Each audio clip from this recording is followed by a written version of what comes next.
Hey, what's up guys? This is Kay from Lunarlight Games and thanks for dropping in. Hello and welcome to our channel. Make sure you guys hit that like and subscribe button. Help us keep growing our channel. Anyway, we are continuing our run into the Palace of the Dead, this time focusing on the back half. Now let me go ahead and get set up here and then we shall begin.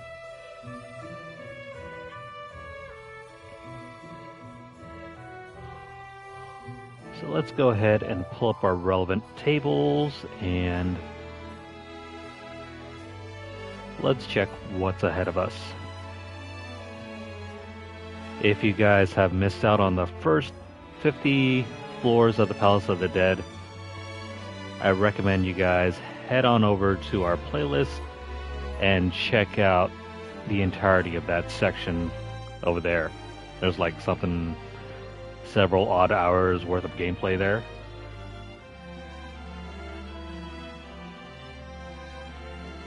But let's see, where's our table?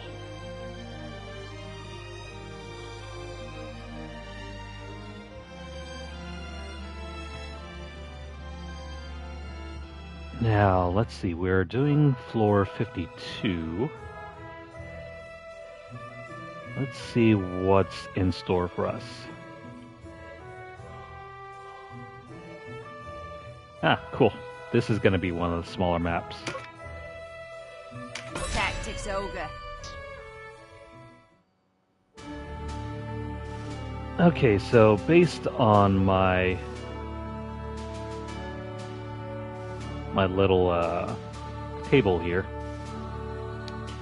there's only one new item that we'll get here.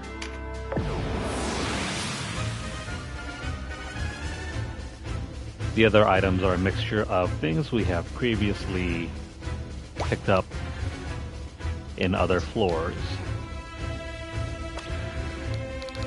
First off, let me throw some of these charms on.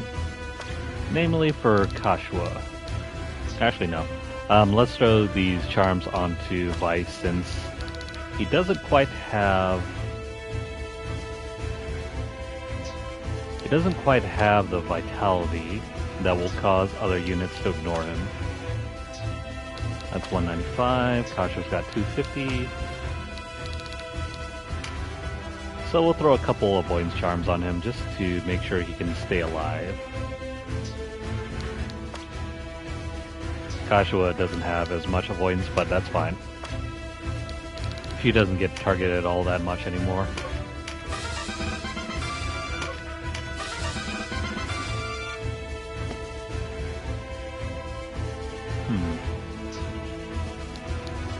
We can have up to 12 characters now, so let me throw in Olivia. Where are you, Olivia?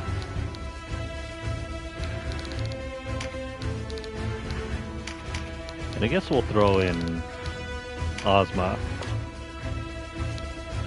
I haven't been using Ozma as well as I'd like to.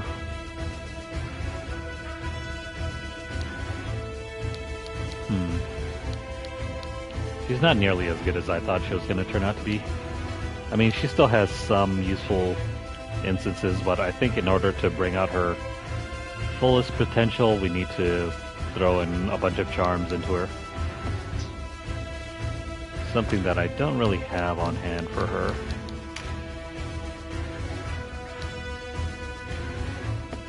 Let's see.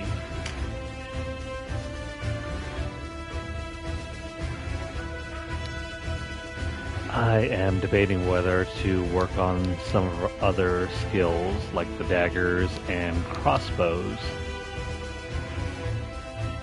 Maybe later.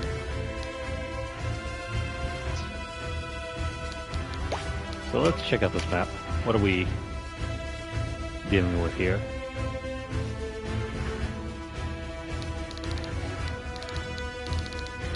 Alright, so we have several undead. Lots of undead to handle.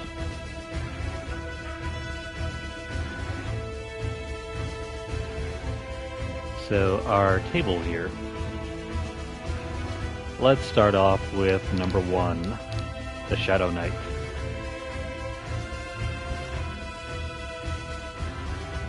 The Shadow Knight should be at 1413, so 1, 2, 3, 4, 1, 2, 3, 4, 5, 6, 7, 8, 9, 10, and then down 1, 2, 3, 1, 2, 3, 4, 5, 6, 7, 8, 9, 10.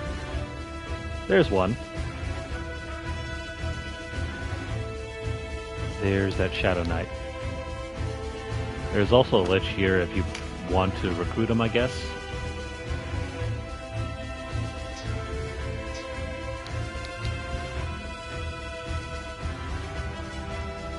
Although that Lich you might want to leave alone. We have to farm him. So the Lich will carry the Sage Staff if you haven't picked one up yet.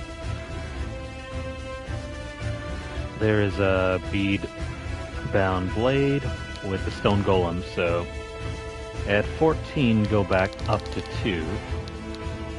That's this guy. There'll be an iron golem at 12.4. Oh shoot, I don't see any other golems here. So we're missing a stone golem. Or not the stone golem, we're missing an iron golem. There's a cockatrice here. This one will carry the Thunderfire.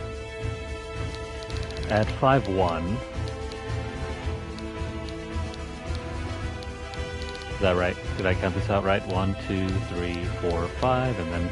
Okay, so this guy is carrying the bead-bound blade. And there should be a Frost Dragon somewhere around here. No Frost Dragon. Alright, so that means we're gonna swing back. So that's 1, 2, 3, 4...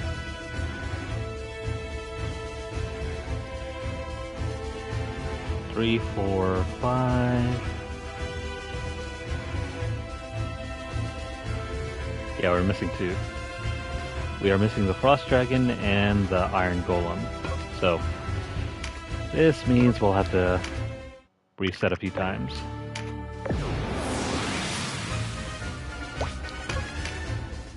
I hope we can get that shield out. Yeah, there's the Frost Dragon. And where's the Stone Golem? Or Iron Golem, I mean. We're still missing that Golem. Back to the drawing board.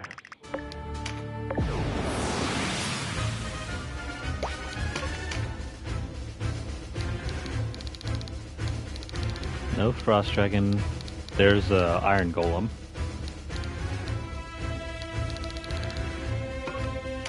But we're mainly trying to get that new whip.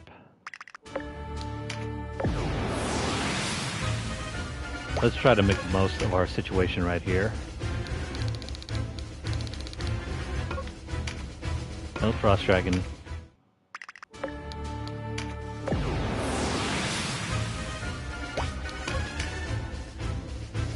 Oh man, how many times will we have to soft reset? Also, the Stone Golem is now missing. Dang it. We almost had a good roll too.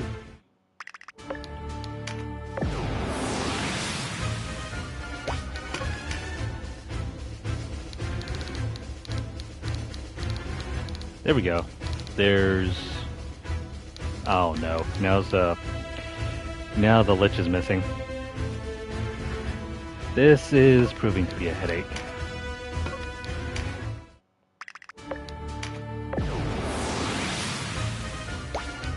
If you prefer not having a perfect map, you can just do whatever map that's given to you. And then soft reset again for... I mean, not soft reset, but retreat and try to roll for another map. I am trying to do the best of both worlds, which is trying to complete everything all at once. It's not the smartest thing to do. There we go. So that's 1, 2, 3, 4, 5, and 6 and 7. Yep, that's the perfect map. Alright, so with our perfect map, let's get underway. It's going to be a long session.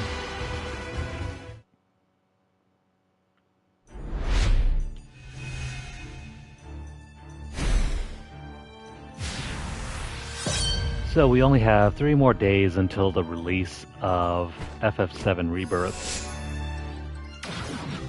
Not to mention tomorrow there will be a Pokemon Presents as well. It's going to be interesting to see what gets announced for Pokemon.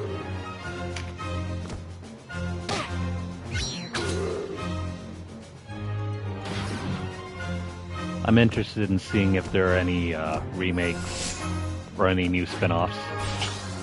Or hell, if there's even some sort of, you know, new generation. Not too sure about new gen though. I think it still might be a little early for that. But definitely some sort of new remake or spin-off. We have only one possible hit here. Oh, never mind, I forgot. We don't have to worry about that one since it's undead.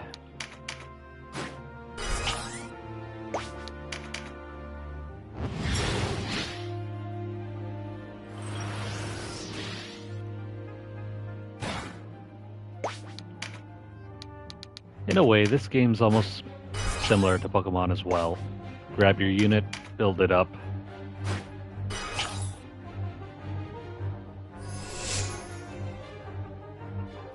And since you can build up your units to however your preference is, you can spend ages doing all sorts of competitive, raising. Although you can't really do any multiplayer here.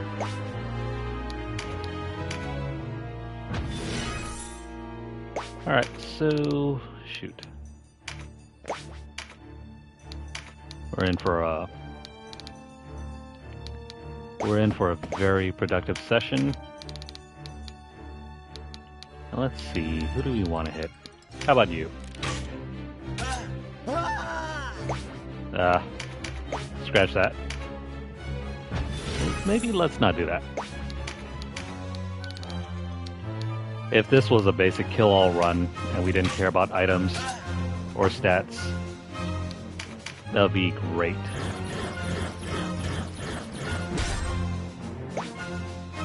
Maybe in the future, when I'm trying to do the PS4 version, we'll try to do a run where we don't pick up any items. Well, not items, more like don't pick up any stat cards. Sort of like a challenge run, I guess.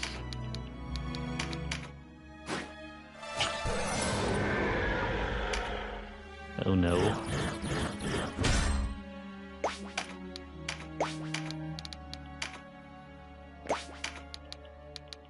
I'm certain that you could beat this game without ever needing to pick up items or whatnot. I mean, not items, but stat cards.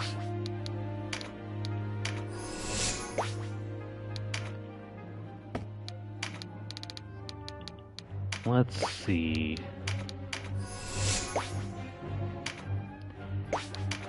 Yeah, this game has challenge in spades. Sometimes too much challenge.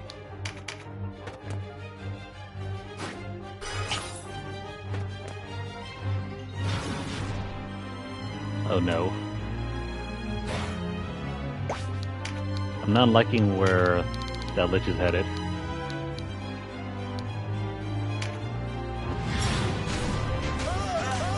I think he's already sensing weakness.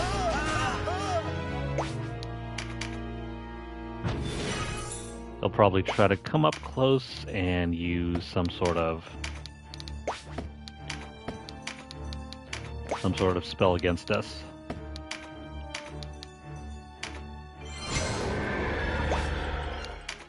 Oh, what do you know? The animation for holy water is quick as hell.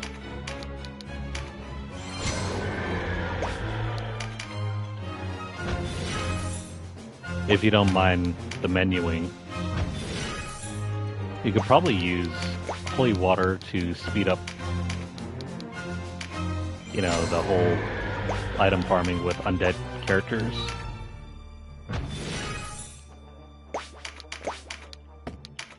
Never mind my muscle memory here. I keep wanting to use Starfall instead.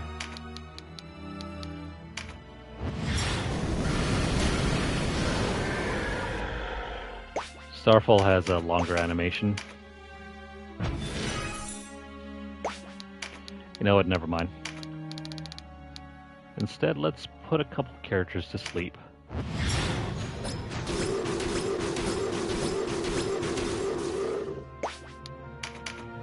That'll be fine.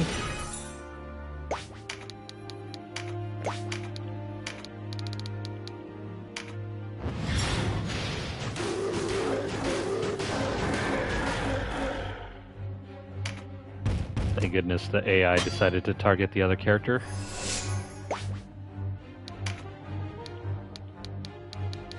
Alright, so let's put you. Yeah, let's put you to sleep. Why does she keep pushing enemies off?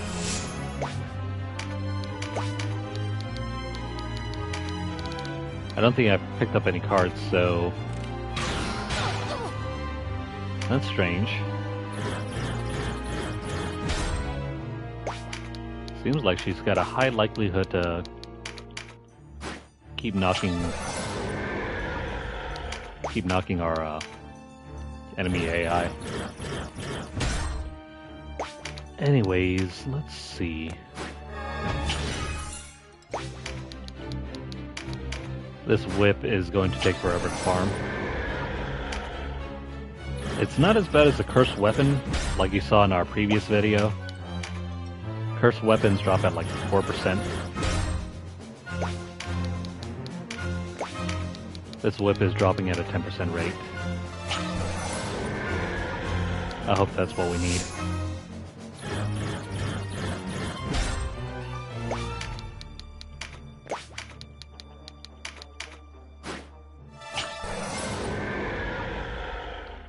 Dang it.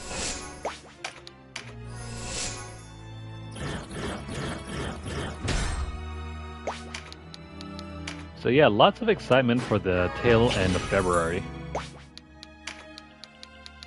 It's been a huge month.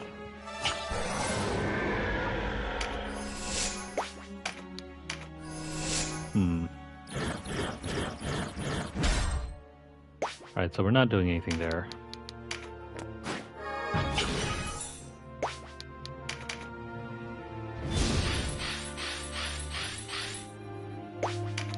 I wanted to pick up the new Persona game, but because of budget issues... There we go. There's what we need. Because of budget issues, we haven't... Well, I personally am not picking it up yet. But for the channel, we'll try to get that sometime later.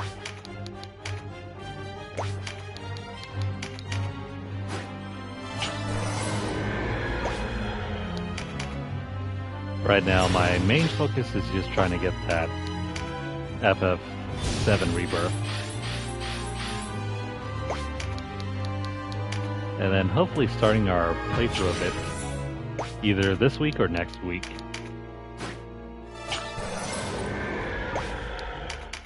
Yeah, we're not going to get anything from him yet. That's alright. So instead of that, let's go tackle the bird over there.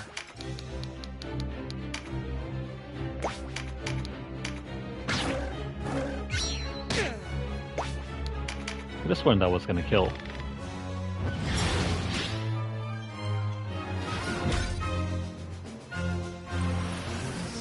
Never mind, let me try that once more.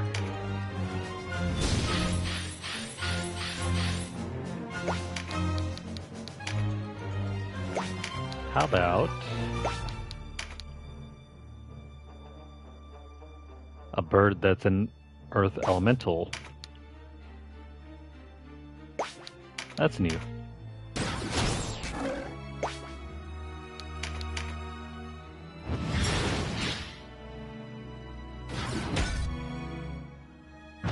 That's alright though, because I think we'll just have someone else do the work there.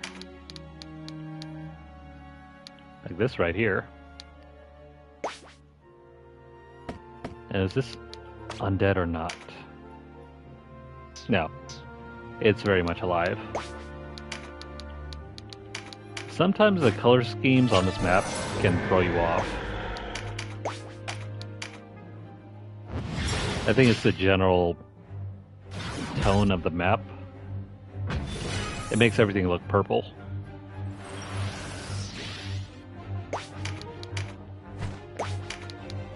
Okay, so... Why, Mr. Dragon? Why must you do this to us?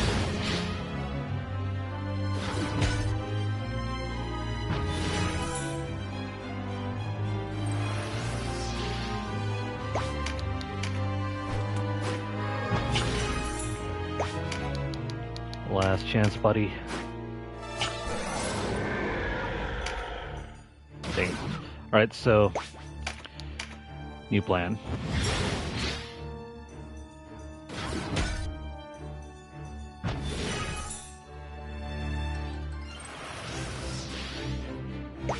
Let's try and wipe out this dragon here.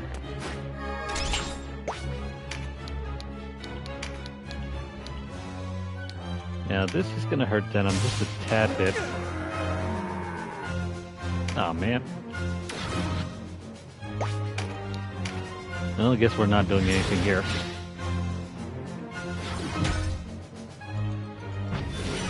But maybe...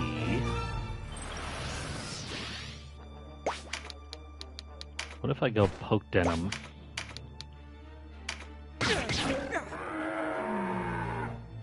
Nope. Alright. Enough wasting time.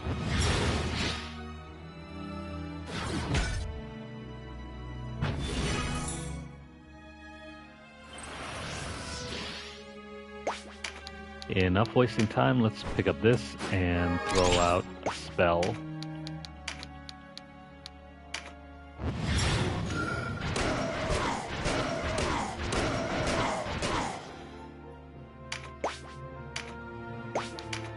Alright, once more.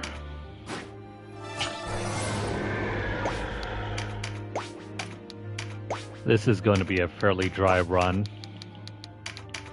There's not much excitement. At least not for a few more floors. And depending on our luck, we may or may not get through 2 or 3 battles. We'll see though. I kind of wanted to jump on another game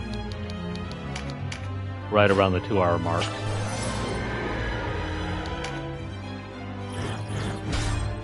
I realized trying to do like 5 to 6 hour runs of this game is not healthy.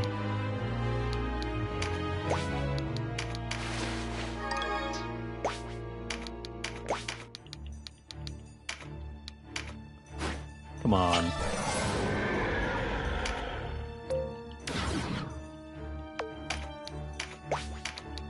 You know, a better alternative to doing this is just to let the dragon grab like an item. And then after that, it'll constantly drop items instead of cards.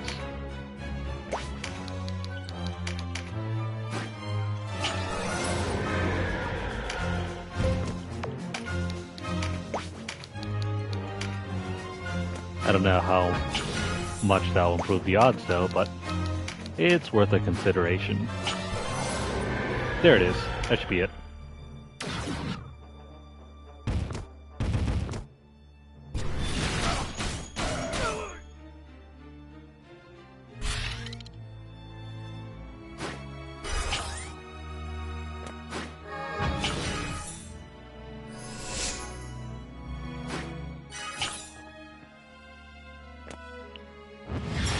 I mean, when I was younger, doing like a 4-hour session of a game was no problem.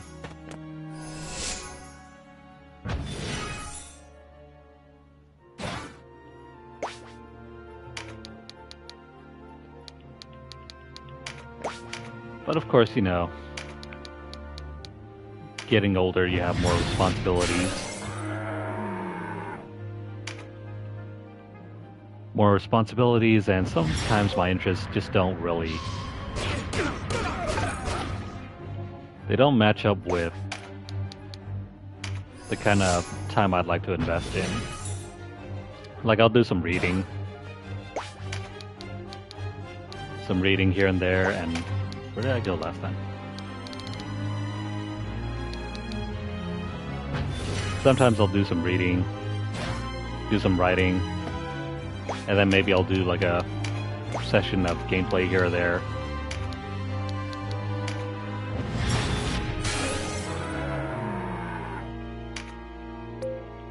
Cooking, cleaning, that sort of thing.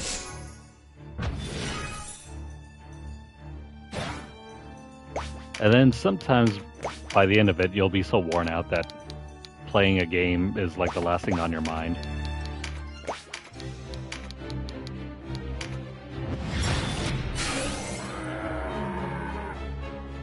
That could be it.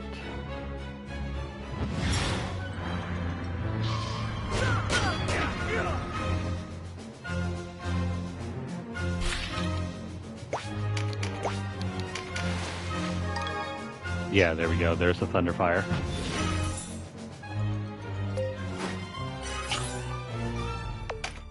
I didn't check the other item, though. That's the Thunderfire. What is this? There we go. We got both items.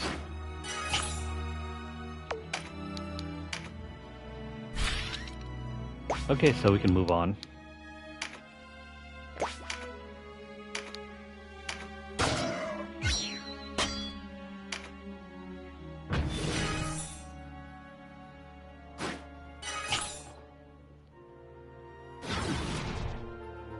I need to test out how well your avoidance stat can perform against characters of equal levels.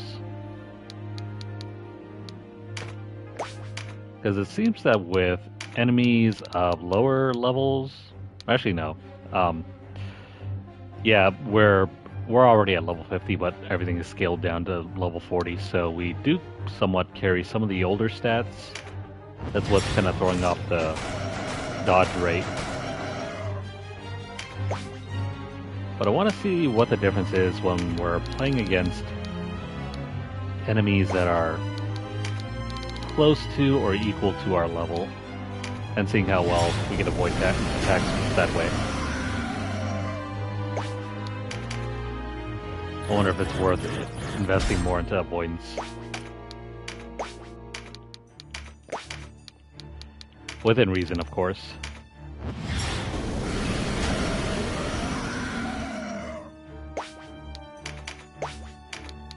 If we start jumping into the 5 to... No. Let me put it another way. If we start jumping into the 400 to 500 stat range and it's still not doing anything, it's probably not worth it. Alright, so Crystal Ore, that's new. Oh, never mind. The Iron Golem can drop 2 different items.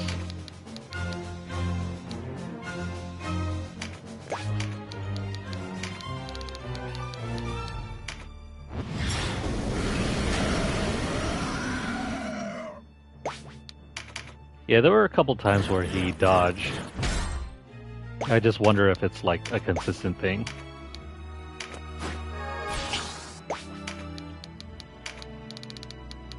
Something I've yet to really figure out. I wonder if it's due to, you know, his vitality, or is it due to his avoidance?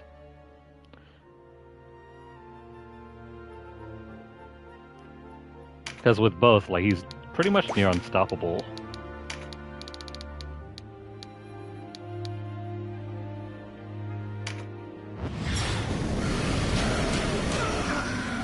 I mean, he still dodges some attacks. Not consistently, of course. Because if we can get avoidance up pretty high, and it makes a huge difference, then I'm going to take that over some of the other stats.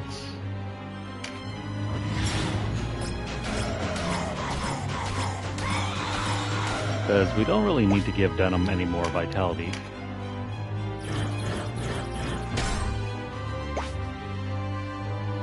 Unless, of course, we're facing off against some of the major bosses.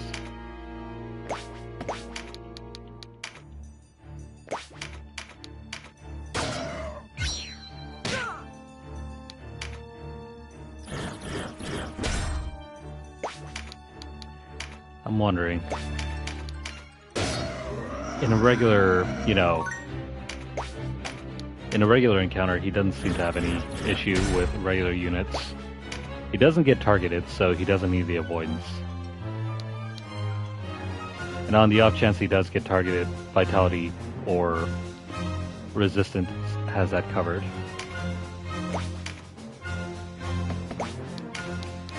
So do we want to invest more avoidance into our other characters or not?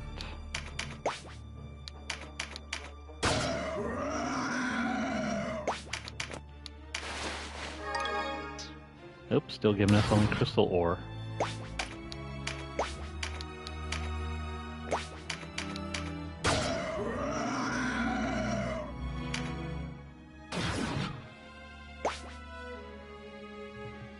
They're all about physical attacks.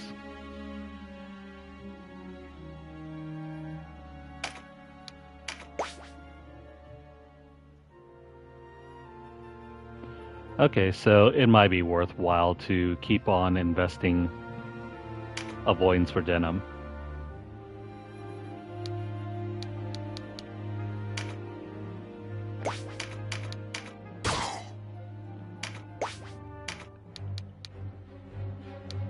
My only real thing here is that I'm trying to split out some of the resources so we can have a team that's not just reliant on Denam all the time.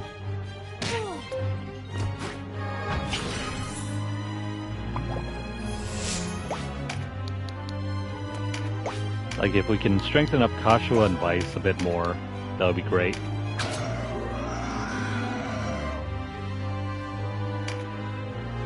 Yeah, that too. Avoidance helps for both.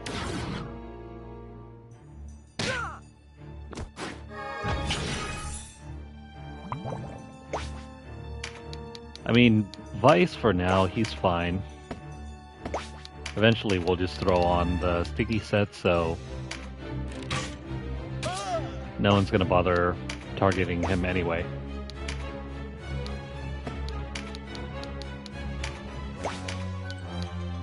That only leaves maybe... That probably only leaves Kashua for consideration then.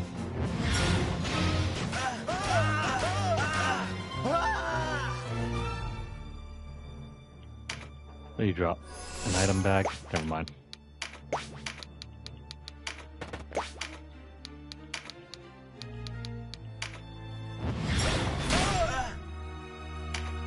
Take that.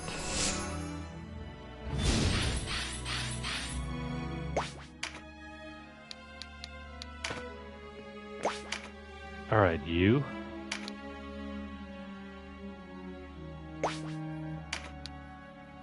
Shall we poke him? Oh wait, forgot about the item bag. What's in this? Dang it, more crystal.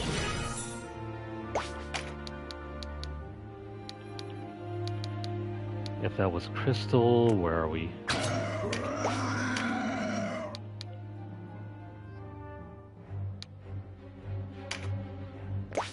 Did we do this one already? Yeah, hang on.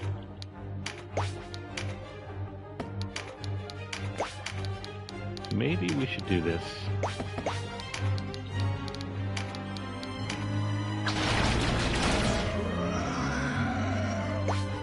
Dang it. Okay, so that's not working.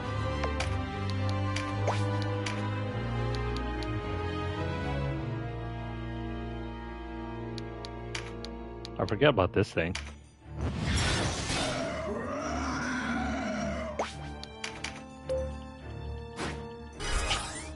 Of course, that doesn't help either. I guess we'll move on.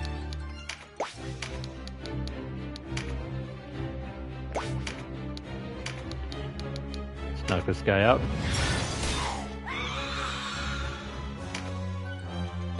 Oh wait, hang on. I forgot we had an AoE.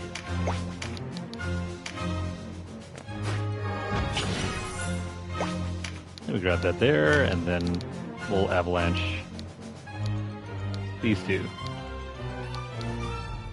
Vice, you can take this.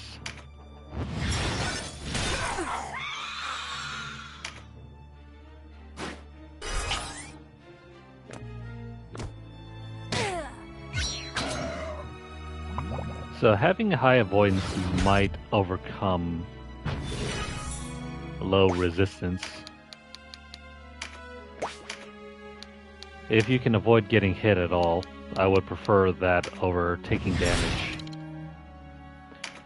But there's a certain cap to it. You can't just go Final Fantasy Tactics and avoid every single attack.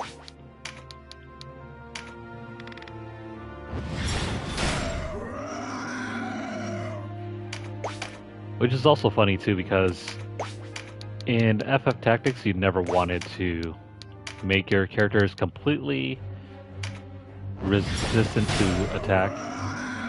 Well, not resistant, but you don't want to make it so you avoid attacks completely, because then the AI would just stop attacking you. There we go, there's a shield. So, if you were somehow able to reduce your hit chance down to like maybe 1 or 2%, enemies will still try to attack you, but because there's still that 1% chance that an enemy might hit you, it will continue attacking you. I thought that was great. So there was still a reason to send your units out. And even though you might never get hit, the AI would always be fooled into attacking you.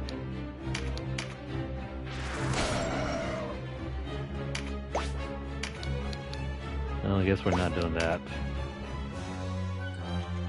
Yeah, over the long haul, since avoidance is capped, I don't know how much exactly.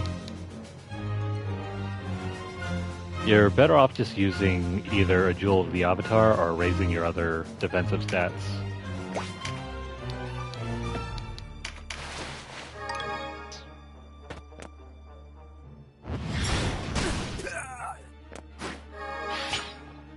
Oh no.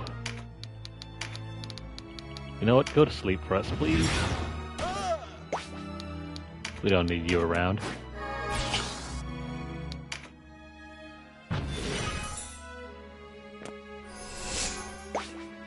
I'm guessing there's no Blade Grass ability in this game.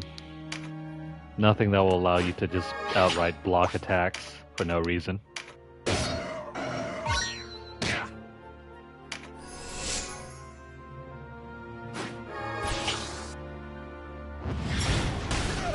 Oh no, Vice is getting hit pretty hard.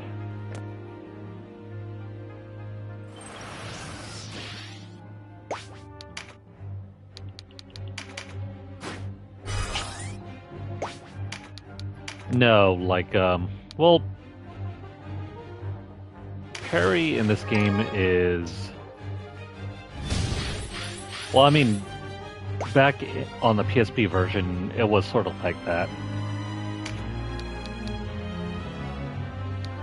It was like a passive ability that you just equip on your character, and it would just prevent you from getting hit. This time around, it's something that's been combined into your weapons.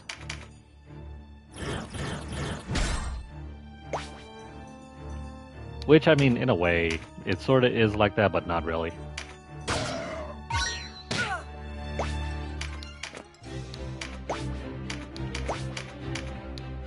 Sword grabs in Final Fantasy Tactics would just allow you to just block attacks completely. It didn't even have like a set chance. It scaled off of your other stat called Bravery.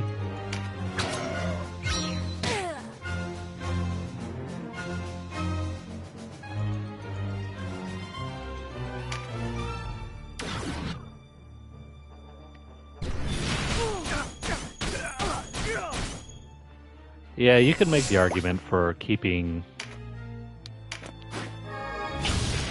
you know, like counterattack and parry as a sort of passive skill.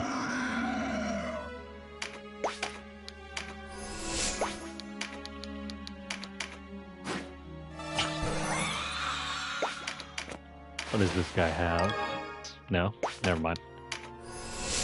Instead, let's go wipe out this guy. We don't need you still alive.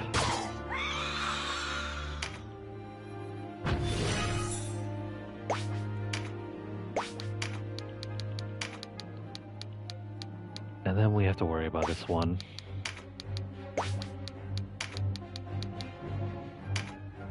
Oops. Not cool.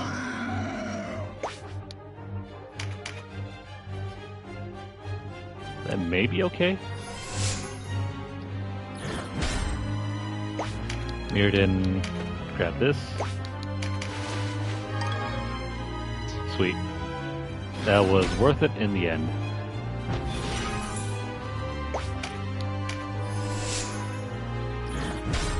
Okay, so who's left?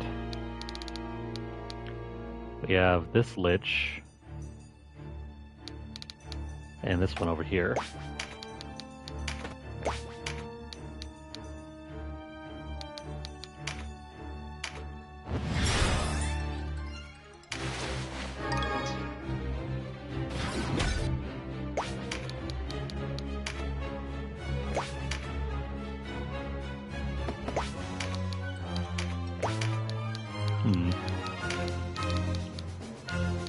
Who's still around?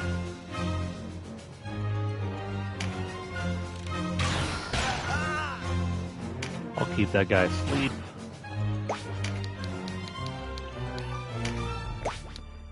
We should probably move forward now.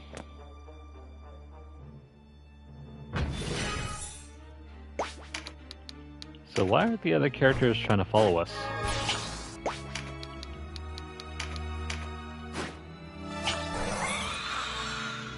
Probably too chicken.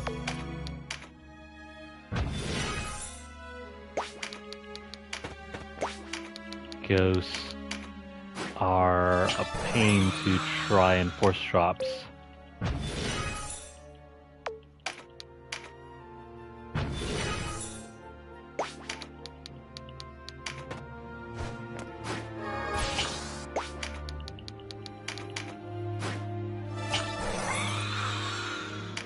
Never mind. Guess we're not doing anything. Oh crap.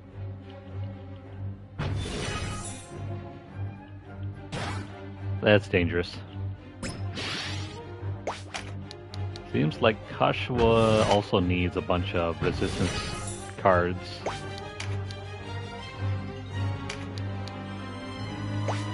Let's see. Let's heal up everyone and then get down over there.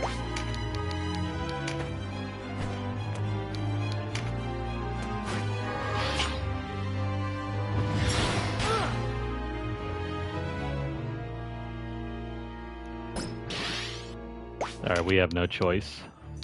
Let's put this guy to sleep.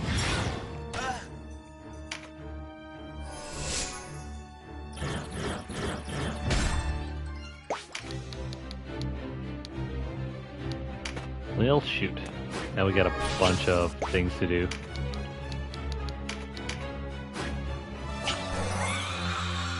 Okay, there's one.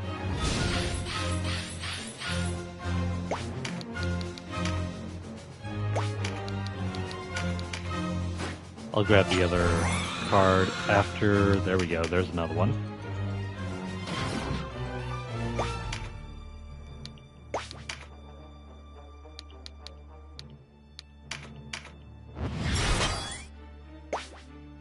Damn it. So much for self-sustaining.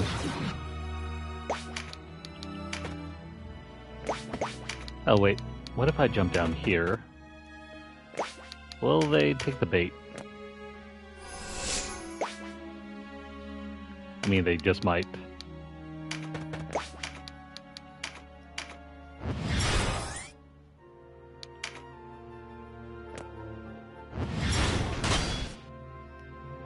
Sweet.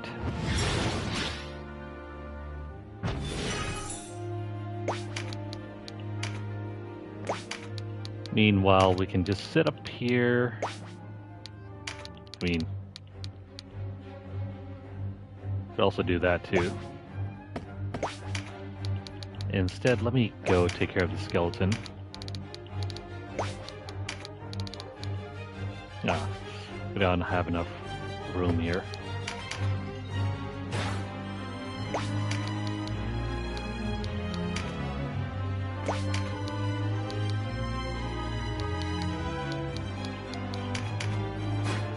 Instead, we'll spend a good while just waiting up here.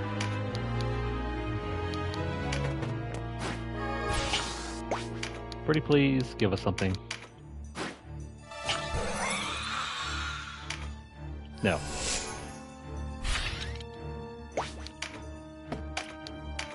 Elias can do some farming.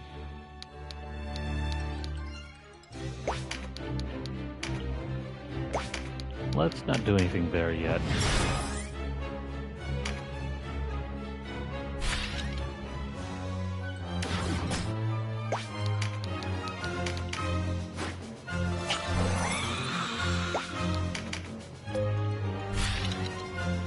This is going to be a headache.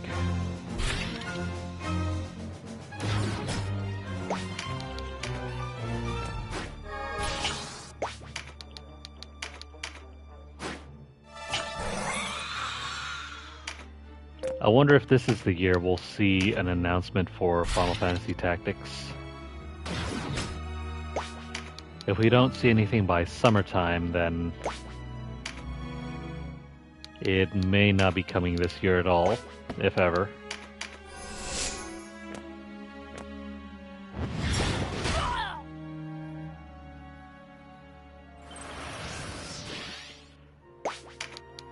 Which sadly might prove to be the case, since I remember there was like an interview a little while back saying that there were no plans on doing anything with Final Fantasy Tactics.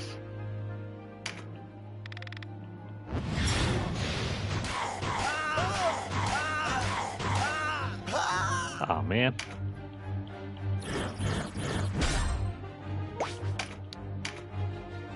And that kind of makes me sad.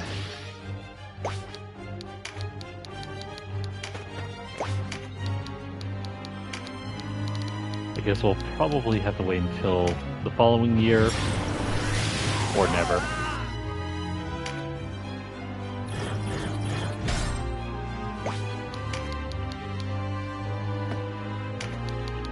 Alright, Gildas has no chance of exercising that enemy, so we'll move on.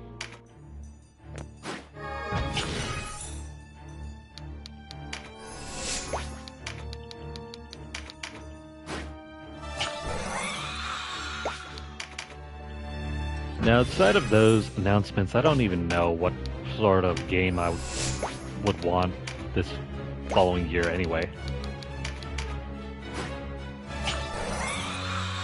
Seems like most of the stuff that I wanted has since been announced or have been released.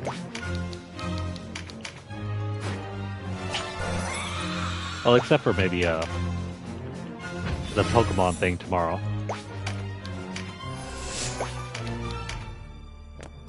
I'm hoping we see something new about Pokemon. Nah, maybe a remake.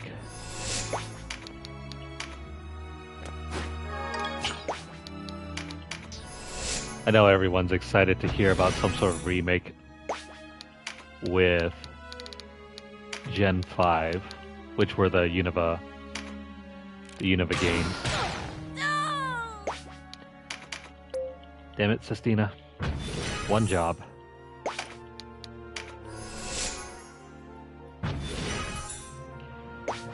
As for me, Unova and...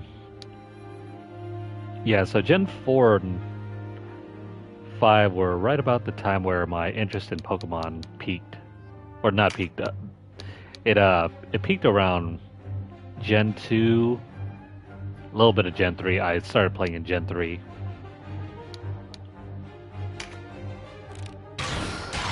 And Gen 4 is definitely where I felt like I had outgrown the game.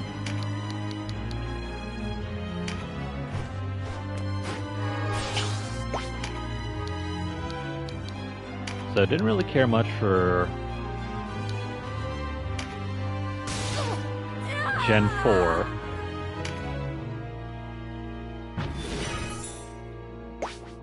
Even though I did pick up Soul Silver and Heart Gold.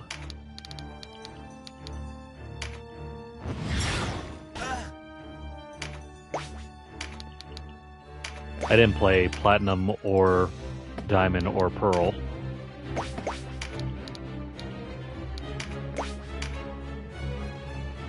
Can I heal myself? There we go, yeah. So I skipped Gen 5, and then I think I came back for Gen 6. I absolutely adored Pokemon X and Y.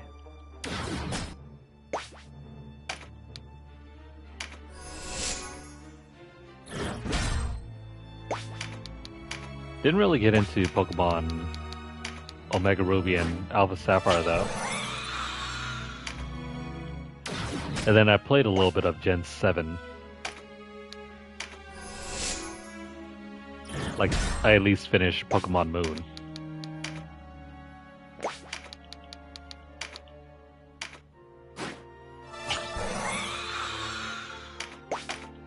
But with Sun and... Actually, not Sun and Moon. With Sword and Shield and Scarlet and Violet, I kind of passed over those games. I did grab all the copies, got all the distribution stuff, but I didn't really feel that much excitement for those.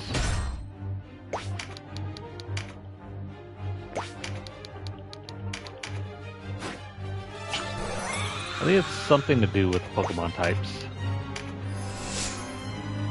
Like, I didn't see any Pokemon designs that really appealed to me.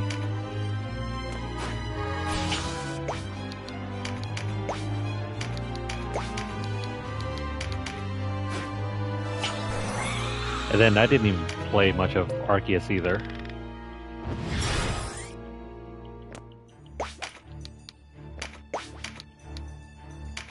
But who knows, maybe with the new announcements tomorrow.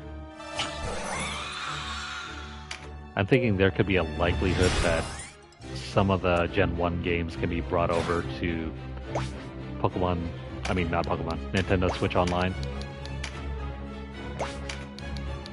Which would be awesome. Even though I'm still stuck playing Pokemon Yellow on my 3DS.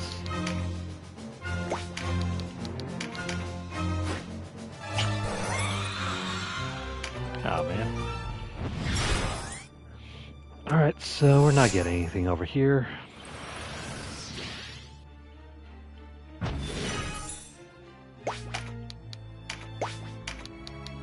Instead, Vice, let's have you move down.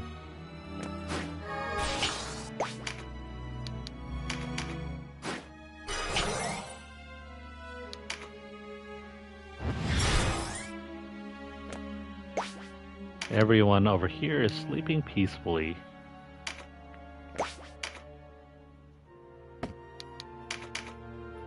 That's gonna make for an easy farming session.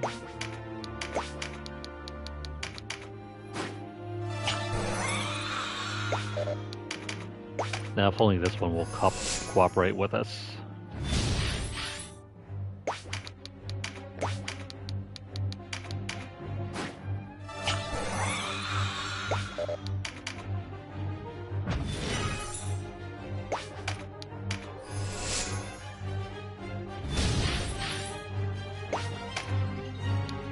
Now, which squares have we done so far? Those two.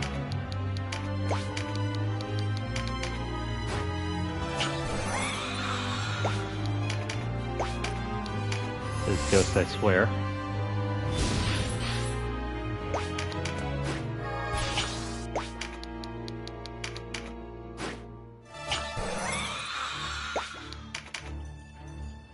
Okay, so nothing there. You know what, since we still have time, let's just make Sherry move somewhere else.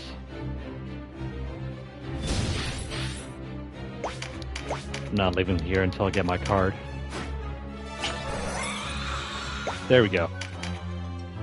There's one for Kashua.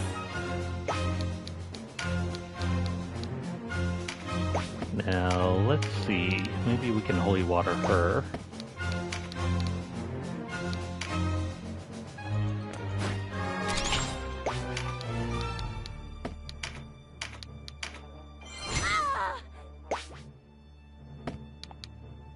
Cool. Kashua can have that. Perfect.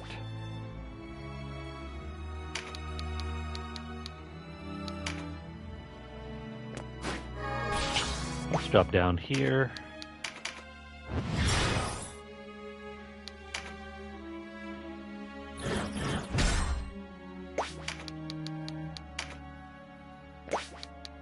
Alright, time to go face off against the others. Now, hopefully no one can move before Kashua.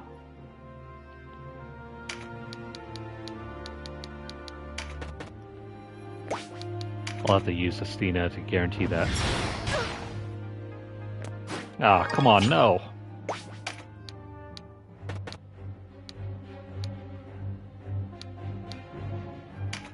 Damn it.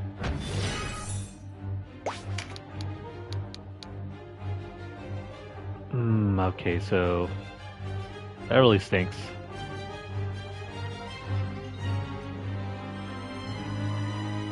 I guess we're gonna have to hold off on that.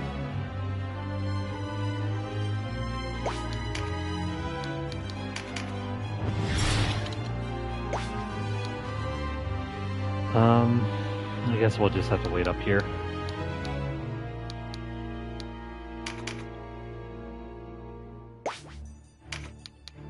Shoot. How did I not see that coming?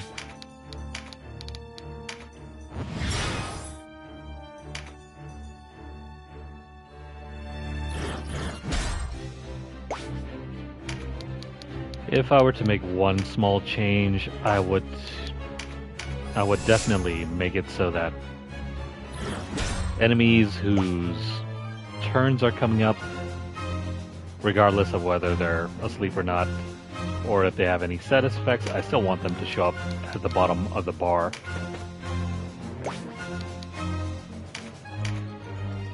As it turns out, it's hidden from us. So whenever there's an enemy that's about to wake up from sleep, we can't anticipate it.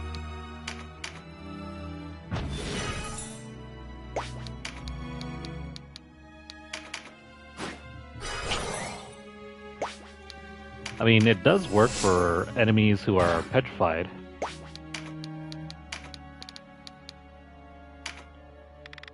But apparently it doesn't when enemies are asleep.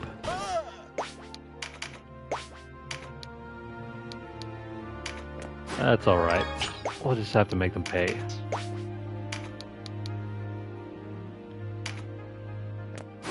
In the meantime,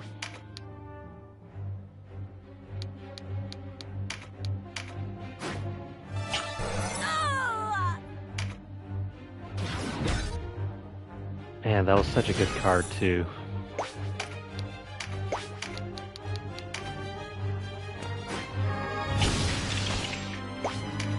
Instead, we'll have to find a different workaround.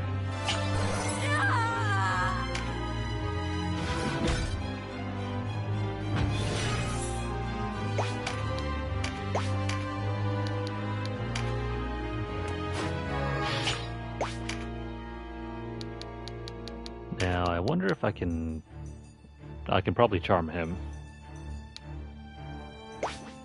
Nah, we'll wait.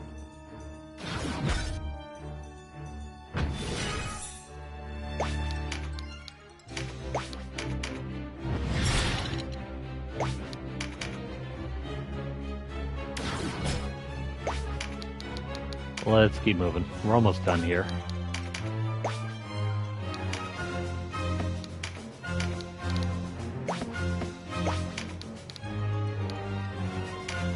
Let's see, so let's try this again. I move down here. Crap.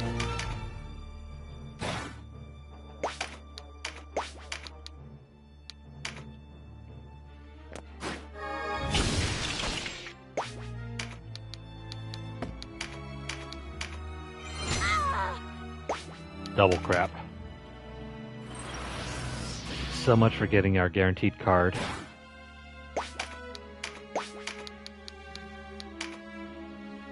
What about over here?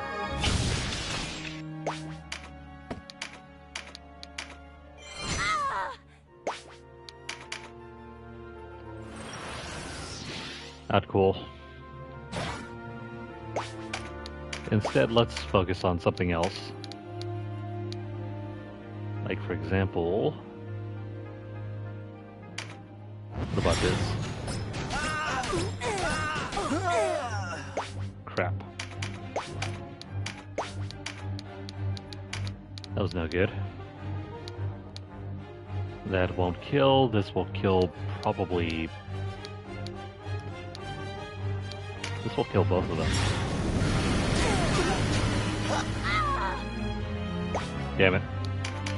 I mean, there was one good card that dropped.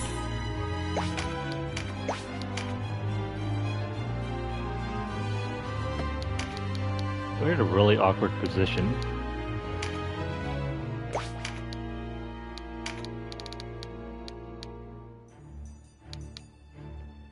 What about these two?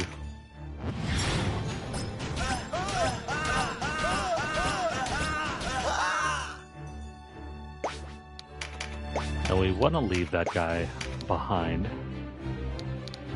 I think we're aiming for either one of these two to be left behind. This guy can probably go.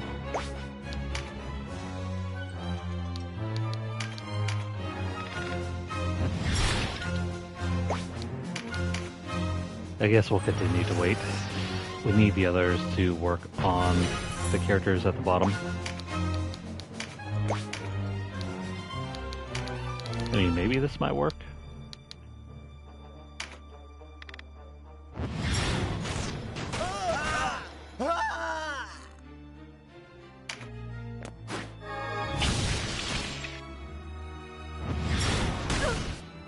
Yeah, sure. Intentionally weaken yourself.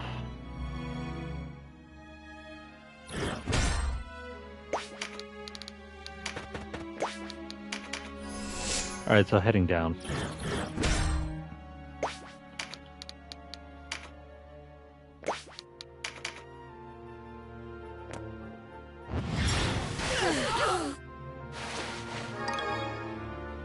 Crap. Well, now we know who we're leaving for last.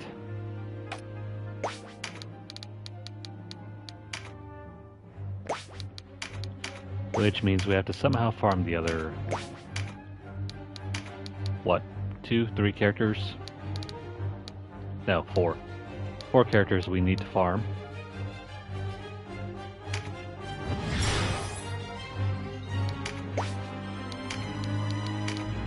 So, go back to sleep.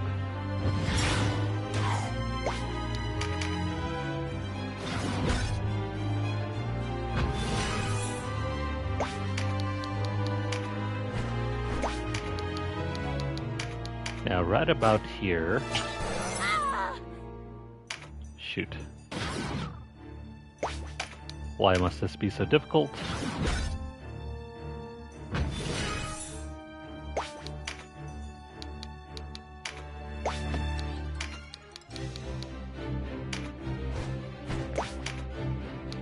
Let's work on you.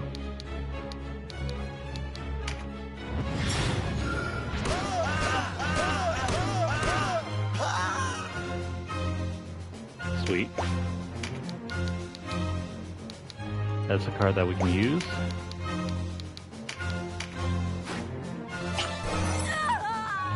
Two cards that we can use.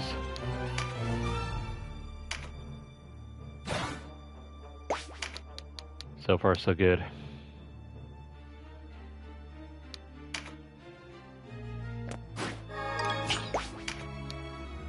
So if we grab that here and then do this right here. Okay, even better.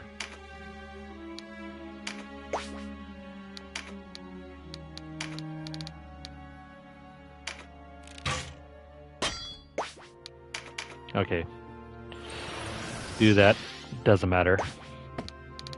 Because I think we're done with this battle. Well, except for this guy. We just need to wipe him out. We'll keep that guy asleep.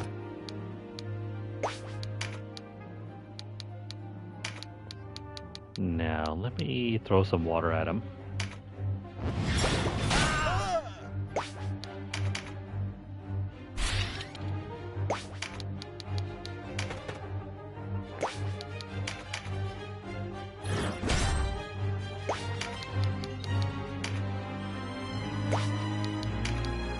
Not bad. This battle only took us, what, an hour to do?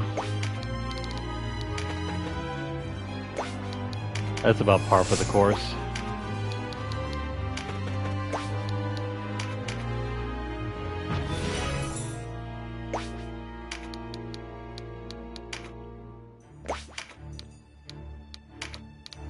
Now, let's go ahead and weaken you. Sorry, Kashua. Oh, what the hell? Kashua took 2 hits to his 1.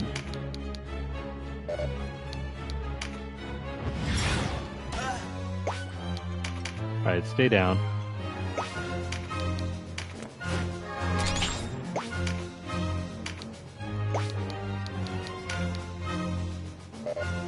It's not gonna kill.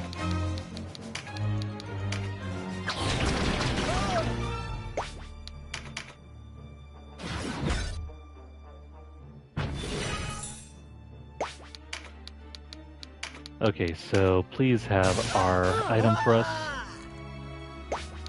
No.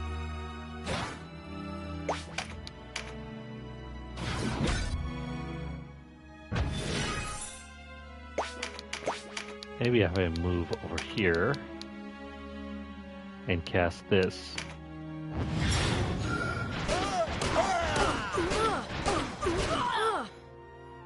No.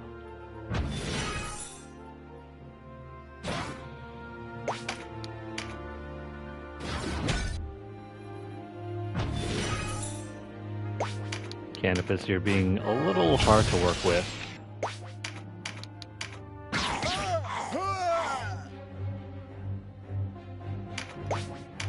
That might be it. No, damn it. Alright, so hang on. What is this guy dropping anyway? A pinion blade. And 10%. So we're gonna be here a while.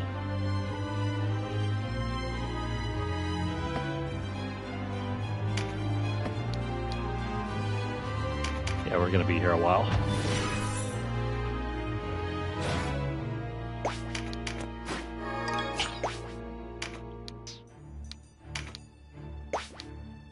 He has so little health.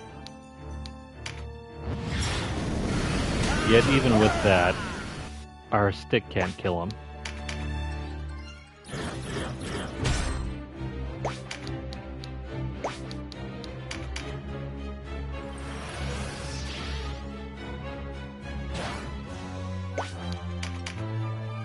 sometimes I think the switch in scaling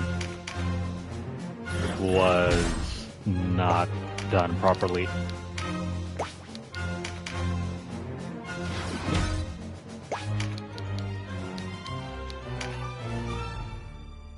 I mean, hitting for 10% is fine, but when you can only do like 1% damage, that seems overtuned. Sometimes not even that, it's like less than 1% damage.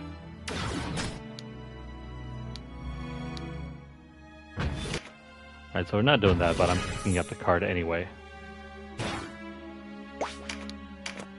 Grab this here. And we'll pop on some healing.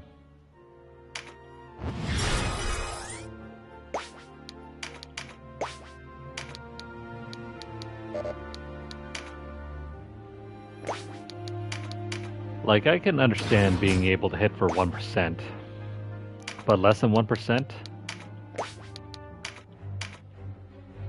It might as well be nothing.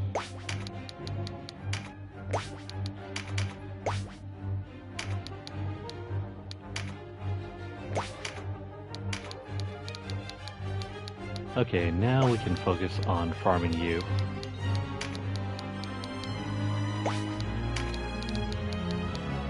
Ah, you know what? None of that's gonna matter.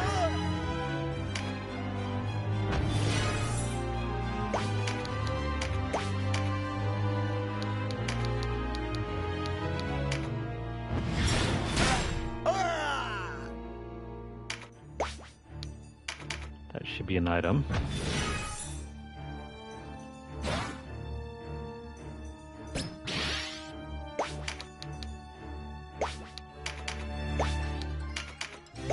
This pinion blade isn't all that necessary, but at least we got it. Cool. That is going to be it for this battle. We're finally out of here. I just need to have Kashua collect her card and Denam collect his card.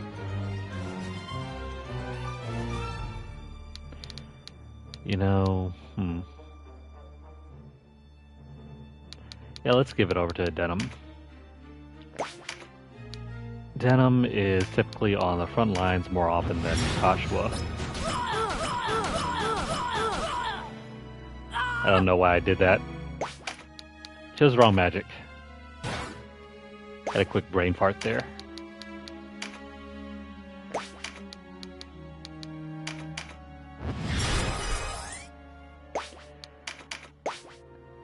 This is also why you should probably never put healing magic on Denam, as well as his offensive magic. There's too much of a chance that you'll auto-kill yourself.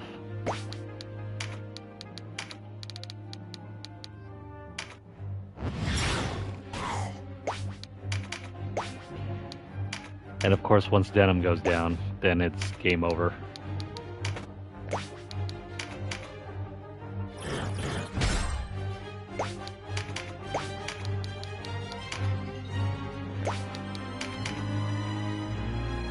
Alright, so let's grab our last card and be on our way out.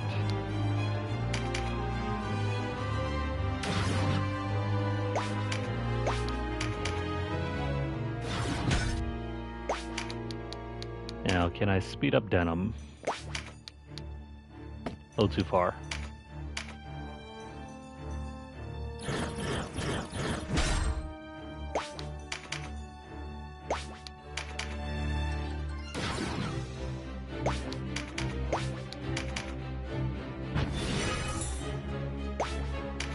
Yeah, so did I say that we're going to switch over to a different game? At the rate we're going, we'll probably end up finishing the rest of the night with maybe 1 or 2 more battles. This is taking a long time.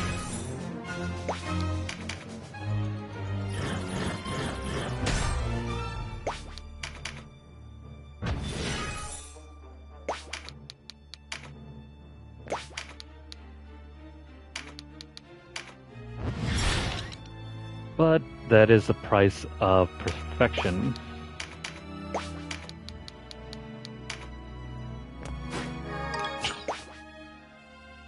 Crap.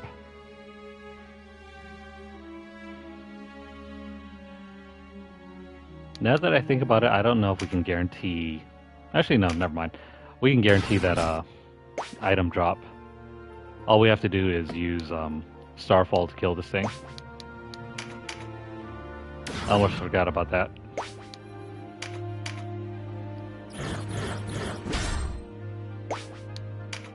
Since that last unit is an undead character, if we attempt to kill it with any other move, it'll just drop him and he'll stay on the field, but the game will end. So something to keep mindful of if you're planning on doing a run like this.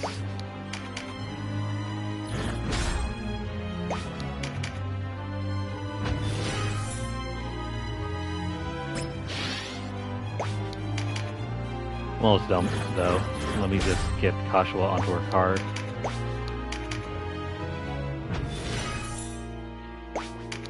Unfortunately, Rudlam's probably gonna have to do the finishing blow. Everyone else, I think, is too strong for that.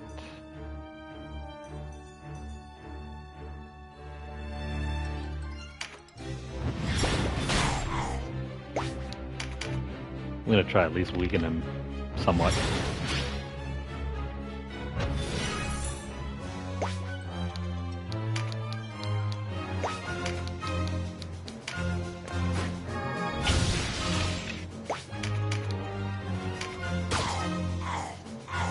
Okay. That is good.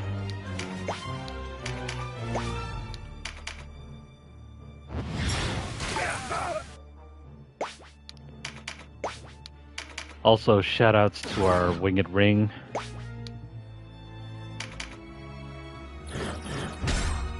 Otherwise, we would have lost our character there.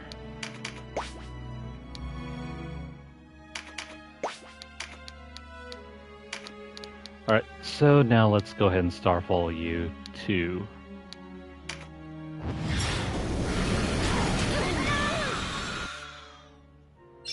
And there's our item bag.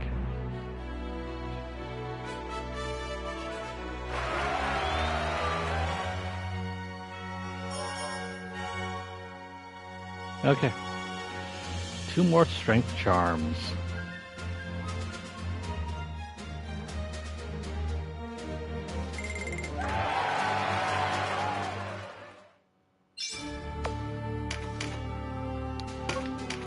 Those 2 are definitely going to go over to Denam.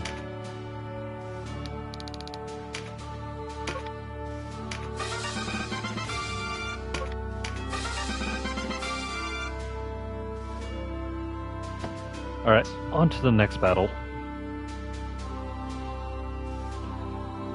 This will be floor 53. Oh man.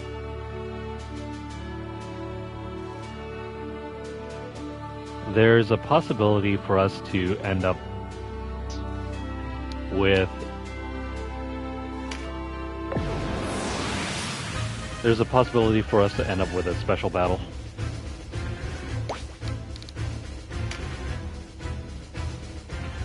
Win with a cleric.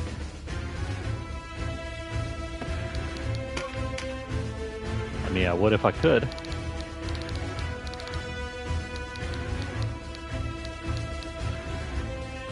There is a special Phoenix here. The Phoenix will drop 4 different items with a chance of a very rare item as well. But I think you can get that off of the Griffin over here. Let me see. Alright, so first off, the Gladiator will spawn at 3-4. 1, 2, 3. 1, 2, 3, 4. There's our first one. The Gladiator will also spawn at 5-3, so 1, 2, and then back 1, that's 5-3. There we go. a Death Eater at 5, 6, so 1, 2, 3. No Death Eater. How about at 9, 6? 1, 2, 3, 4, 5, 6, 7, 8, 9. 1, 2, 3, 4, 5, 6. Alright, so this Harry Potter character over here will drop a Ring of the Dead.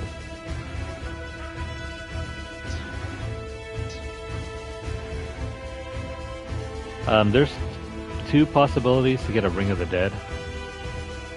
I'm not sure if it's a unique item or not. But we have one. So I mean, if we need another one, we can always restart the battle. This is something that we'll want anyway, given that we're very close to getting our Lord class for Denam.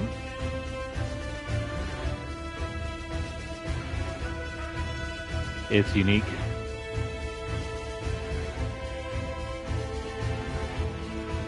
I'm wondering if we can do just 2 battles or if we have to do 3, because I want one for Denam,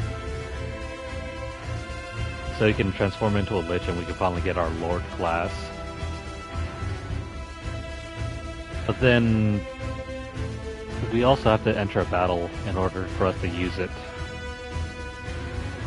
And then we'll have to try to farm for it during that battle, or if not, we'll have to wait until the following battle.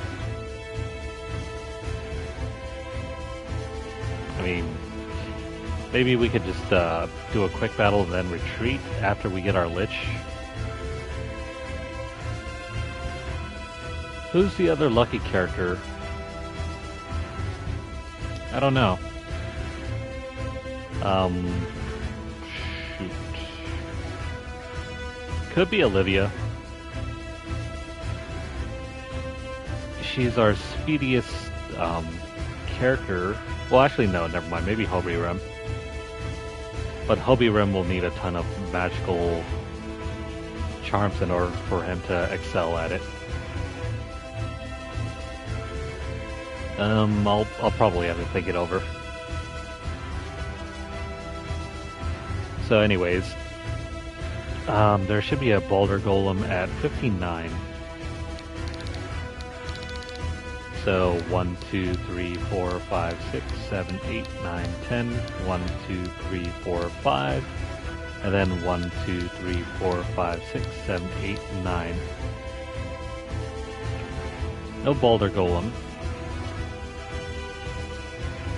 He only carries a Thunderfire, so maybe we can skip that. There's a Cannibal here with a Sage Staff at 1, 2, 3, 4, 5, 6, 7, 8, 9, 10, 11. 1, 2, 3, 4, 5, 6, 7, 8, 9. That's one Cannibal. He carries a Sage Staff. There's another Cannibal at 7, 10, so 1, 2, 3, 4.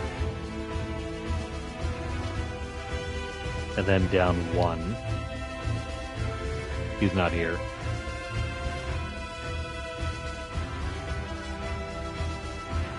Or am I doing this right? 7, 10. 1, 2, 3, 4, 5, 6, 7. 1, 2, 3, 4, 5, 6, 7, 8, 9, 10. Yeah, he's not here. There is a Gurza's Atabac. That'll be on this Griffin here. Should be at 412. 1, 2, 3, 4, 1, 2, 1, 2, 3, 4, 5, 6, 7, 8, 9, 10. Yeah. He'll have a Gurza's Atabac. And we don't have a Cloud Dragon here. So we're missing like what? A Boulder Golem, a Cannibal, and a Cloud Dragon. So 3 different items we won't be getting here, as well as that other Death Eater.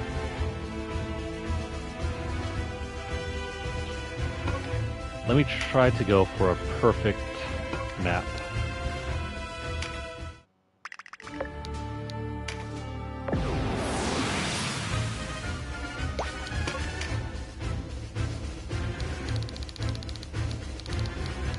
Oh no.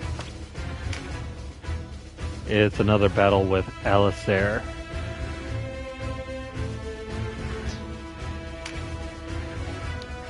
Still using that good old short bow.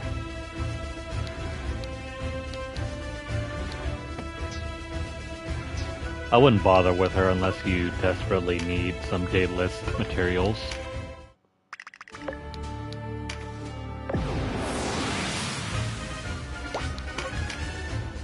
But this is going to interfere with our farming.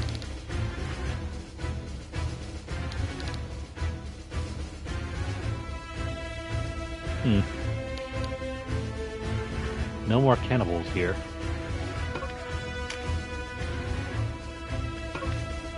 Oh, this is just fun.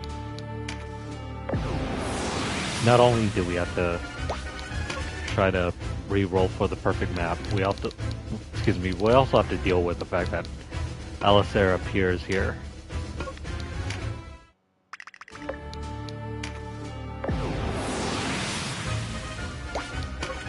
I think we've had enough fun with that character. We've already beaten her several times in the past.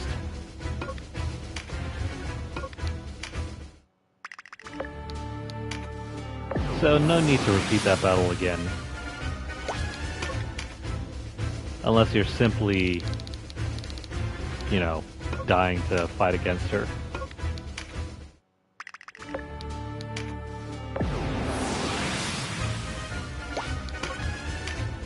But can we get that perfect map?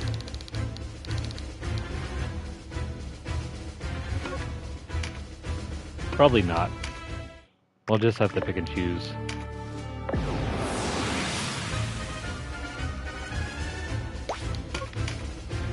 I definitely want at least one Death Eater.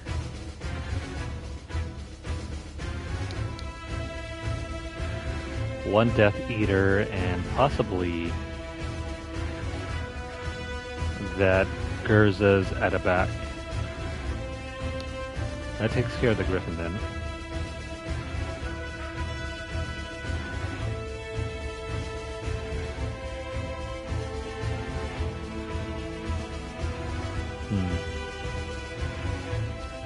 I see.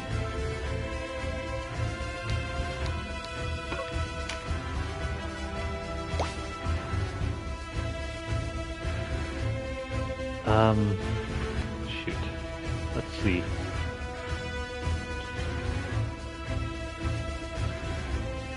Trying to think here.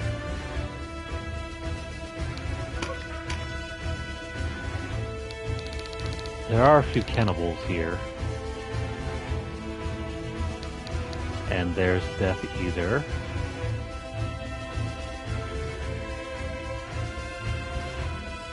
I mean, I guess we don't have to go for the supple whip.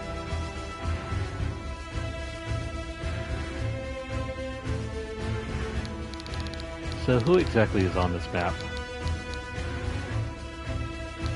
Both the first two gladiators, the Death Eater with the Ring of the Dead. There's a cannibal with a sage staff at 11-9.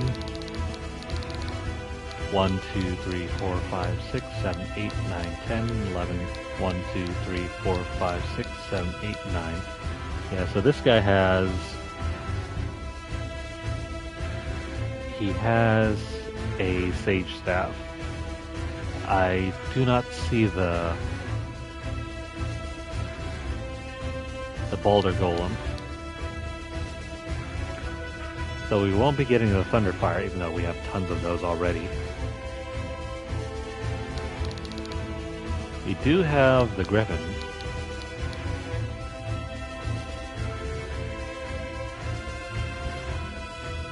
I'm going to try for just one more set of re-rolls here.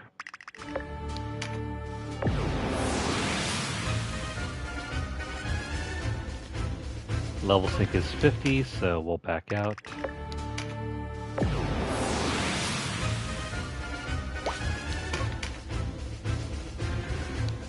Yeah, thanks for the heads up.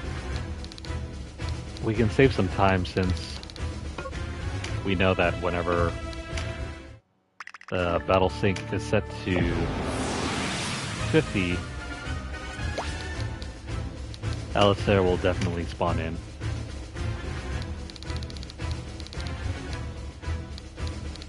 Not at all.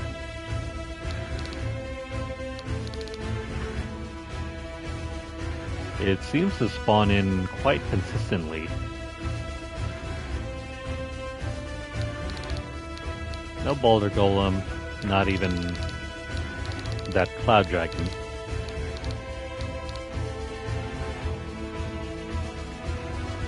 Still missing 2 possible spawns.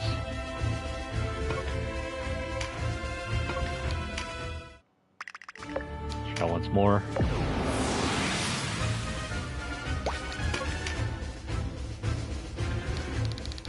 There's the Boulder Golem. We do miss out on the Beadbound Blade.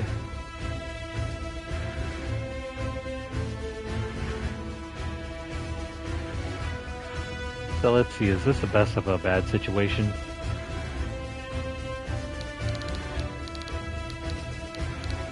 I mean, we get 2 cannibals. No, never mind, we don't get the Cloud Dragon. I'll try once more. Can we at least get the dragon to spawn in?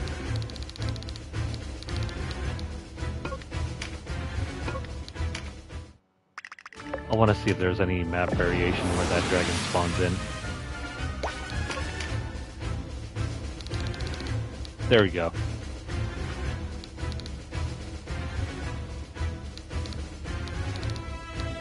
Seems like if the dragon spawns in, we don't get the Boulder Golem.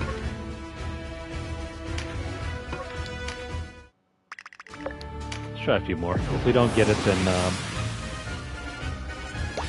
we'll come back after we get that Ring of the Dead.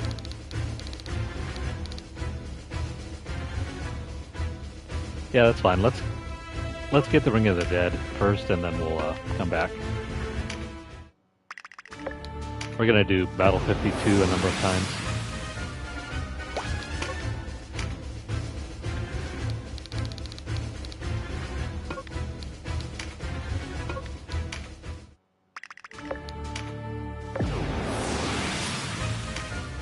I wonder if we can use that Ring of the Dead immediately after this battle. Or do we have to go to a specific location in order to activate it?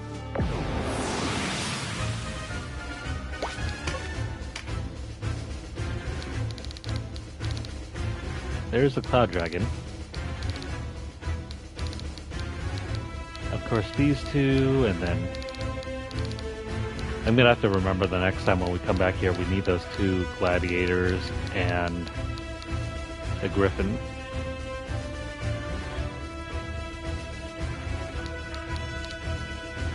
Yeah, the griffin and the 2 gladiators. Otherwise, we do have both of the cannibals. We also have the Death Eater, the Cloud Dragon, and the Stone Golem. Or Boulder Golem, I mean.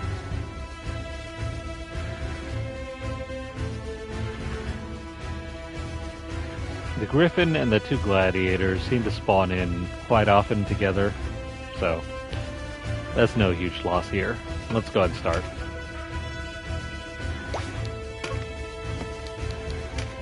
And because we're... oh man, that sucks. We're not going to get all of those Vitality Charms.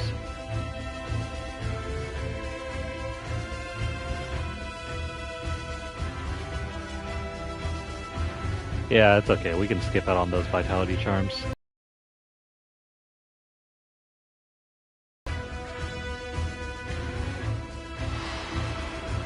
It would be nice to have them, that's for sure.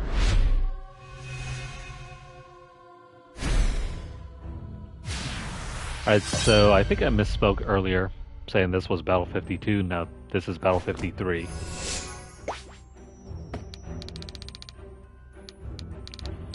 Gotta remember it's these 2 over here. Actually, hang on. 11-9. Excuse me, hang on. 7-10, so 1, 2, 3, 4, 5, 6, 7. 1, 2, 3, 4, 5, 6, 7, 8, 9, 10. And then the second one's what? 11-9? 1, 2, 3, 4, and then back 1. Okay, so these two here. I miscounted. Not this one.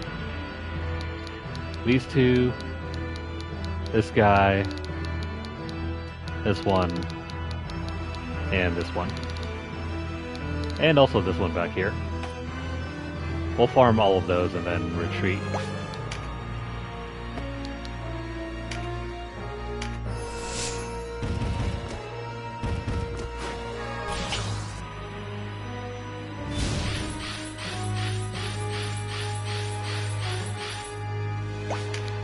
Now, how dare you pick up that card?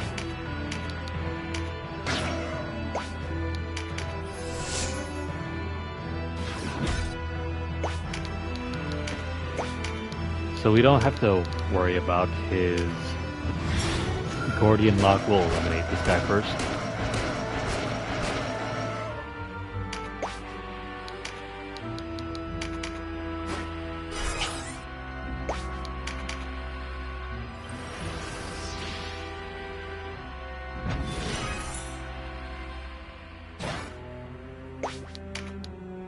I just hope we can kill it.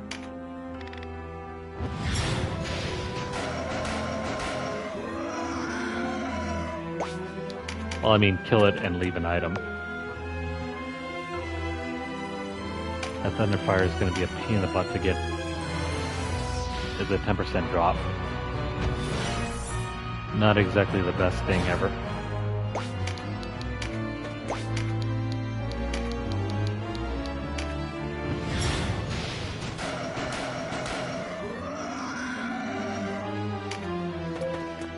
Oh, man.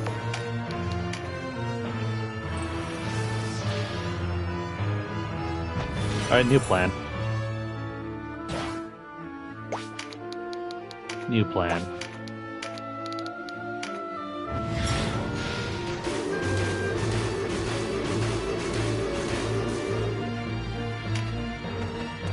We'll just weaken the dragon.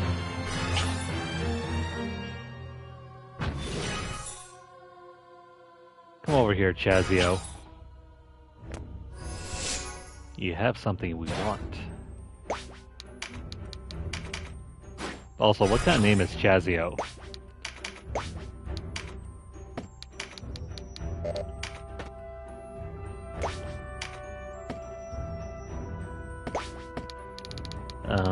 What are the names here? Manu and Ilona.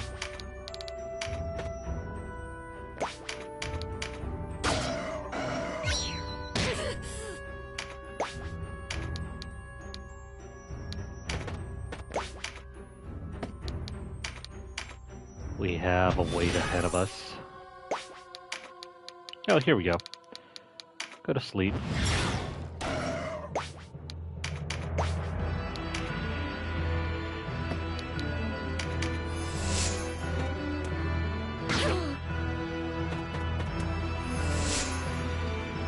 I'll wait until everyone gets closer and then we'll attack. Kinda like right now.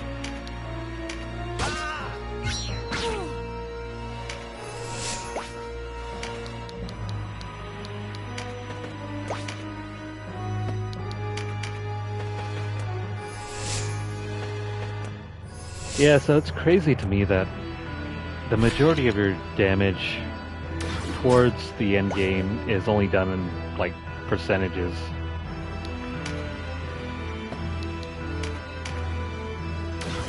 Like, unless you're using high-powered spells or something, you're doing at best maybe 10% damage off of one strike.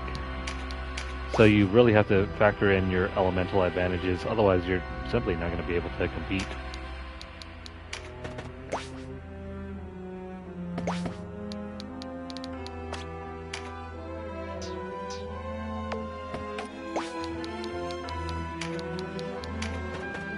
So unless if you're using stat cards, you want to pay special attention to everything going on.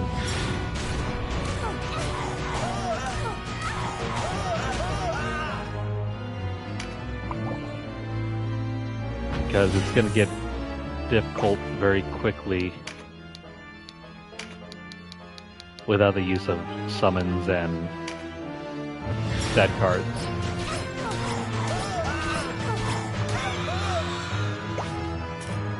Sweet.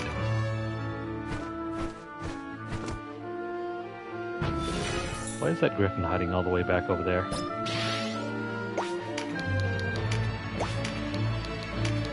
Alright, Mr. Dragon, go to sleep.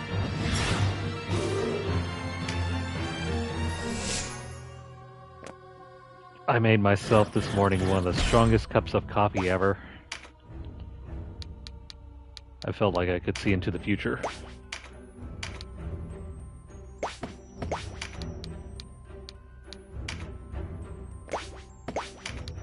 Okay, so... Yerba.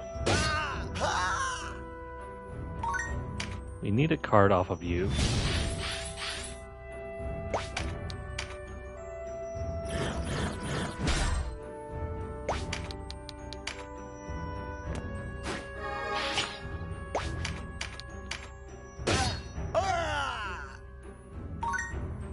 That is worth it.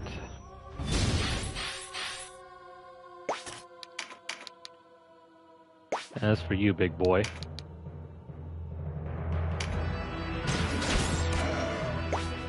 Not gonna kill.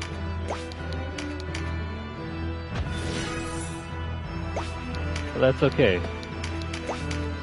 Because Canopus will do the rest.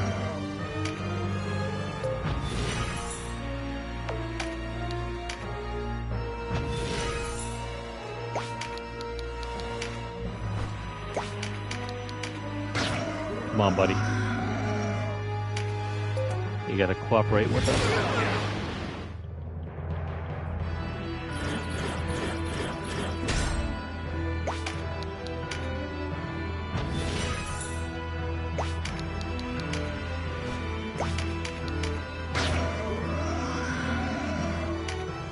Nah. That 10% chance is brutal.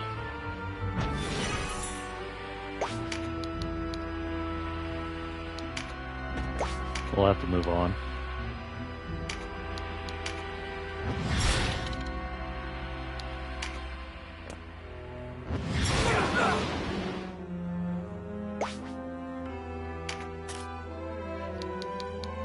You know, I'm a little half tempted to see if Denam can hold his own without any sort of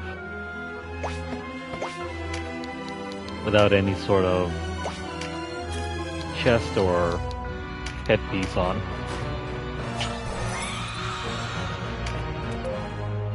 Can he survive with no armor?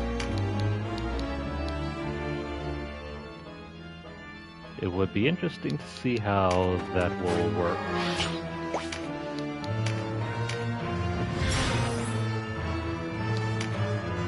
I mean, he might just be able to hold on.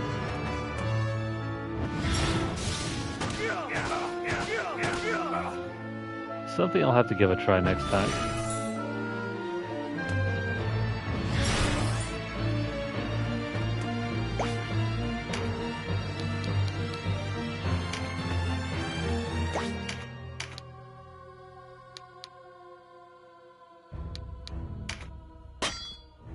Crap. So much for that.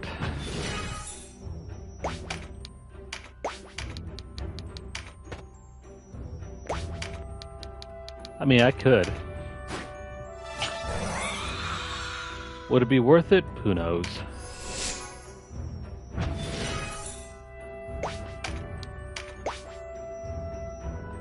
I think probably not, because the scaling might be a significant issue.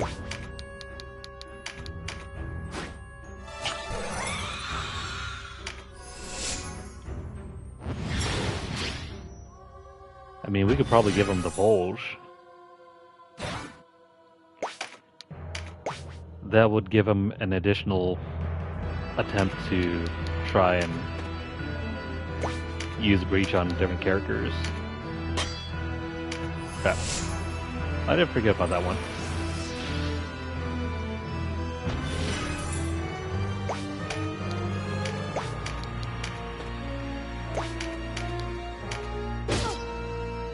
I mean, it also depends on which items that we want to give them.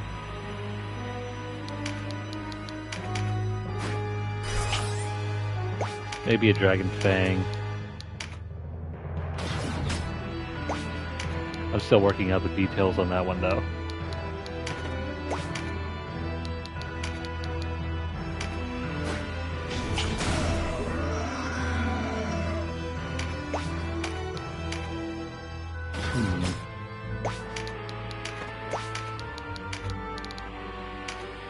Can we get that item, please?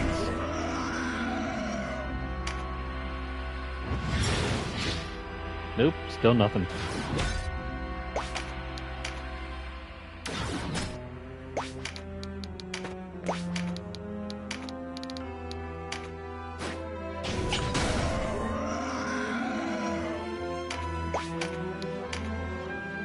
Where were all these cards when we were struggling to farm these?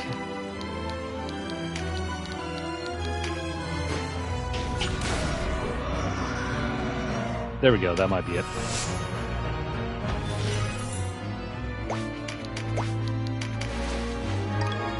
Cool.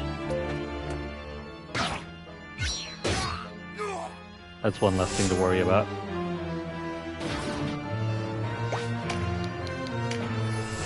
Alright, Sestina, let's do some healing. Our good friend Gildas over here will probably die soon.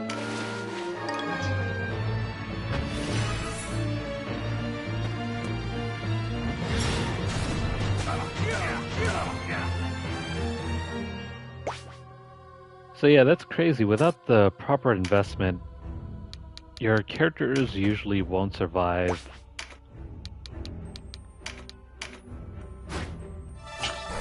And they won't be able to dish out more than 10% damage at any given time.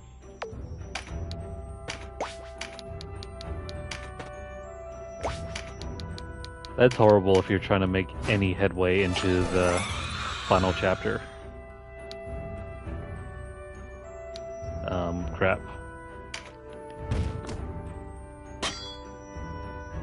Please don't take that item.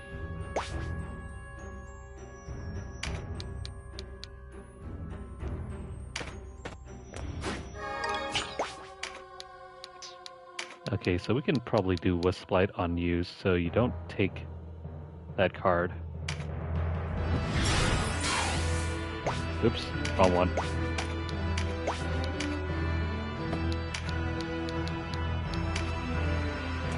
See, the trouble is with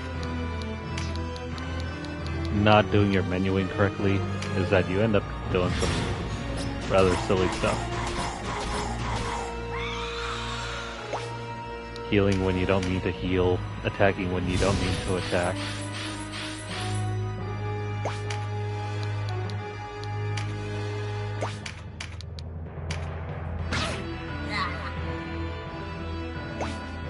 Aw, come on.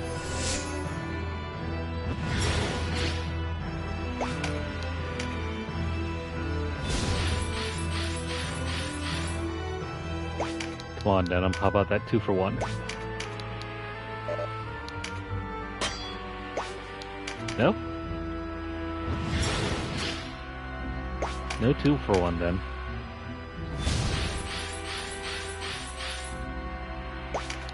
How about if we just stab our friend in the back? It wasn't worth it.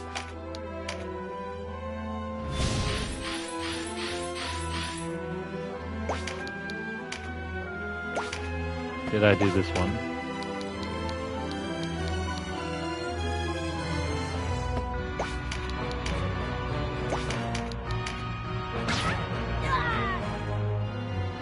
Yeah, I probably did. Or if not...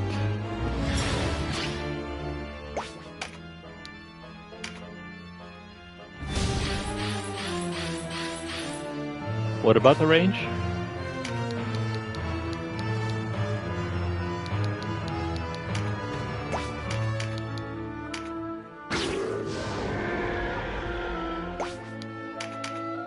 That might be our item.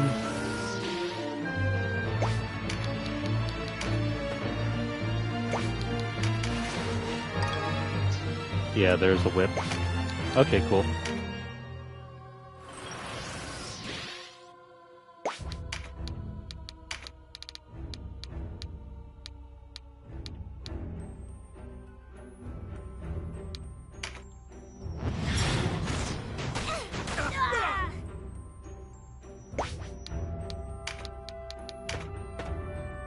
Please let that be it. No.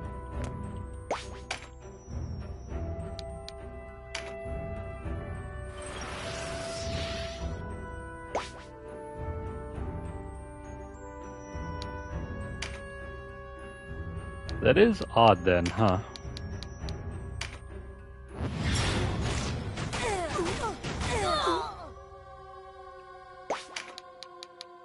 Maybe it's just a strange holdover.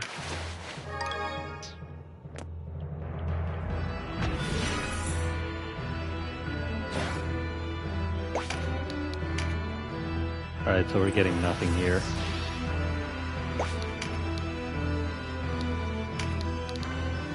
Oh, what do you know? Distant Brain. You know what? Let's do that. Eat my rock.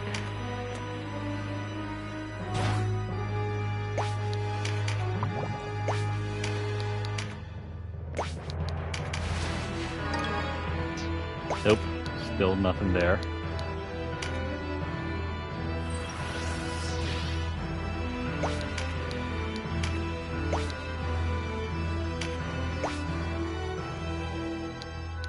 Okay, so we'll just have to wait for the time being.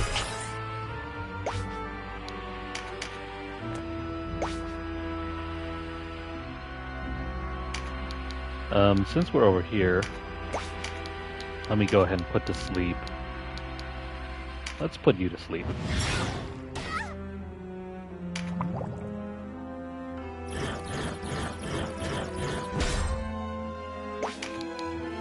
I am just gonna beat a hasty retreat, and we're gonna do some healing.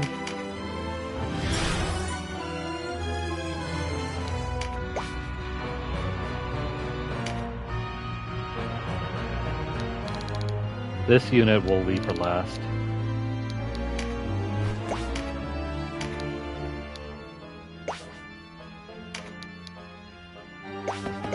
Let's not wake you two up yet.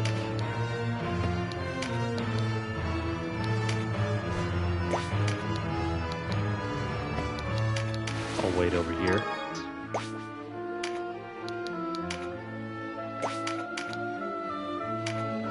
Swing and kill.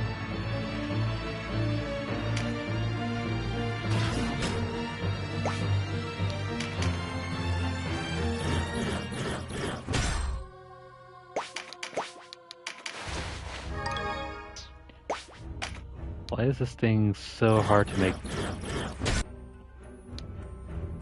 He isn't dropping our stuff.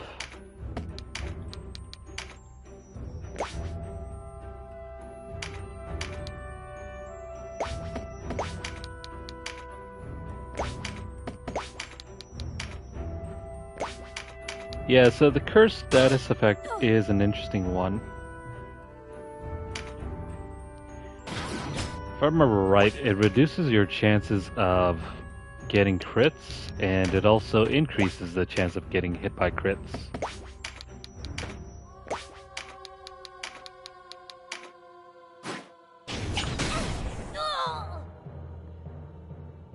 It's a nice alternative to using a crit chance card.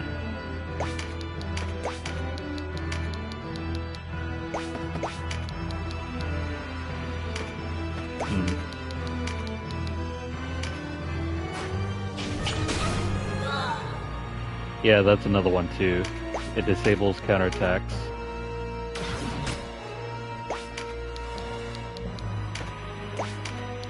It's almost like your anti-luck status effect, I guess.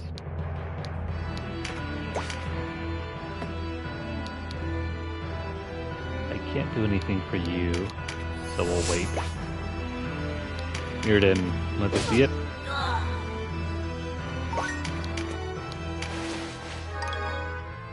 There we go, there's a sage staff.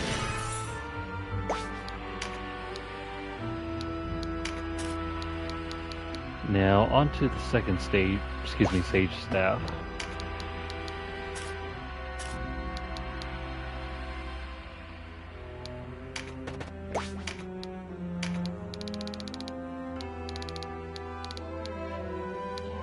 Since we're over here and we don't need to deal with you,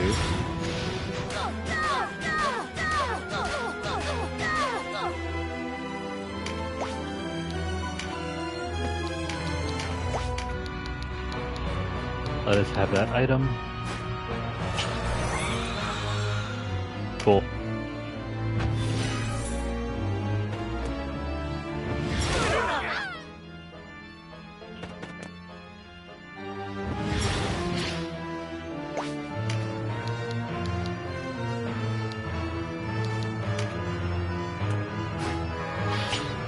I'm gonna grab the physical attack card and then... Actually, no. Instead of getting that, let's pick up the crit card and then attack you.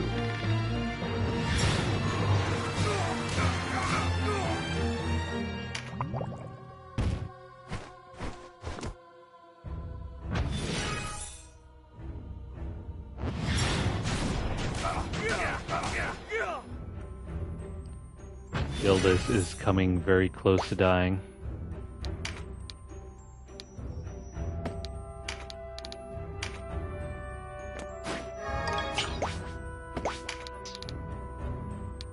The resistance card will hold off.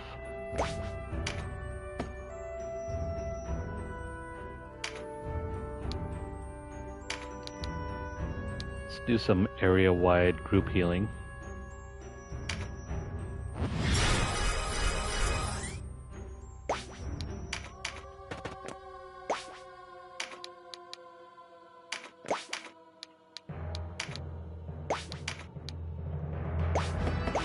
Alright, so we'll move on closer over here and drop this on you.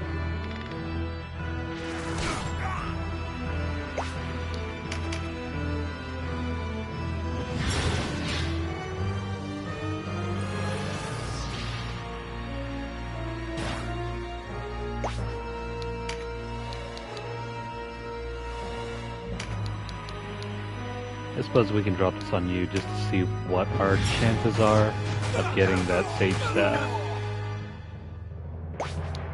No.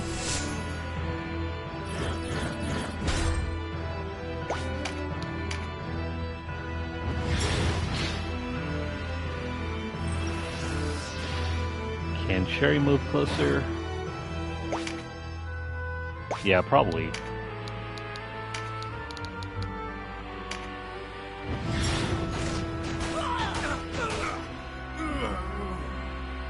Damn. Okay, so not doing that.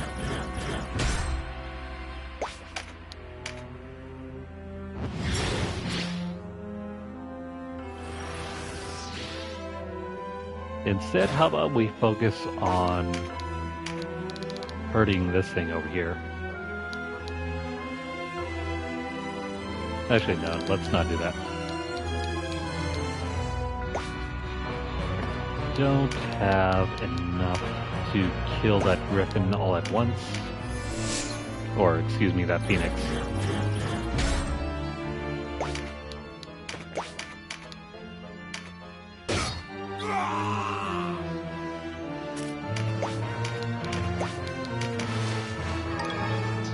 And there's our second sage staff. Let's rewind for 1 second and heal up.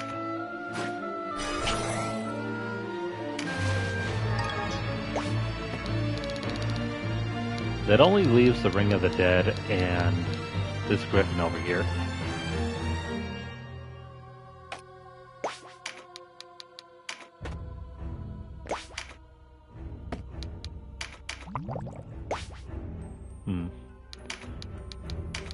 Let's go ahead and lock down. Let's go lock down the Death Eater. The Griffin we can just use Denam to deal with.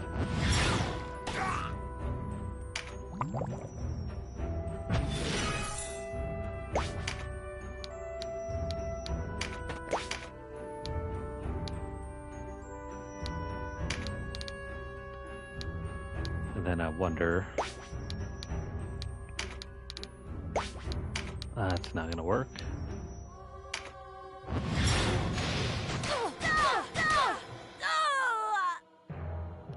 Oh hey, we can take that.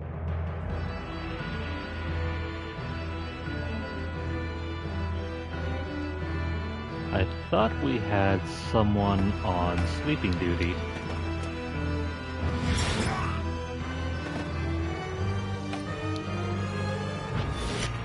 Or did we accidentally wake him up?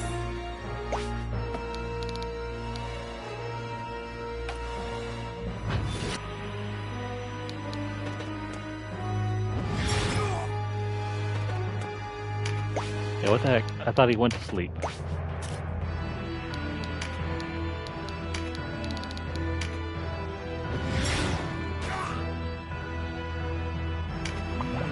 Oh, that's why. Well then. +1.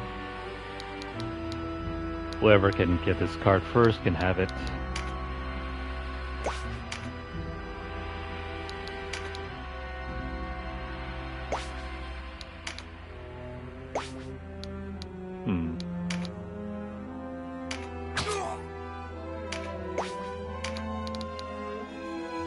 Can't really do much there.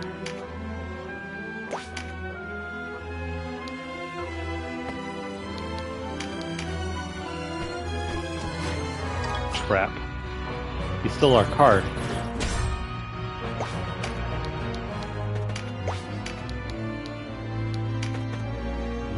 Right. You know what? That wasn't very nice, so you can eat this.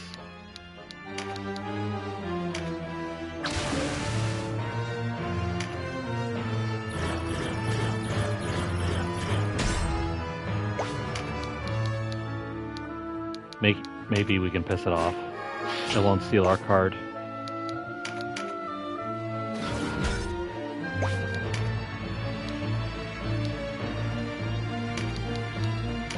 Alright, Kashua, speed up, please.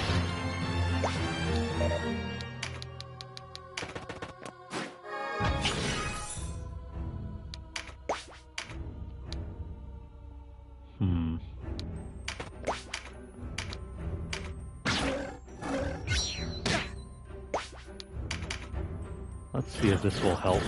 If we can get it to run, I'll be happy with that.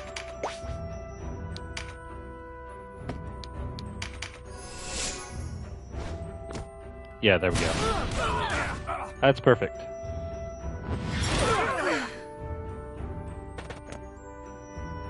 Perfect.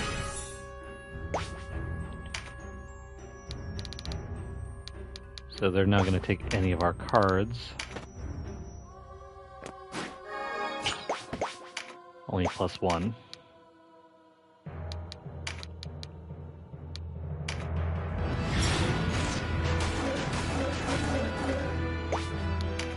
Oh, we can do better than that.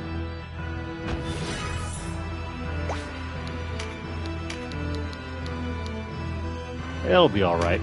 He'll be gone before we know it.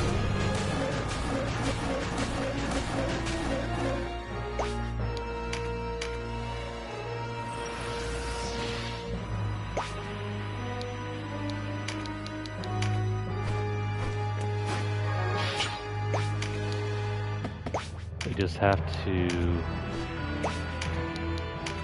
provide the right commands and we will have this thing out of commission soon enough.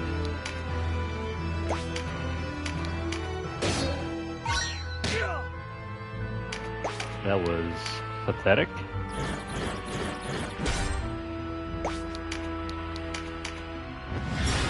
What are the chances of this thing healing up that griffin?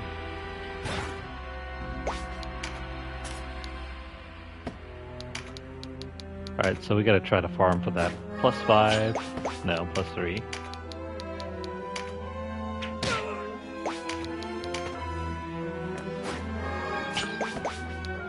Crap. This is gonna be one of those cases where we're gonna be here farming forever.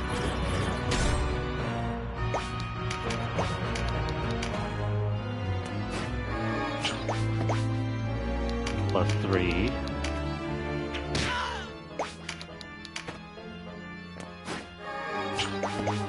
Aw, come on.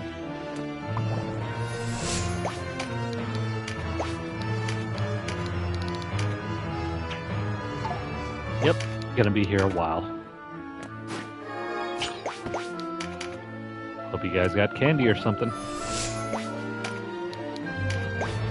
Something to keep yourself awake.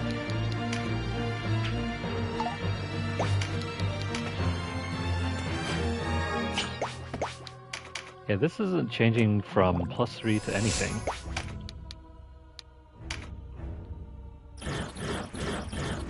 Maybe we should do something else instead.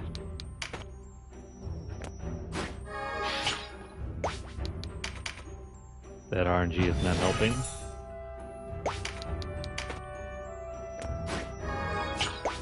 +2.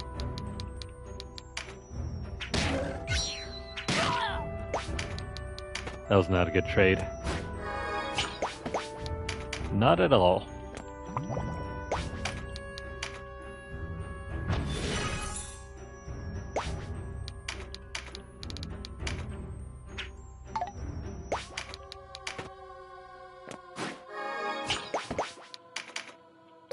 Oh man.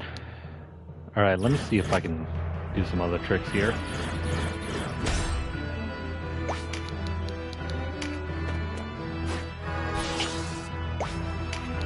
Heal someone.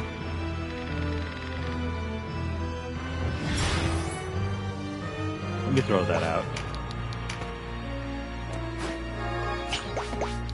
Nope, that's pretty bad.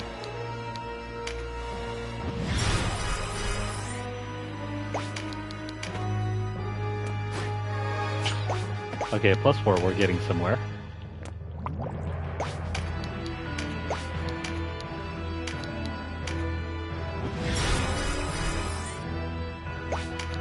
I mean, I'll take the +4. +4 isn't bad.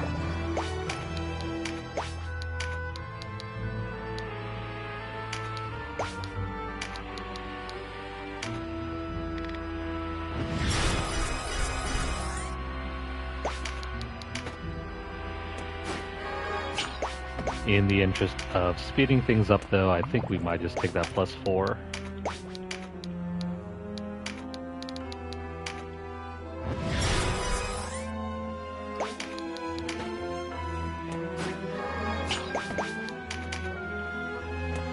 Yeah, it's probably going to be that +4.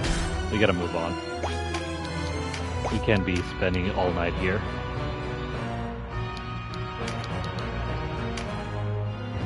Min-maxing is cool, but sometimes you just have to take what you can get. Yeah, let's move on.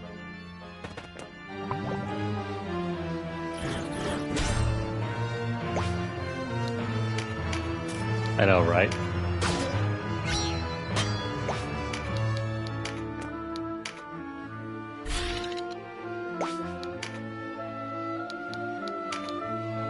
Okay, so what are we dealing with here?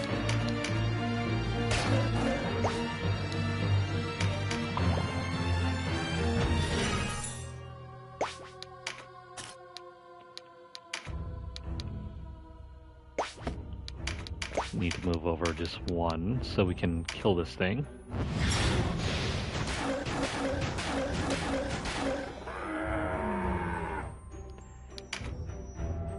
Oh man, all the drops, you gotta be kidding me.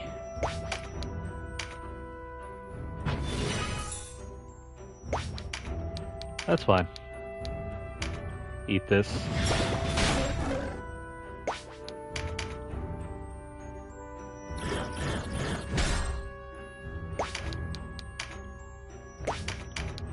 That should almost do it.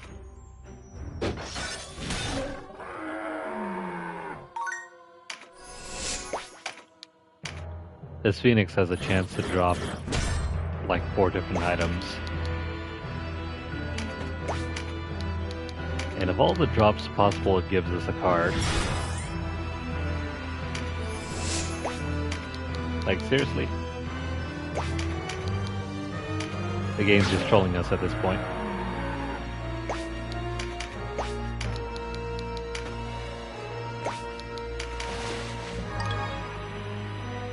Okay, so let me see. We have the Supple Whip and the Gurzas at a back. You know, funny enough, those are the least likely to drop items. Because we got lucky there.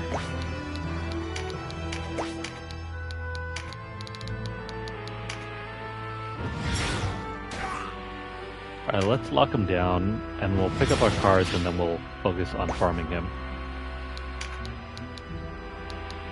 Actually, you know what? Why the hell not? This guy has a 15% chance to drop that Ring of the Dead.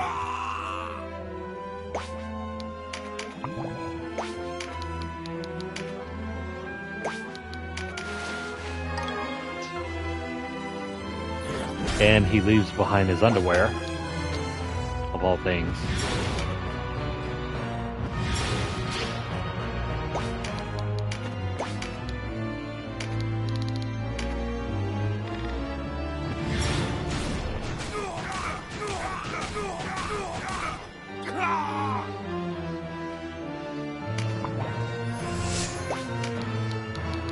Come on, Kashua, pick it up. There we go. Alright, so that's going to be it for this map. We're going to pick up all of our cards and then we'll back out. We're not going to complete this dungeon. This map, I mean.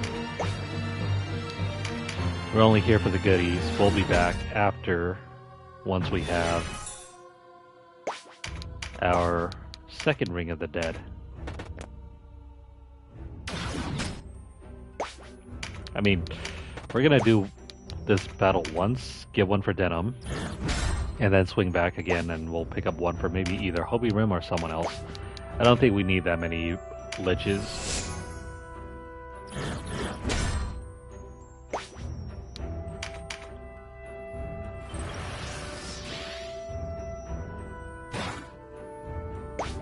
I'm comfortable with the characters that I have at the moment.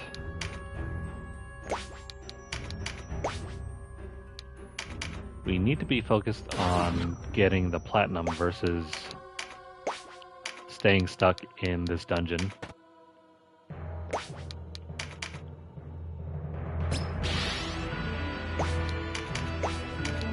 Alright, so Denam can collect this card, and then Kashua can end the battle.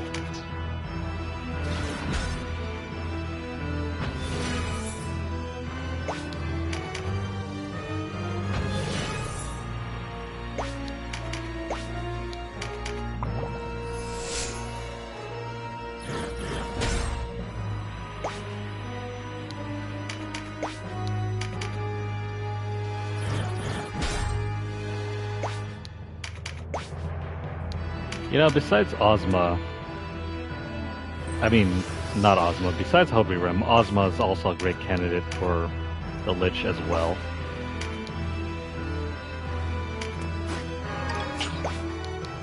She's by far the quickest character. Alright, so that's gonna end this battle. Let's retreat.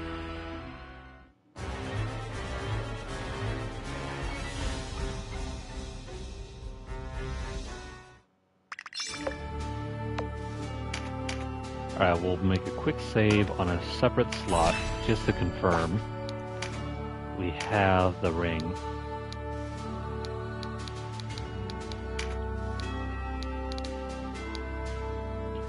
Yes, we do. Let's throw that onto Denam, have him transform, and then we'll back out and see what happens.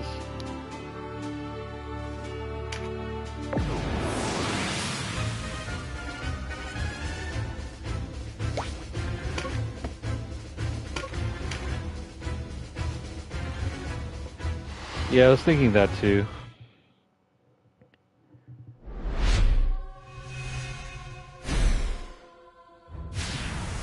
I mean, of course you can use the the ring on either character.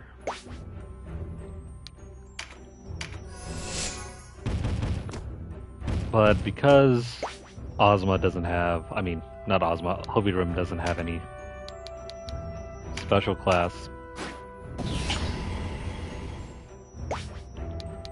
Okay, so yeah, that just turned Denam into a Lich. We can now back out. Okay, sweet. Finally.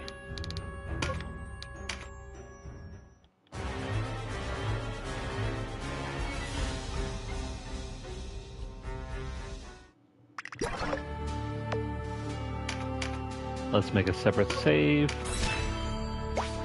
Now we can finally make our Lord class.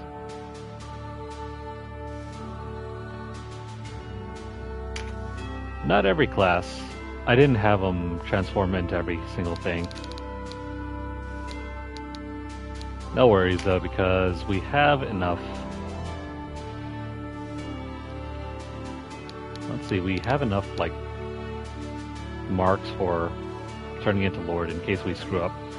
The thing is, I don't know exactly which classes Denam can still transform into.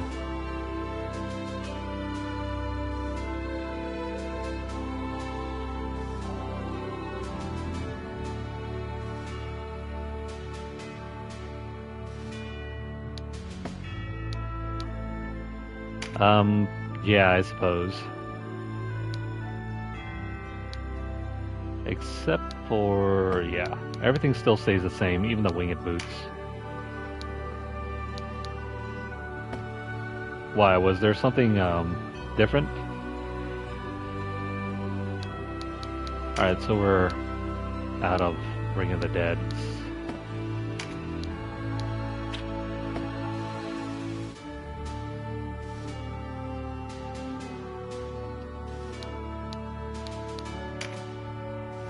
Actually, not quite. I think it stripped away our helmet.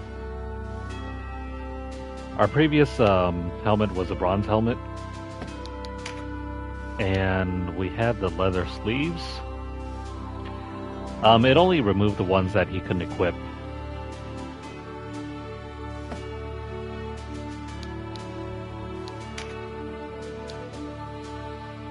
So the bronze helmet that we had previously on as a Dragoon has been removed. Same thing goes for the arm piece.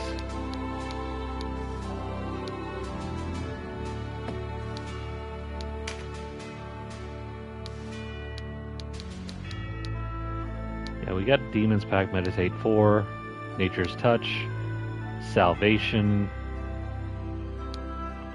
Engulf, Reflection, Concentration. Cool. Alright, so let's try and see if we can make our perfect Lord class.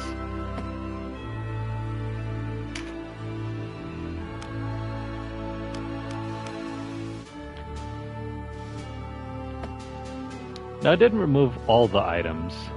It only took off our arm and helmet, which were knight-only pieces anyway.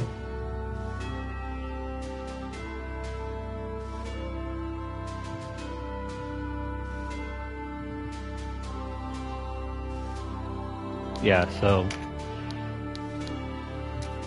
this thing ordinarily isn't equipable by a Lich anyway.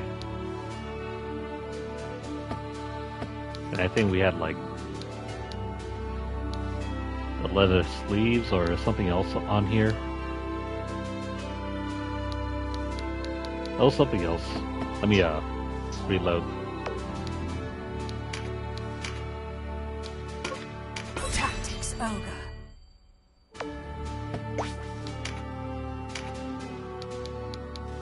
I guess it removed our bronze helm and leather sleeves. This is not equipable by the Lich. Yeah, neither is that.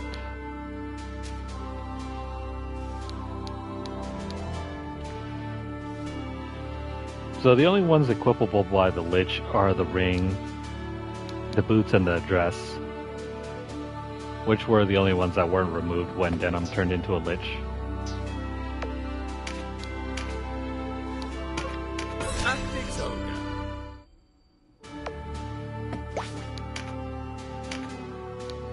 Yeah, that checks out. We don't have the spear on him. Or the armor, or the headpiece. Okay, so let me see. Now, is there any specific class that we haven't transformed Denam into?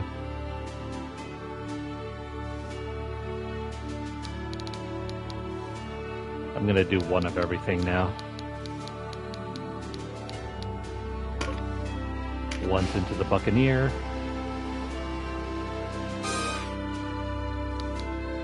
The Necromancer.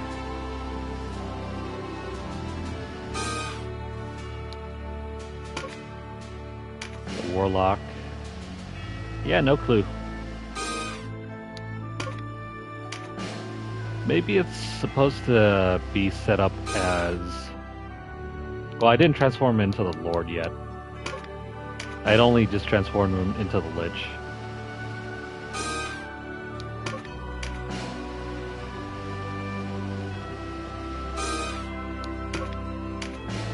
So... let's see, we only have... Yeah, we still need to go into every single class.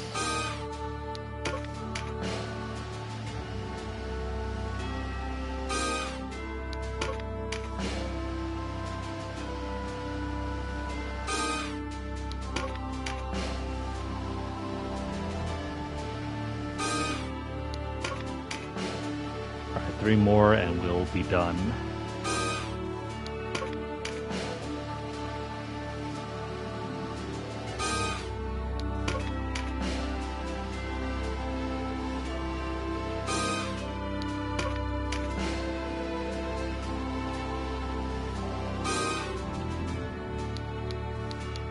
And since we transformed into... Yeah, we transformed into the... whatchamacallit? The Lich. We don't need to worry about that one.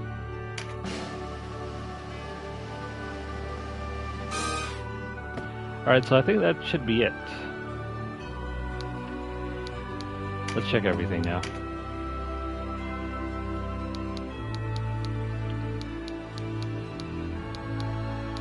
I think I'll just leave them as a fire elemental, because we can either use helmets, not helmets, crossbow finishers and hammer finishers. Okay, cool, that gives us nearly everything.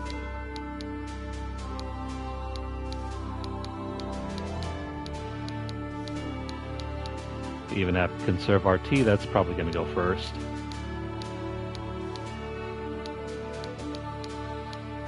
Double impact, fearful impact. Tremendous shot, where is the other one? Here we go, Phalanx, we also want this as well.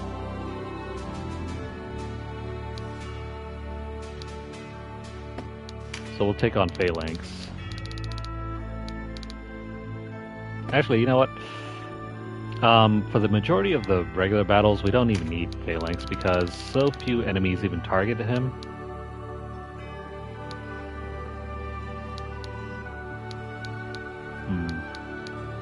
Yeah, definitely we can have some fun with Denam now. But whatever shall we do with him?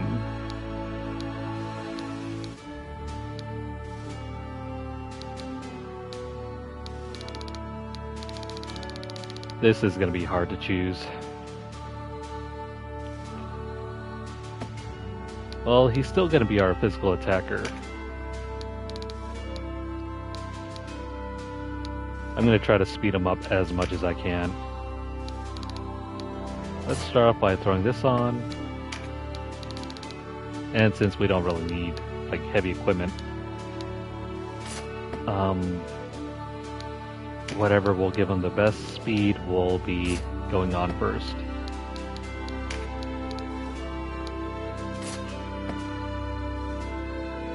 Hell, I don't even know if we need this on him. Let me try removing everything first, and then we'll see how things go.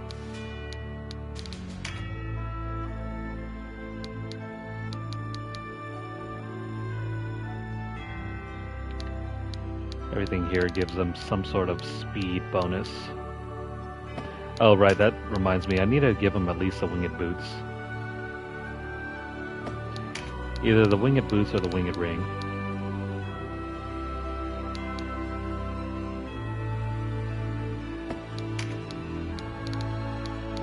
Let's see.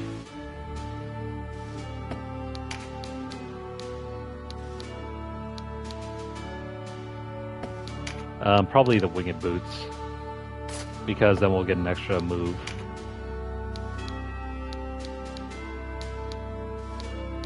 And then after that,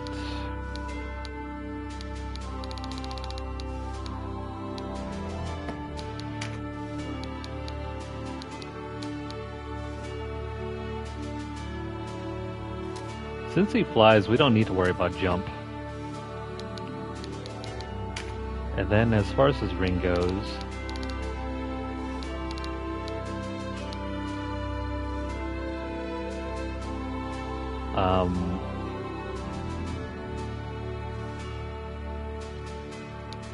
I'm debating whether to give him something to increase his defenses. You know what, that's fine.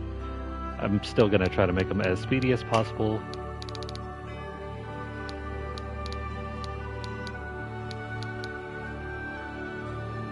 Depending on how things go, we might just keep it at that, or we can throw on phalanx.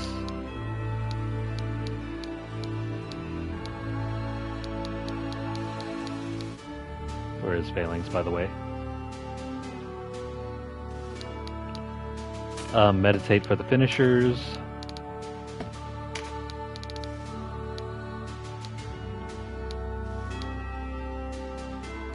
And now his weapons.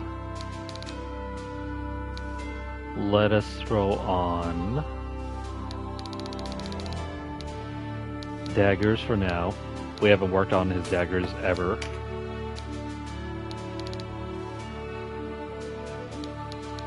Yeah, Lament of the Dead is possible. I'll think about that one.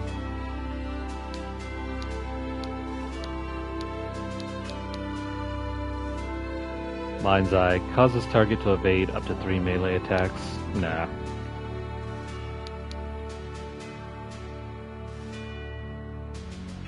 He doesn't really use spells, so, I mean, that's where Meditate comes in handy. He cannot use... Yeah, he can't use any... Oh, never mind, he could still use Apocrypha spells. Huh. I didn't expect him to use the Apocrypha spell, but I guess that's available to him if he chooses to. Let me take on a summon spell. Do we have any... No, I guess not. Let me throw on Paradigm Shift.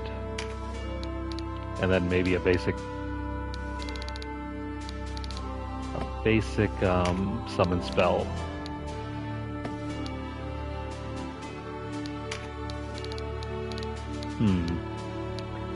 What summon should we give him? Actually, no, never mind. Let's not give him a summon spell. We'll keep him as a physical attacker. Instead, we'll throw on Sleep.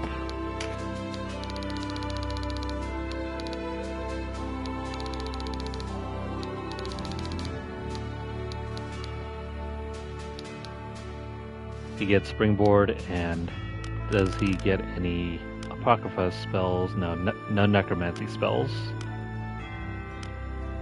Weird. He doesn't get ninja spells or dances or even songs. He does get he does get Draconics. So maybe you throw on Starfall, Sacrifice, Diablo Spite. Weird. Okay, so he does get this.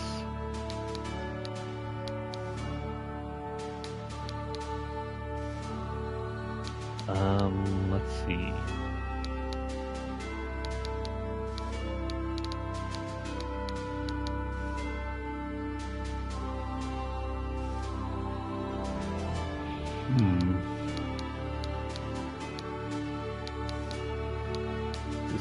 Decisions.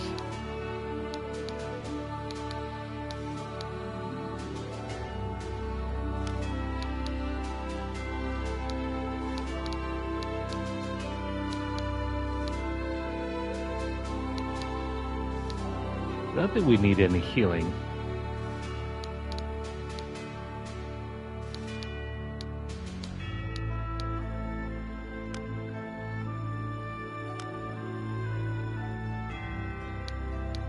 I mean, maybe just one summon spell, I guess.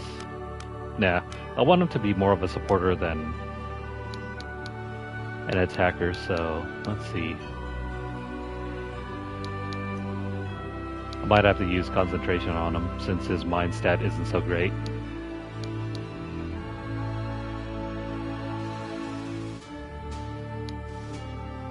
Torpor, definitely.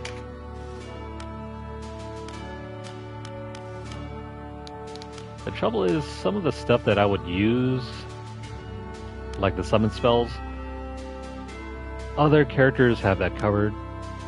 So it's not like we need him to be a summoner or anything like that. Maybe a boon of swiftness. And then I guess I'm just gonna stick with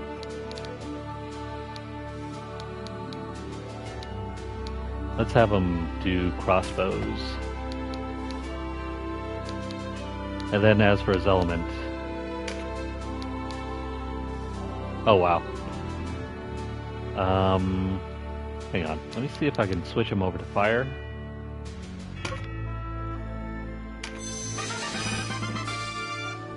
Okay, so he can change to any element at will.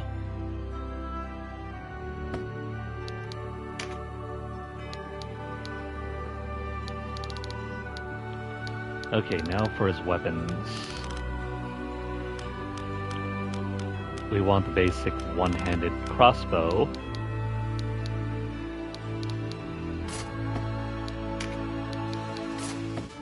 And then,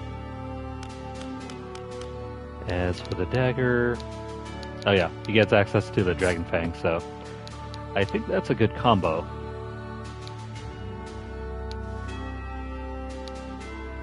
We want him to be speedy. We want him to get his finishers whenever possible. And he can also throw out spells if need be. We'll work on his equipment later.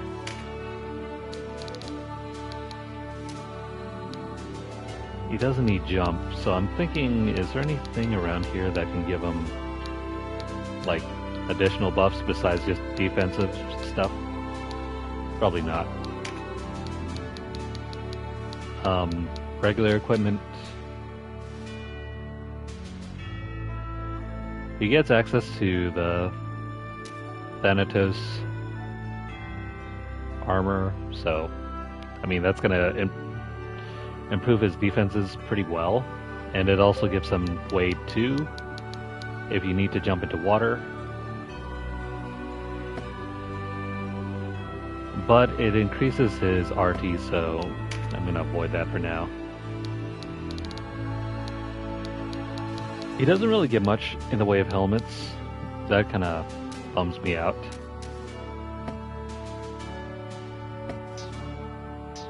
So we'll leave this at that.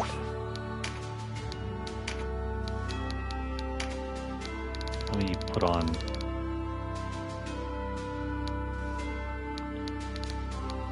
Let me put on this, and then... Oh, does it? Yeah, I'll think about that. Getting Dragon Slayer is pretty nice.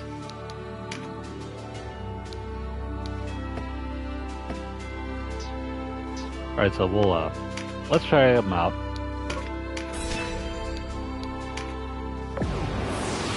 This is probably going to be our last battle of the night.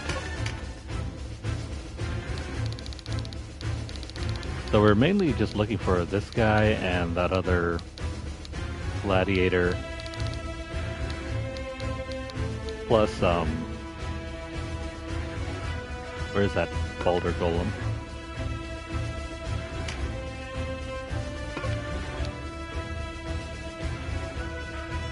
Actually, no, we don't want that boulder golem. What am I thinking? We want that, griffin. Oh, we can still earn those charms, so... Let me, throw on a random cleric.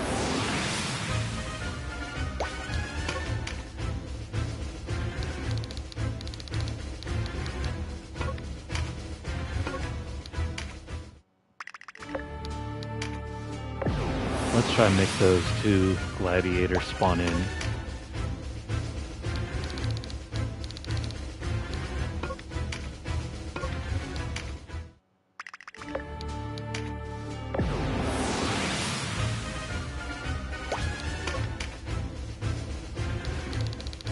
Where's that gladiator?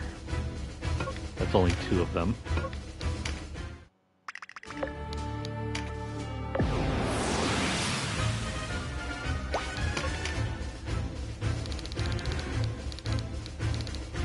Alright, so there's a griffin, the two gladiators, and two Death Eaters.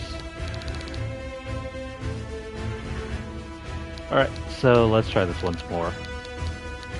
So we need to farm this one, this one, this one, these two over here, this one again, either one or the other, and this one.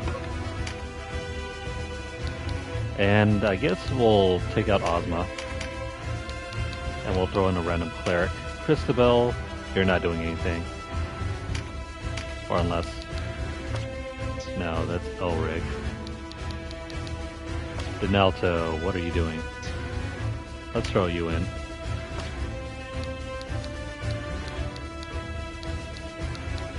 Denalto still has all of his old stuff on.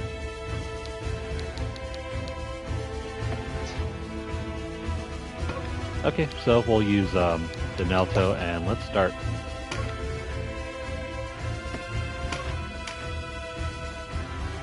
I thought we were going to lose access to all of those charms, but it doesn't seem that has gone away yet.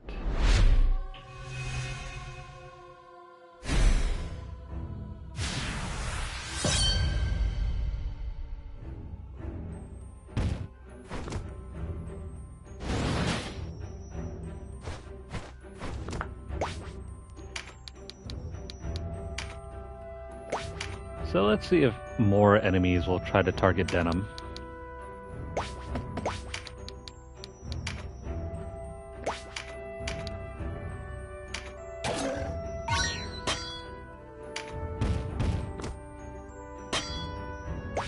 Sweet. Denam's blocking everything.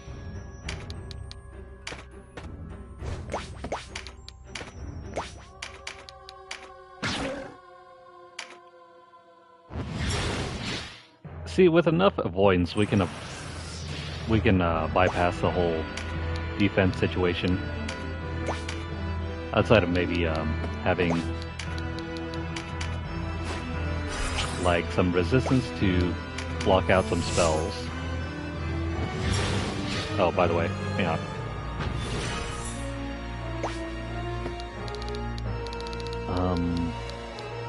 What are these two? Florentina and Dewey. Yazi and Maya. Okay, so the only one we need to worry about is Yuji. That one can die for our card.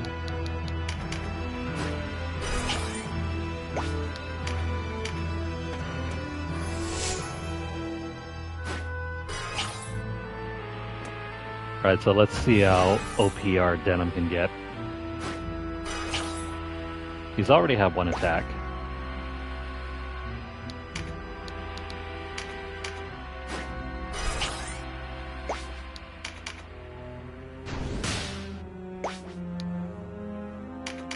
Denalto, just stay behind us.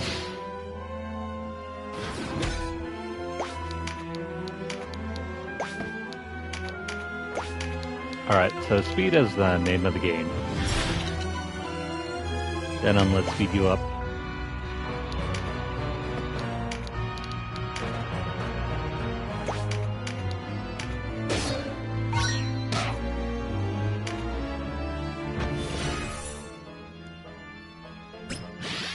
Gonna be really interesting to see what we can do with Denam now.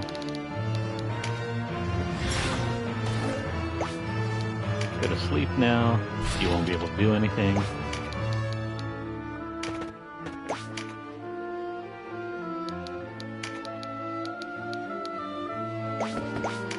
Alright, so while we're here, let me throw out this spell.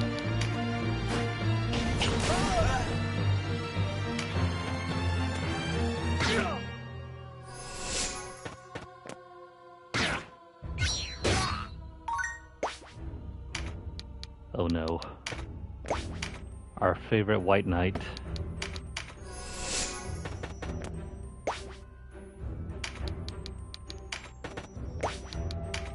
You need to eliminate Yuji.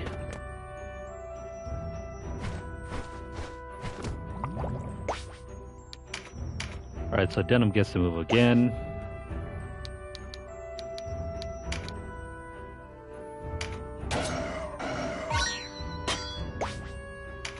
Free poison. And then we'll grab this over here.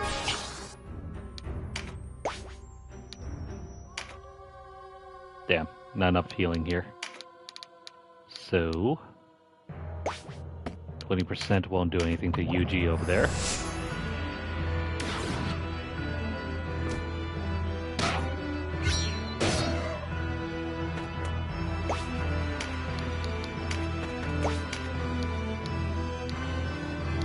Alright, so Yuji has to go.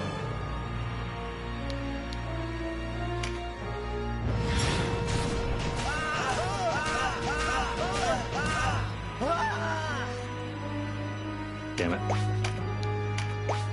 Not cool. You need a card from you, Yuji.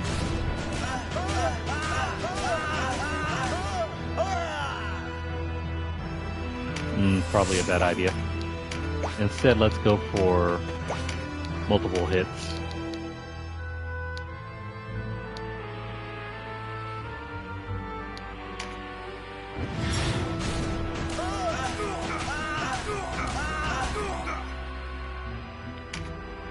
Now see, if we didn't already have a whole bunch of summoners, I would probably give Denam one or two.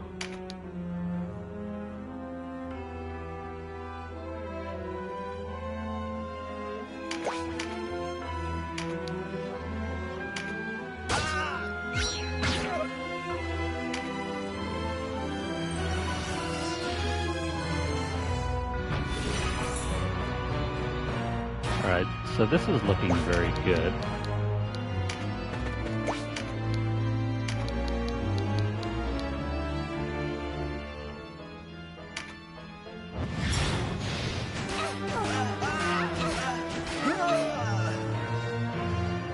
Dang it. This is going to be a repeat of the last battle. In case you're barely tuning in.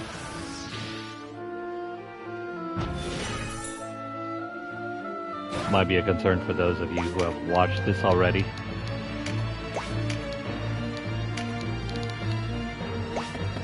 But this is where we truly get to experiment with how Denam will roll for the rest of our playthrough.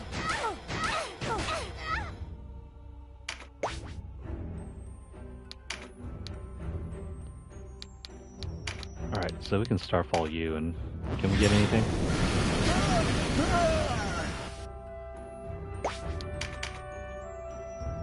Perhaps in the future we'll switch out some of Denam's other stuff for some alternatives. Like, I know we don't need Torpor for every single battle.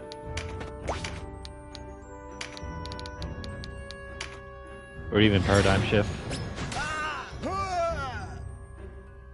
There we go, there's an item. It will just have to depend on our use case in the future.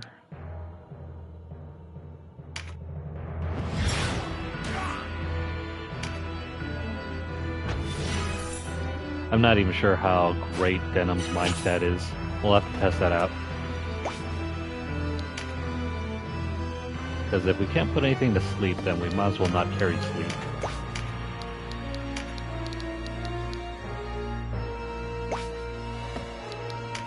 I'll wait over here.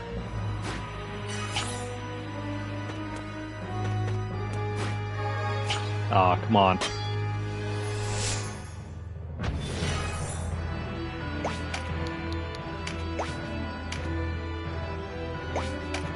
Alright, so we'll have to put someone else to sleep.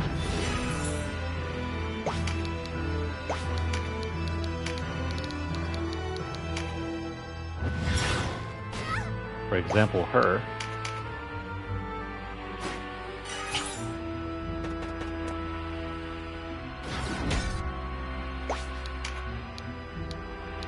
Okay, so if you want to do conserve MP,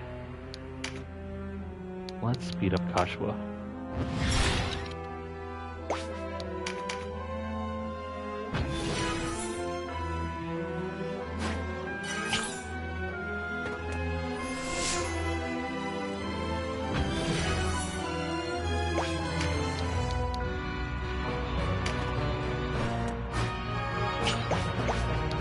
Alright, so we didn't get anything there. I might have to feed Denam some HP cards now. Since we took off all his gear, he's on the weaker side again.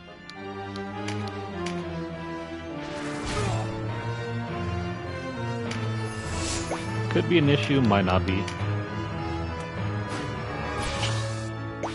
Depends if he gets hit often.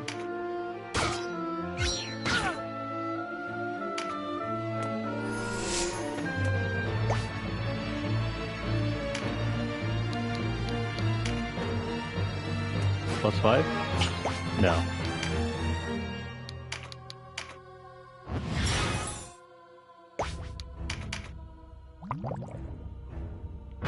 Please don't take it.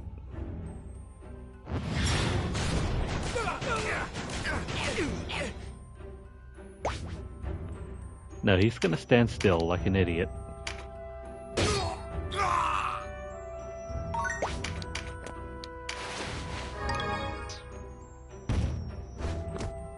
Okay, there we go. Thank goodness.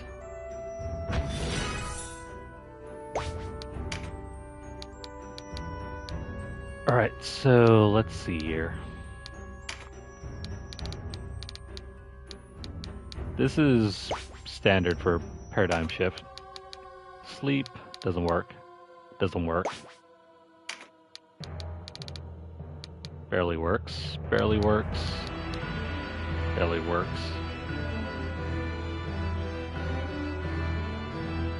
Okay, so we're going to need to raise Denam's mind stat a bit then. You can't really hit anything with sleep. Torpor is a different story. That still works just fine.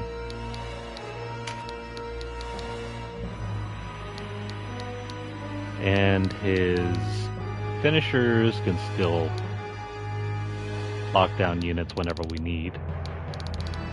Whenever we need that. Sweet.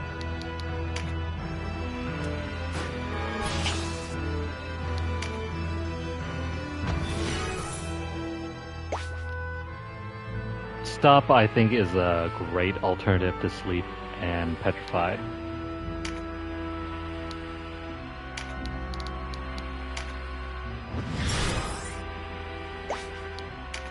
It doesn't have the same issue that sleep does. Namely, you can use poison and sleep together.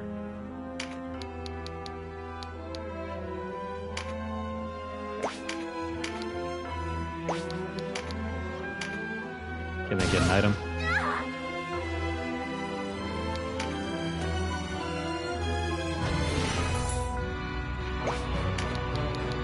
Please let this be it.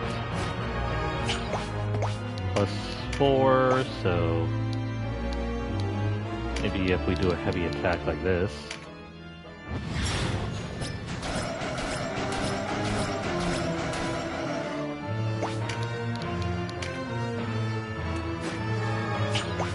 I'll take it.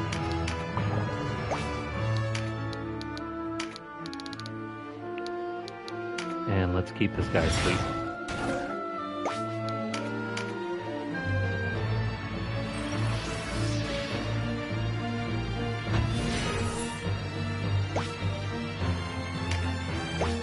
Does he have a Lord exclusive ability? Or am I not seeing the right thing here? Or do you have to equip his first aid thing?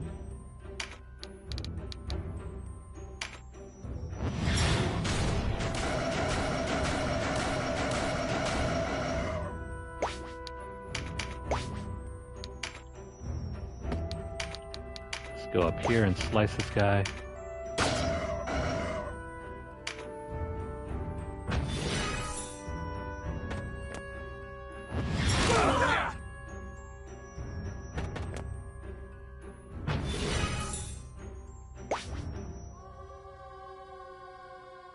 Okay, so who exactly did that hit?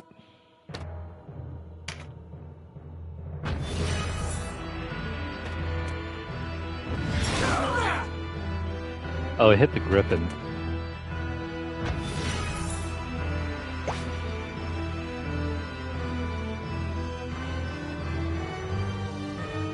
It hit the griffin, so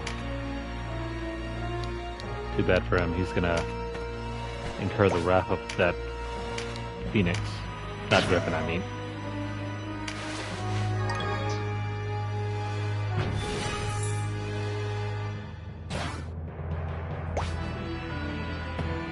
Oh, by the way, I forgot to check on the item. Please let this be it. No. Shoot. That means we have to rewind.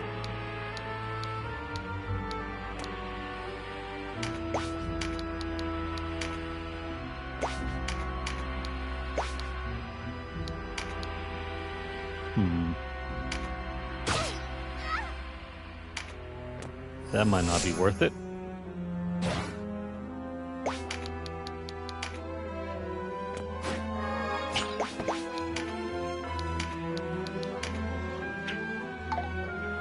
Like before, we only need a 4. Oh, never mind, we get a 5. Great timing.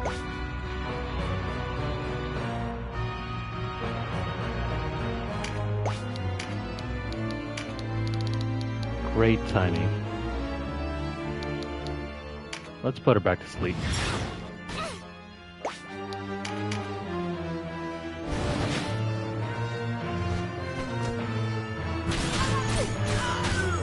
Yeah, if you want your Denam to focus on status effects, you need to have his mind built up a little better than I did. Because we've been using him as a physical attacker, we haven't bothered to upgrade his mind stat. Mind you, it's not terrible.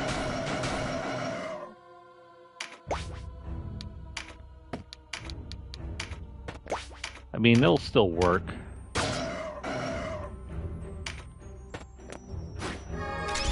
We'll just have a harder time getting what we need out of him.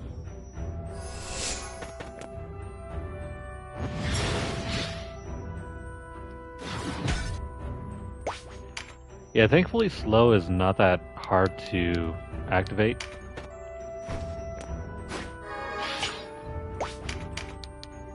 Sleep, on the other hand, is a much different prospect.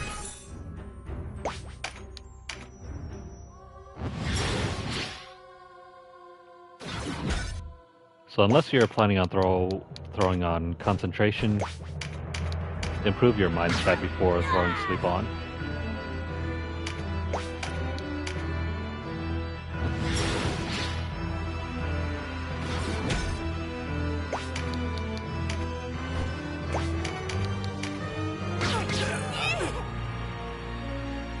This thing won't give us anything else, so let's move on.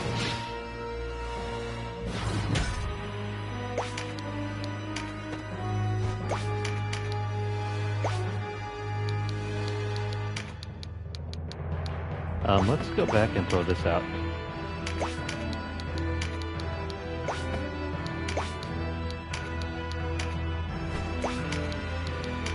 Just gonna swing Cannabis over here to throw out Hellhound.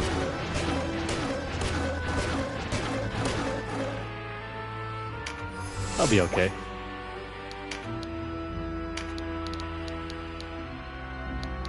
Then once more.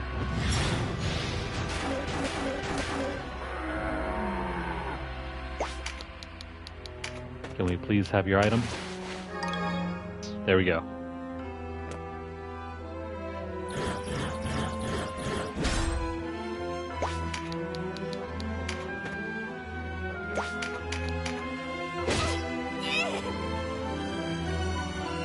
That should be another item. Well, we have that wizard to continue with.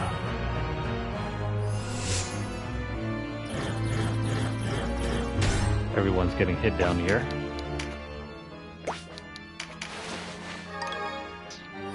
There's our Sage Staff. Let's do some healing.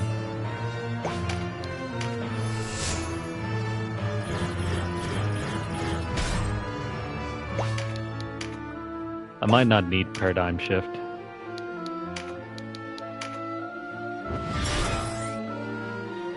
Our 3 white knights are holding down the fort in terms of speed.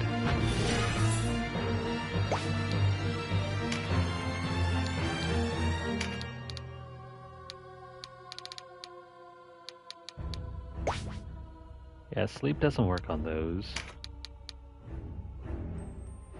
Paradigm Shift is somewhat useful later on, I think. Let me go over here and use Sanctus Flare.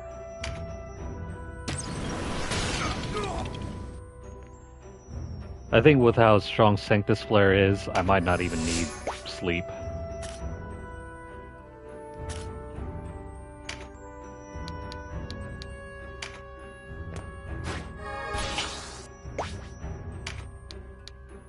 Because Sanctus Flare rolls our status effect and attack into 1.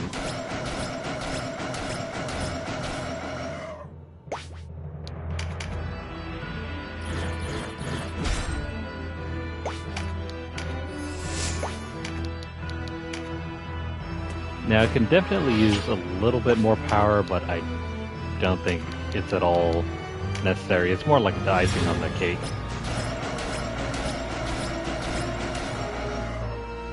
Wow, only 2?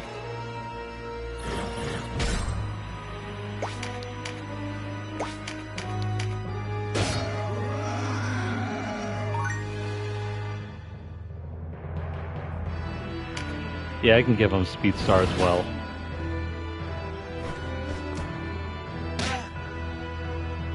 It's too bad though. We have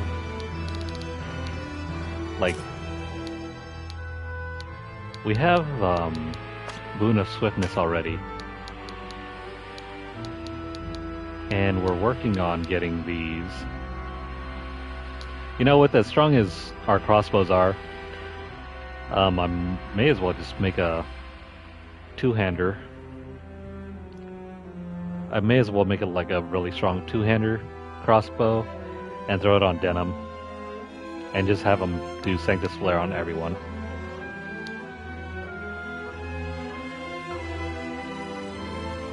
I mean, daggers are still worth it, but I haven't had the chance to use it yet.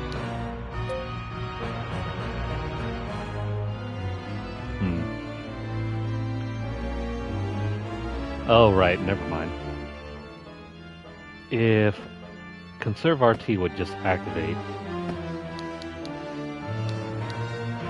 we can throw out Paradigm Shift for everyone. You know what, let's try that next time.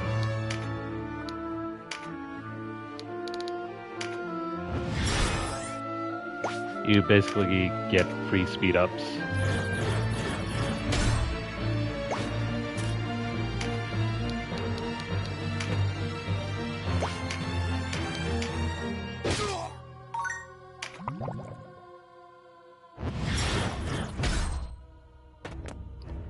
Thanks for carrying that.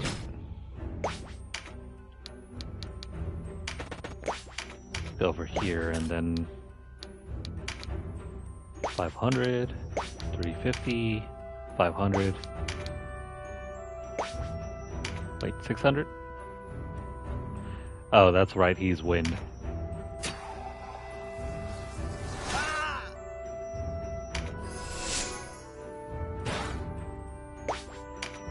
Right, that's another thing. If you have some sort of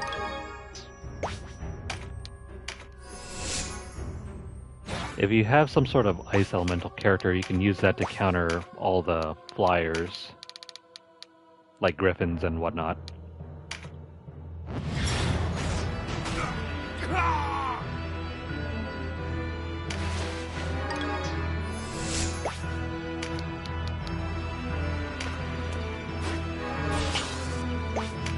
Okay, so let's leave it at that.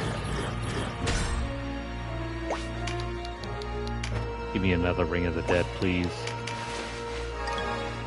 No, never mind.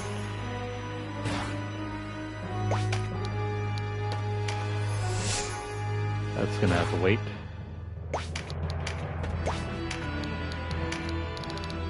Instead, let's weaken her.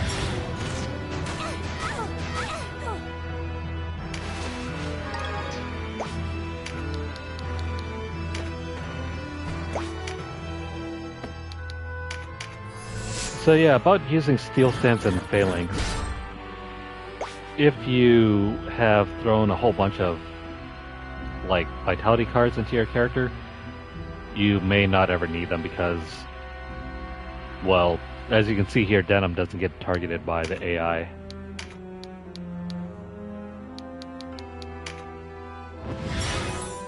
So it might be a wasted slot.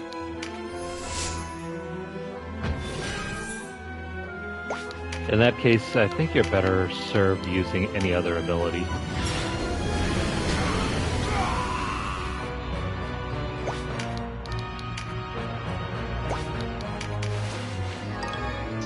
Nope.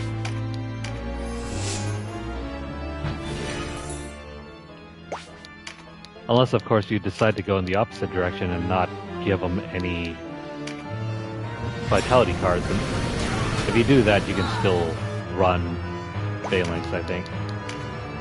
Or Steel Stance.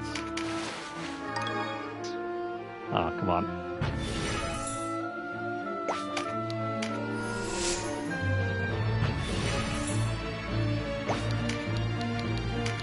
How about we throw this on top of you?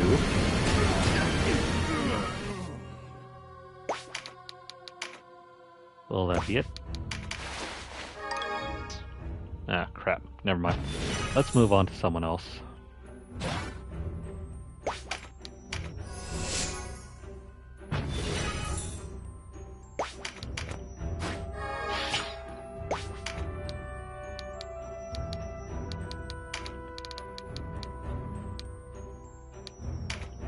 I think we can get that item off of her.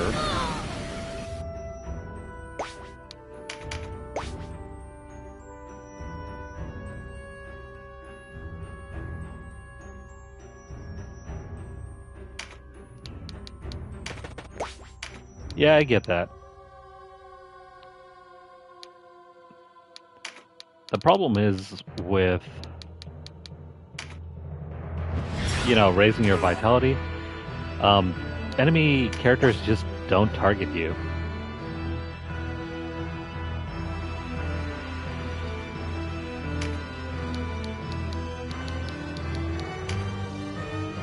So in essence, if enemies never target you, do you really need Steel Stance or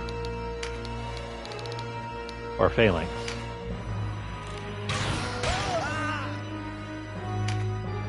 That's the real question. Because obviously if you're never gonna take damage at all, if you're never gonna get targeted, do you still need to take damage?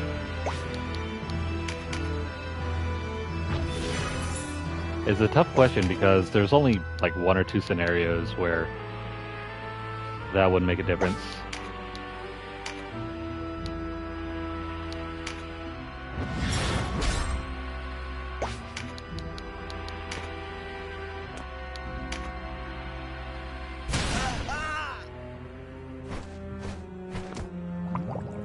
Yeah, that's what I'm thinking. It's probably the only situation where you would ever use it if you're attempting a solo run. Okay, so that didn't work.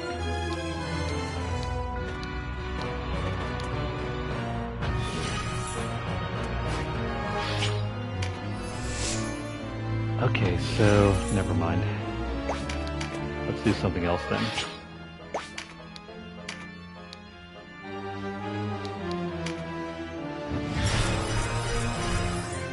If you're prepping for the final battle, as in the Coda 4 battle, then I could see where you would use that.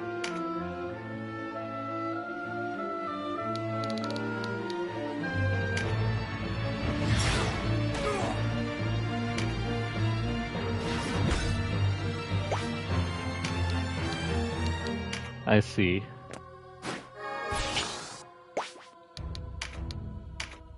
Yeah, I guess if you're soloing enemies or the Coda 4 battle and you're trying to farm those relic weapons, then yeah, totally use one of those spells to, I mean not spells, one of those auto skills to influence the chances of you not getting hit for anything.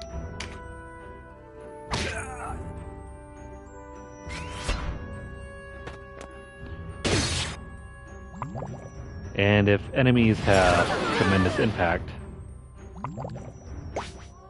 that's another scenario, because tremendous impact will bypass any, well, in general, like finishers will bypass any avoidance stat that you might have.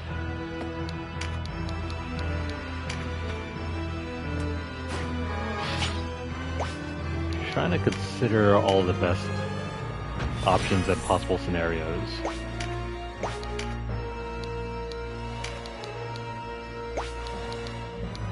Alright, so let's go ahead and shoot her. Dang it. Not what I wanted.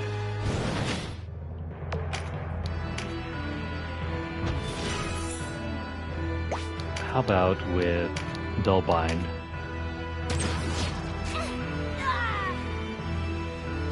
No, of course not.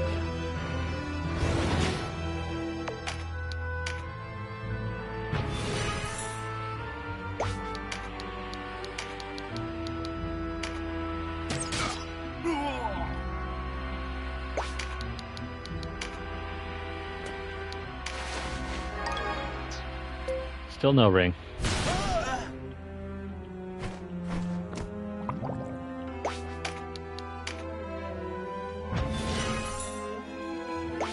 And since we have some MP, let's try and drop this on the other characters.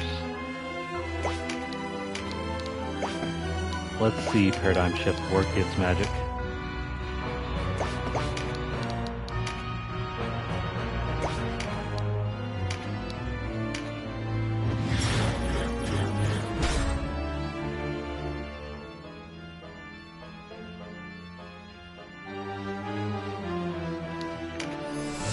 I mean, I can see that scenario, but the thing is, if you've been farming Vitality cards a lot, then the enemy AI would usually ignore you anyway in favor of your team. Because the further and further along I go in the Palace of the Dead, I'm starting to see that Denam can just like walk into the middle of the field against a bunch of enemies, and they're basically blind to him. Unless you count the special battles where you have like Alistair or somebody. Like Alistair, the high level units, they will give Denam some trouble. So that kind of scenario I can see where you would use Steel Stance.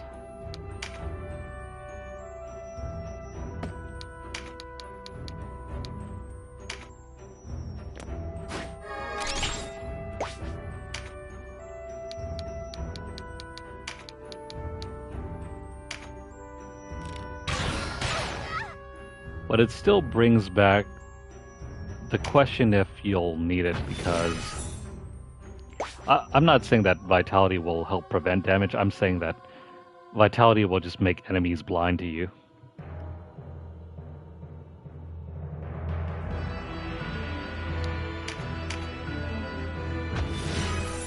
And if enemies are blind to you, that means you just never get hit. Regardless of whether you have Steel Stance or Phalanx on, if enemies just don't target you at all, then it renders the defensive auto skills moot.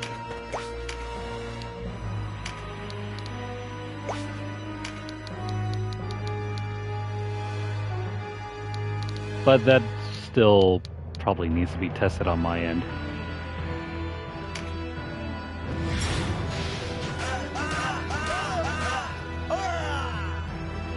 And that would require me to have a whole bunch of Vitality cards to give to Denam.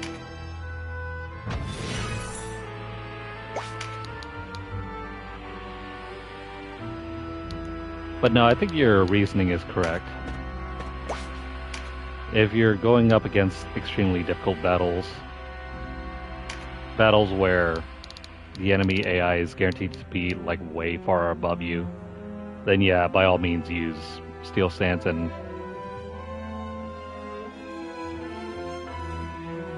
I see. Yeah, if you're planning on taking a bunch of other characters with you, then you can combine those to create a wall where enemies don't really try to attempt to get around to your other characters.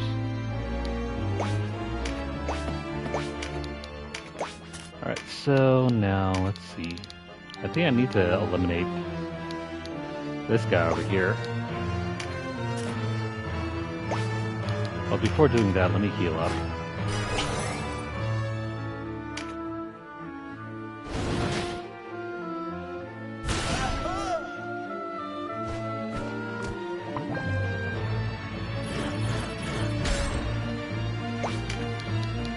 Okay, so let's try and get that item off of you two.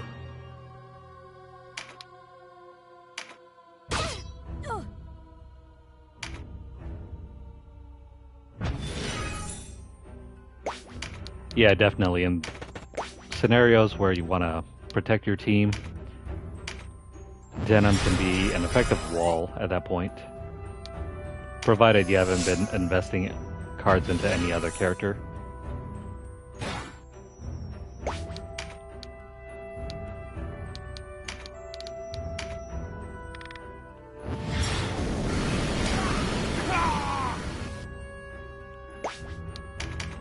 There's always a use case for everything. Even in situations that I can't possibly dream of.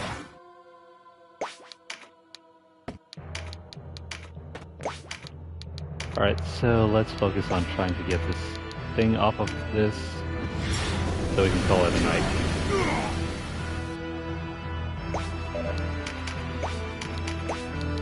Let it be the ring.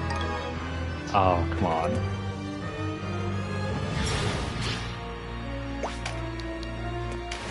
I had way better luck during the last round.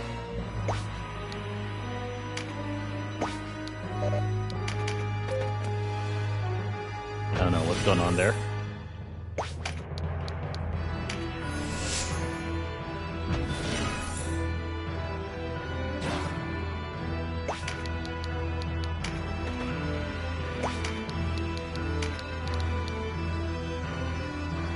Wow, 700. The power of 2 cards can make you overwhelmingly powerful. Ah, man. Still waiting on that thing.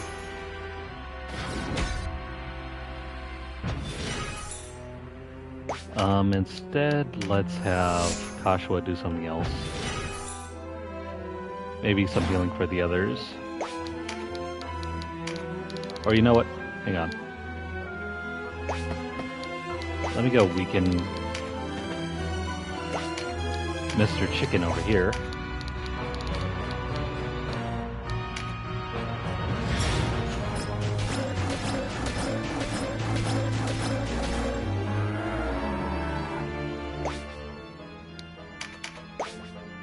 See, this is a great thing to have multiple different attackers. Especially one that can specialize in something else. There's our Ring of the Dead. Denam can go on the offensive with physical attacks, and Kashua and Sherry can move in the opposite direction with magic. Also, that applies to our black sheep over there, Vice.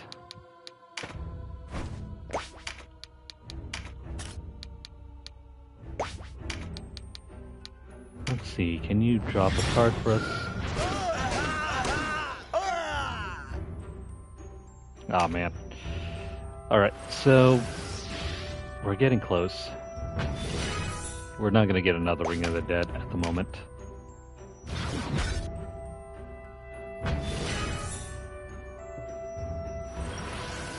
But yeah, if you want to focus on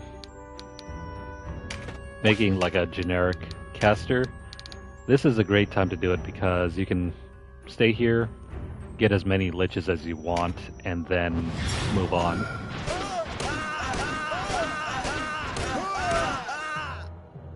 Or, you know, don't. It's entirely up to you.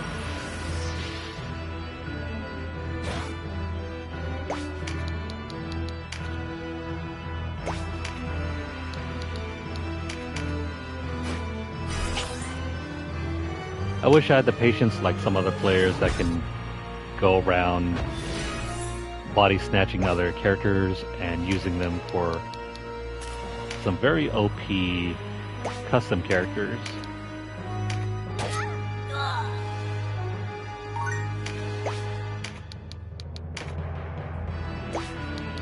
What do we have here? Just a supple whip? That's fine.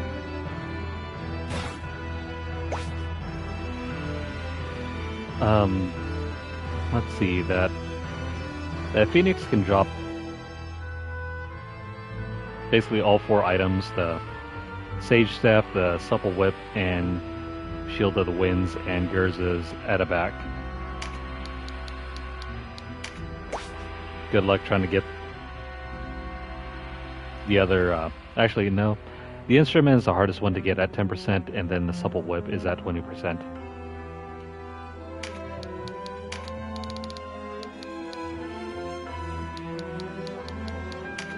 Alright, let's see what she dropped.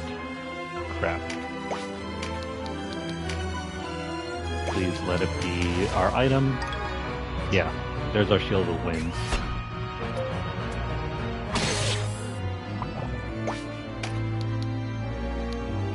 Before we do that though, let me move over here or somewhere. Crap, that keeps missing.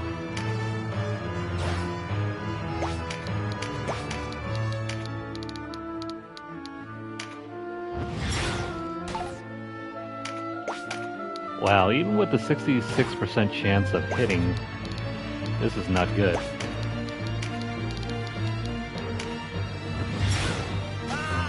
There we go.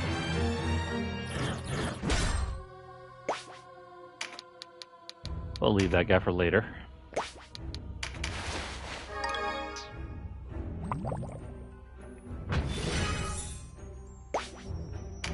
Kashua can pick up that card over there, and then we'll get out of here. We'll move on after this.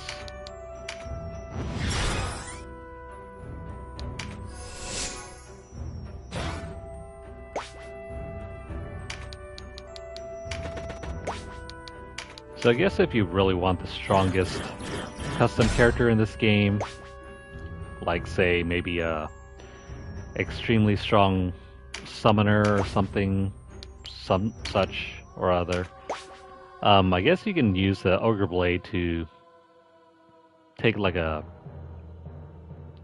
oh, I don't know,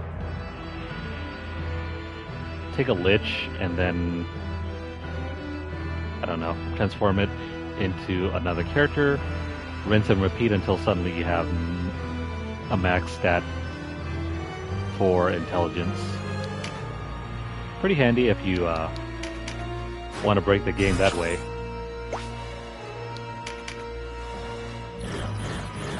But by the time you can do that, you've pretty much beaten the game already.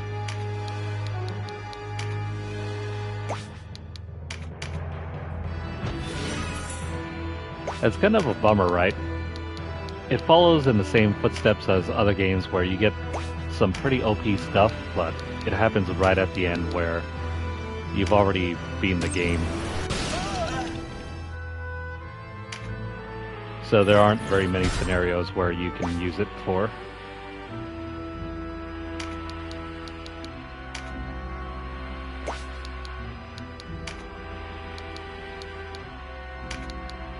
Thank goodness for Cyclone Saber. It has a pretty far range. Despite not being like a great overall attack to use anyway.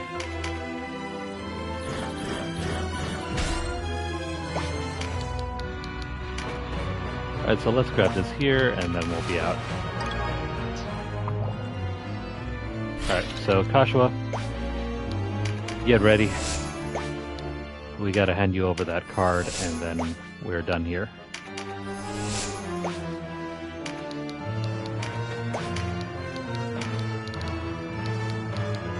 Alright, so not a bad start to our Lord class. I think we can still do some tweaking. I mean, I haven't had to use Paradigm Shift that often.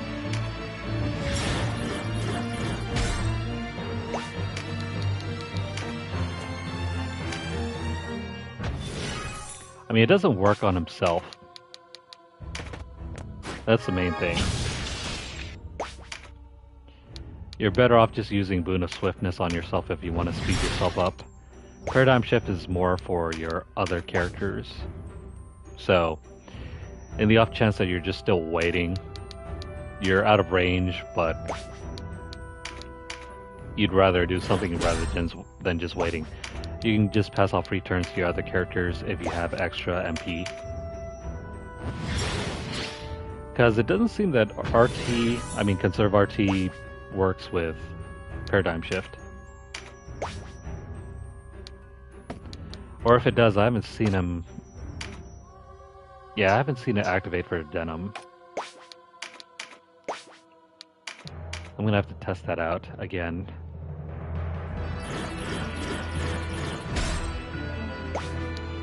Because he should be speedier than what I'm seeing, if Conserve RT was working.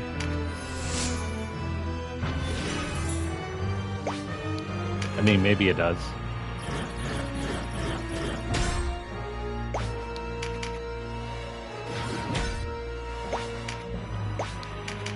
So I'm going to take a quick extra 10 minutes just to test things out before we end our session tonight.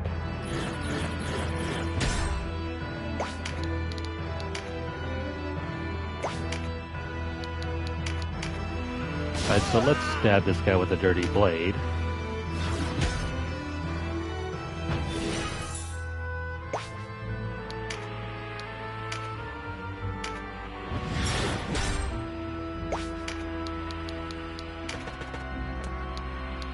I guess that's to make it less broken, right?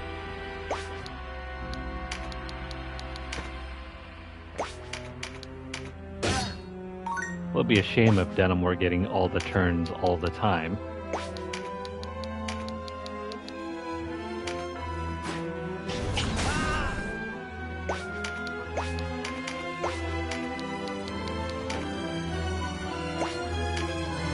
Okay, so let's wrap this up.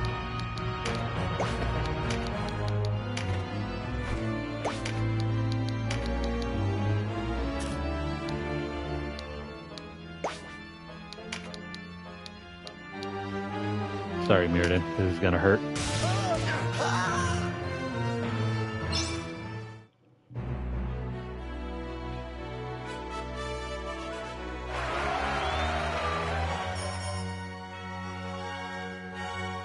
Alright, so we have a very large stack of Vitality Charms to use next time. I'm gonna make a save here. and we're gonna head out and do some experimentation. And just to be sure, I'm gonna save twice. I don't want to have to repeat this.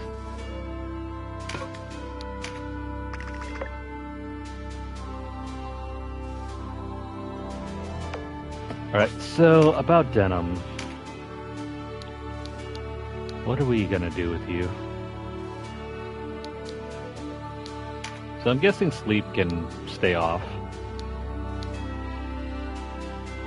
We have our crossbow to Sanctus Flare everything.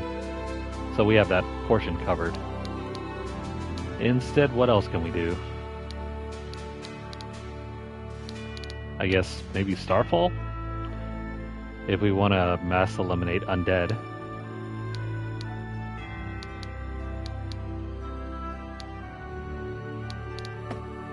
Let's see. Right, so about that, we do have first aid, I think.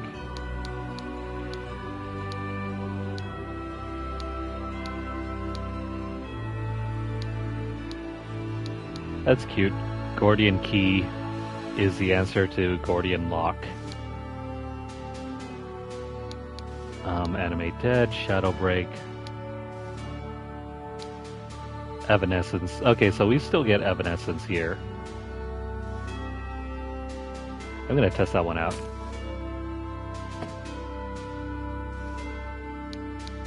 So Evanescence, Consecrate Dead, Condemn, Rampart Shadow, Dragon's Wound.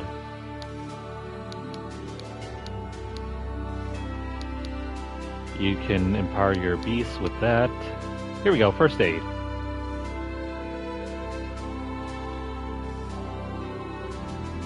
That's cool. It's very similar to Meditate.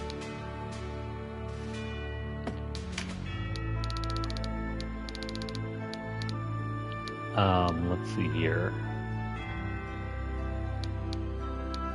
Where is Meditate, by the way? We also have Smokescreen, in case you weren't already satisfied with making enemies miss. You can take Apostate if you want to, you know, negate the effects of magic. Steel Stance, Phalanx,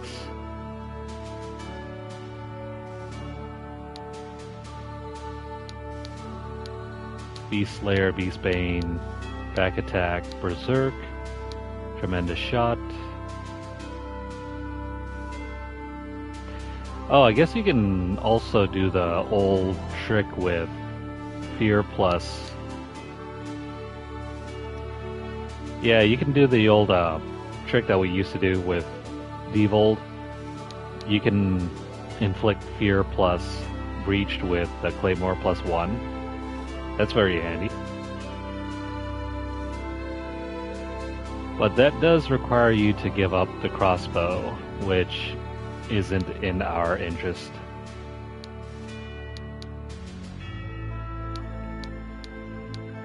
Salvation.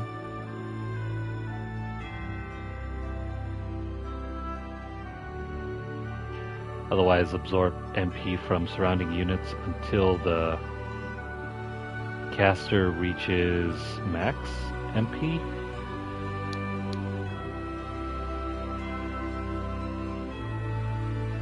Oh, okay, so you can use this to absorb MP from enemies, I guess. It doesn't differentiate between surrounding units, at least not that I can tell. Either you would suck MP from enemies, or I wonder if it also makes you suck MP from your own characters as well. Mighty Strike, Lament of the Dead. Yeah, you get access to Eagle Eye. So if you're planning on using bow guns, that's pretty cool.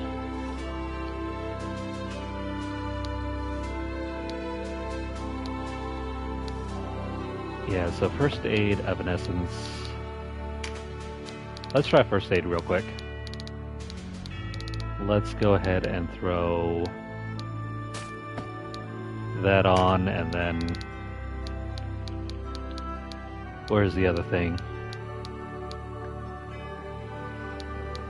So I'm going to try using salvation. And then we can use...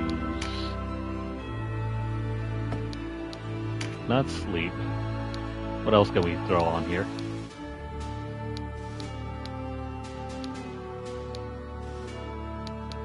I mean, we got Draconics.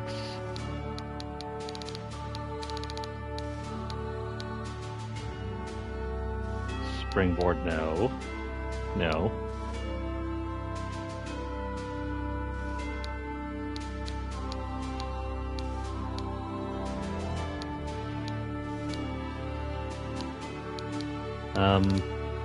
There isn't a whole lot that I would want to put in here.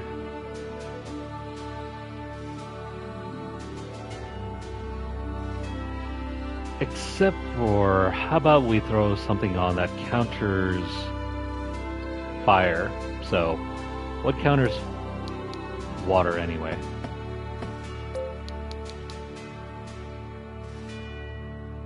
Lightning, so I'm going to put on Instill Lightning that we don't have.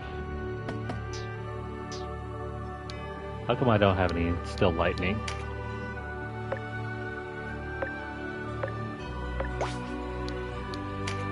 There's no rhyme or reason for having Instill Lightning. I just want that extra boost, since he gets nerf damaged whenever he's attacking water elementals.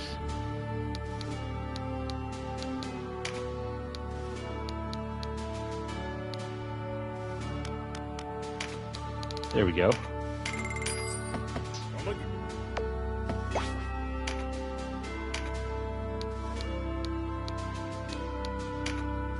Yeah, I can't decide for what kind of spell that I want Denam to run.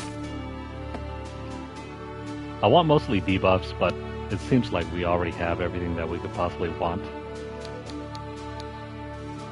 And seeing as how sleep is unnecessary since we have the crossbow finisher.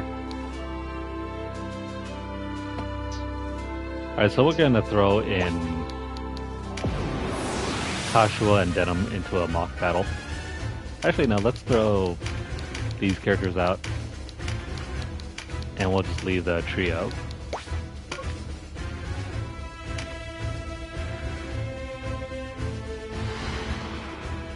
Yeah, he does get Drain Heart and Drain Mind.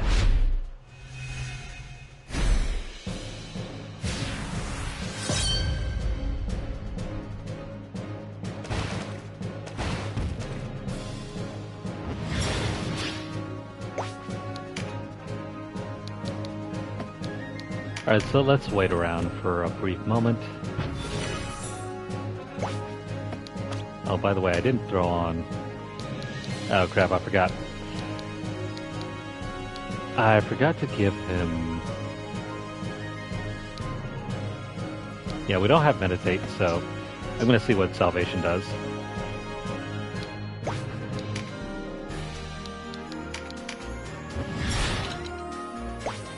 Let's see how quick Denam can get.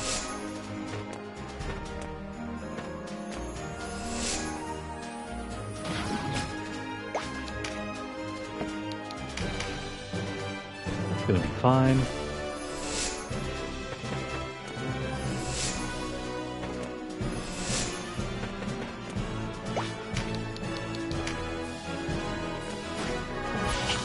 Alright, so we're gonna grab 2 auto skill cards using Denam.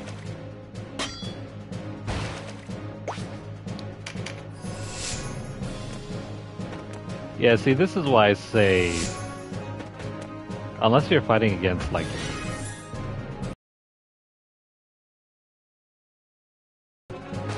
you ordinarily don't need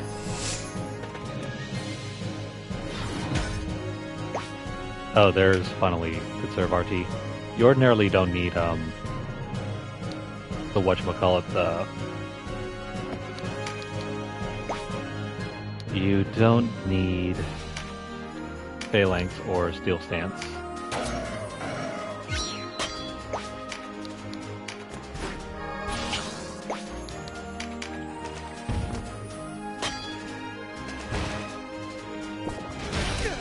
Okay, so there's one reason. Against basic physical attacks, don't bother with phalanx.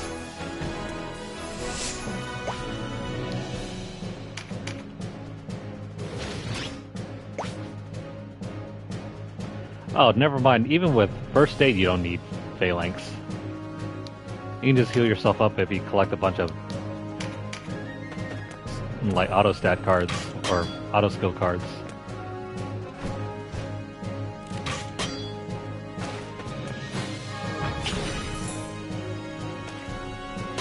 I mean, basically he blocks everything that isn't like a finisher.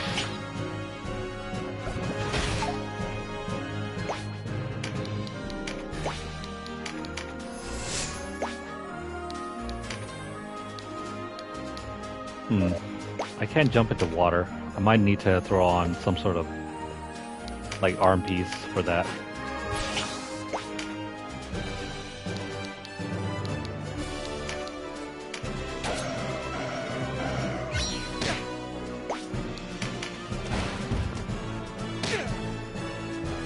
I mean, he can still get hit from time to time. It doesn't happen often.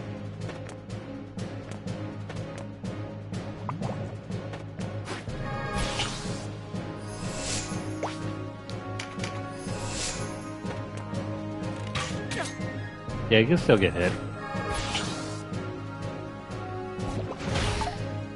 His eye avoidance won't handle everything, but it is working very well.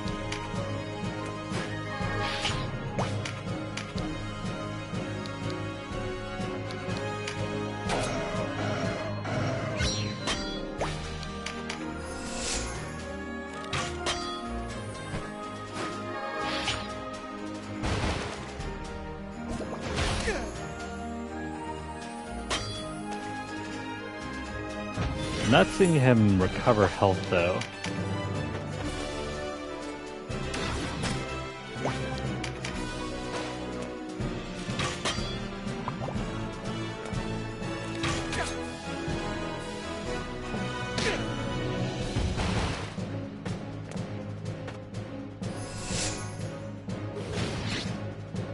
Okay, so he recovers for about that much.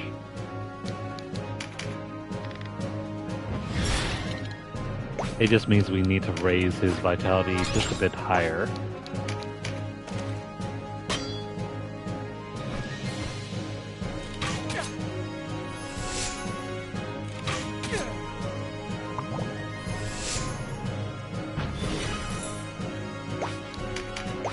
Thankfully, poison is doing a lot of heavy lifting.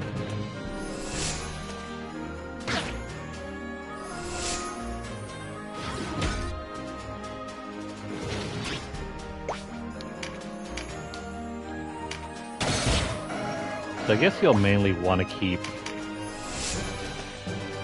Luna Swiftness.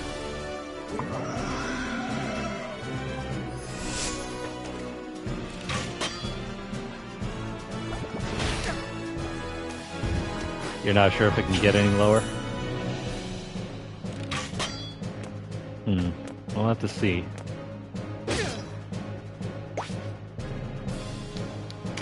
Let me just run away with these characters.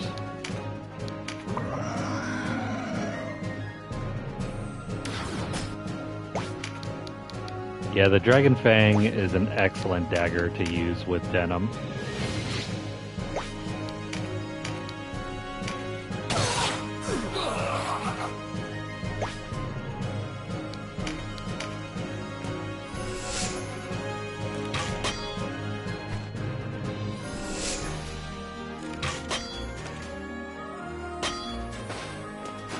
He's blocking so many attacks. It's crazy.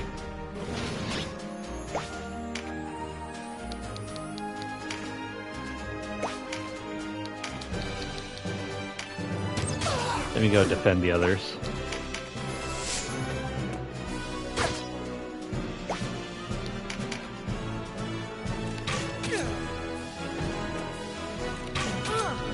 Will they be able to take him out?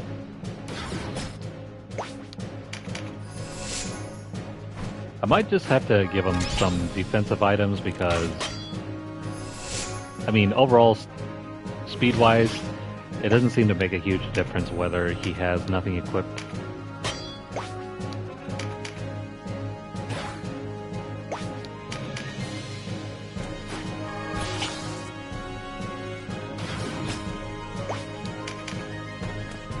I mean, it makes some bit of difference, but nothing like huge overall.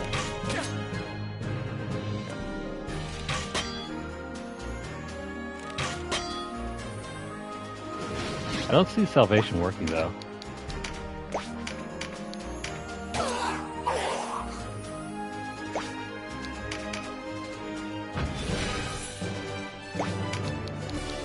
Alright, so let's have the others run this way.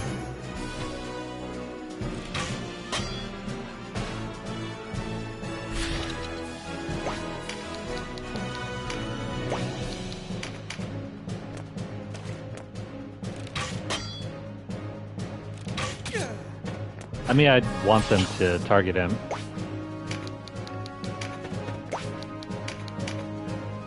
But if we're using like other characters, they might not.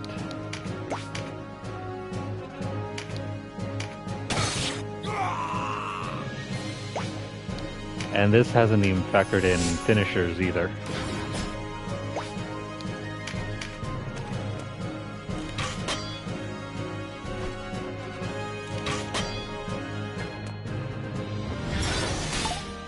Yeah, if you have the Lombardia,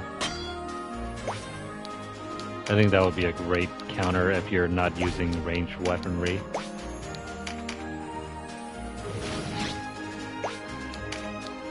Because with this setup, I can shoot if I need to. I don't have to exactly like go right up against anyone. For maps with like water where you can't enter, this is helpful.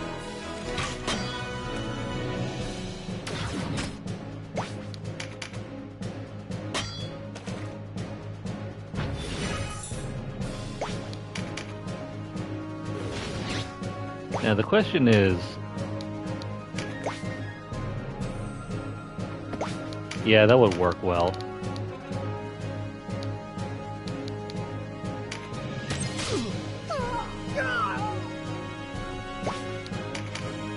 Man, the crossbows are so good even without finishers or even the weapon skill.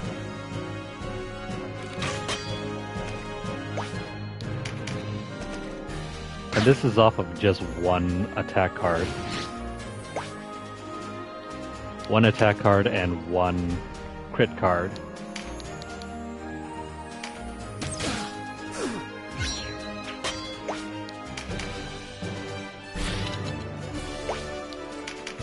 Yeah, no, I think Denam should be more than capable of soloing most battles.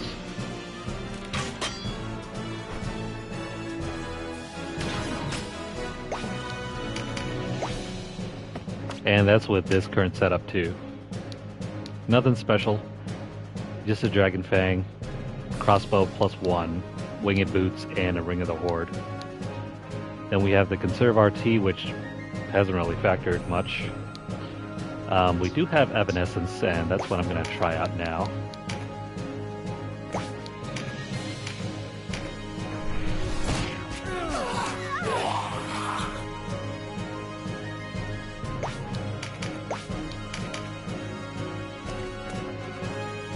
Okay, so battle hasn't ended yet.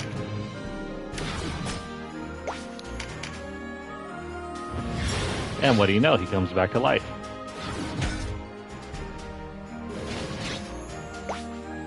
And then you get instant healing with first aid.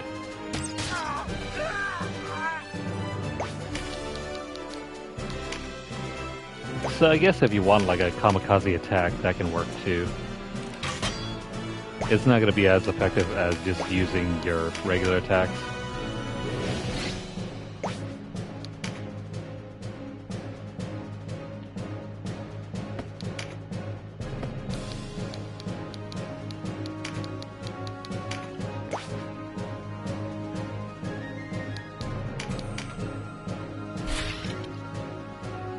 Yeah, no, right?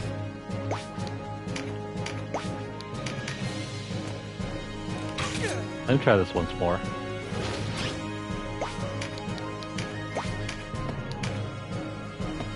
Oh wait, I need to wait for his MP to go back up.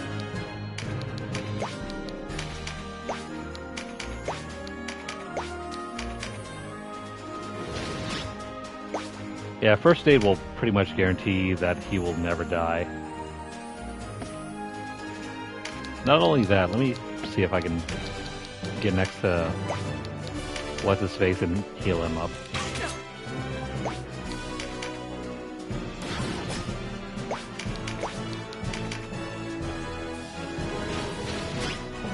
Yeah, you can do group healing too.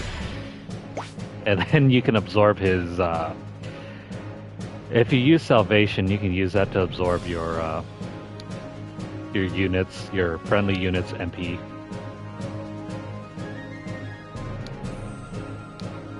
That's cool. Really strange, but cool.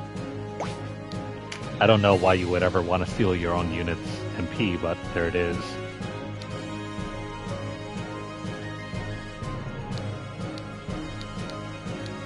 Let me slow you down. These are all level 49 characters too.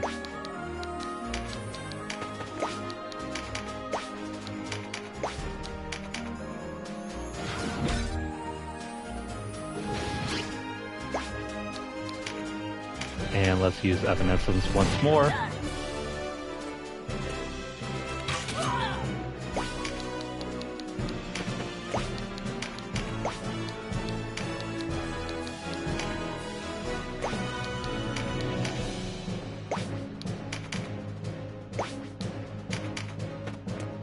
Yeah, no, so if you're about to die, just use Evanescence.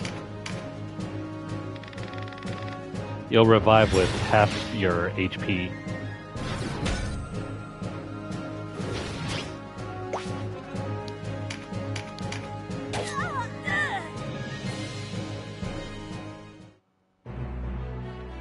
The game's not gonna end if you use Evanescence, apparently.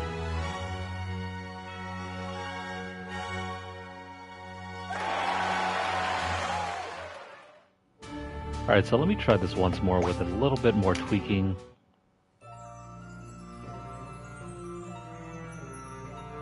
Okay, so never mind. If you do use Evanescence, that will count towards your allies getting incapacitated.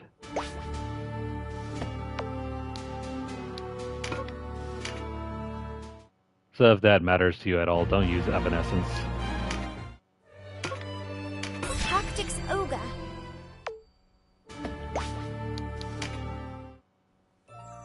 Or did we already get incapacitated 5 times before? No, never mind. That didn't count then. When did I get incapacitated? I don't even remember.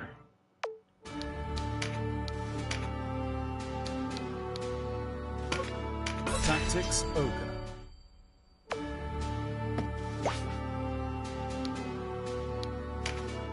Hang on here.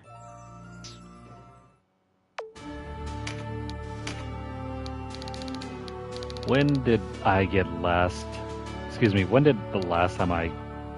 When was the last time I got incapacitated?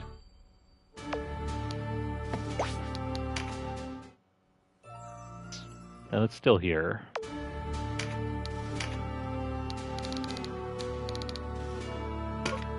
Tactics Ogre. I'm thinking it was that one time that we tried to do one of those special battles. Yeah, they were probably from that battle. I remember now. I'm just misremembering stuff. Never mind. Yeah, so if you have Denam go down using Evanescence, it doesn't count as an incapacitation, and you will self-revive with half your HP.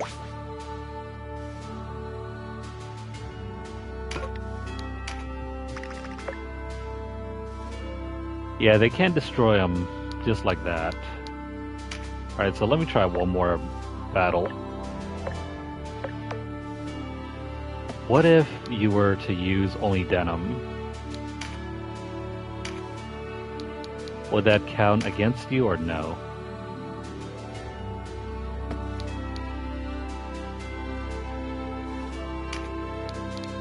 Again, once more, I'm going to take on Salvation. I'm not going to use Conserve RT. Let's try Speed Star, and then...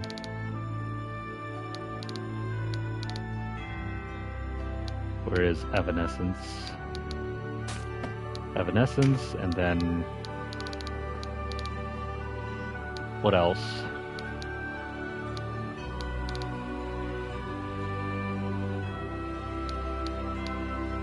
Let me try...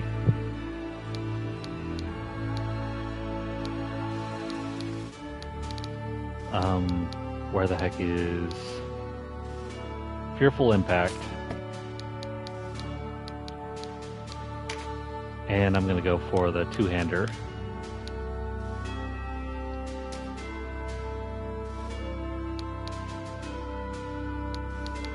The Claymore +1 will also give you Breach, but you can just use those Y-hander.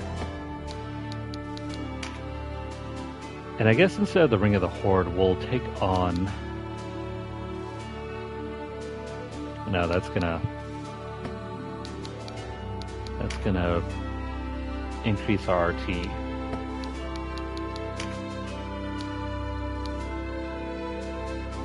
I mean, I guess that's as good as it's gonna make it. And then for magic, I mean, where's our fire summon? And then, since we're not using this, we can have Drain Mind.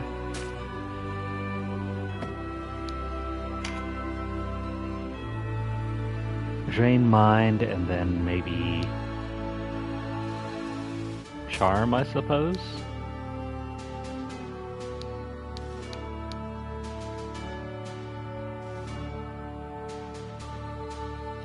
This one's confusing. It says absorb MP from surrounding units, but I don't even know if that'll work against enemy units.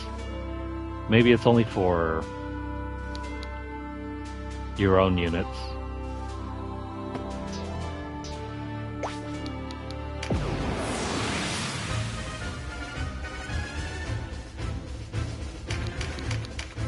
Alright, so let's have this. Actually, oh, I forgot. You know what? Let's put on Boon of Swiftness.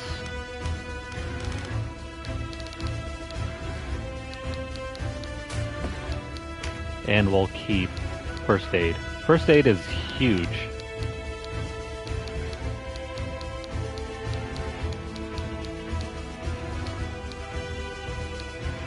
As long as you can pick up like maybe one or two auto skill cards, this is by far one of the best options you can have.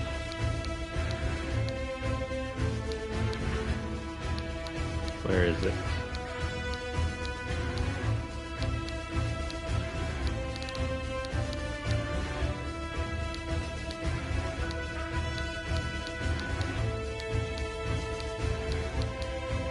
There we go. First Aid, and you know what? Instead of Salvation, let's try Phalanx.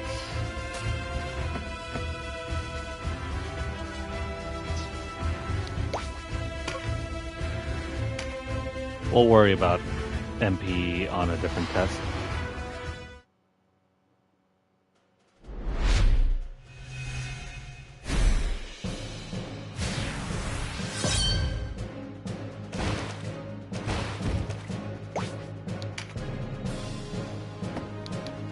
Alright, so we'll wait around. There's an auto skill card.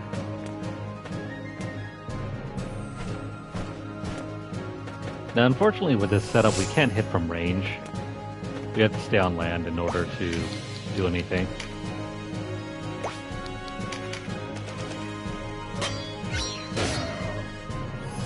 At least you can counter.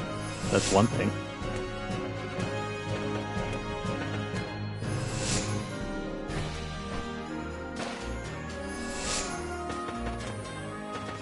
Oh, by the way, did I put on Mighty Strike? No, we have Fearful Impact. Never mind. And then Fearful Impact on you, except you're out of range.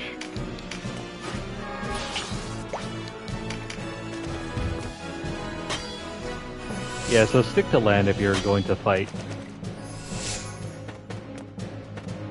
That's kind of the issue I have currently, and why I decided having a crossbow is much more useful. Oh wait, hang on. I'm at level 50, but what level are these? No, they're all at 49.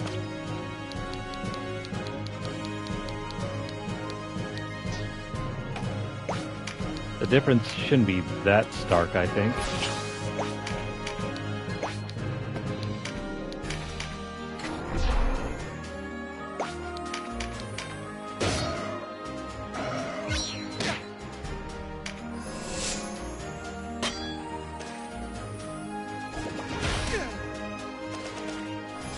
So why is it that their damage potential is so low? I didn't change much, did I? Or maybe it's the scaling. I think it probably has something to do with the scaling, since we don't have more characters in the battle. You know what? This is why we carry some summons, so we can hit from over here.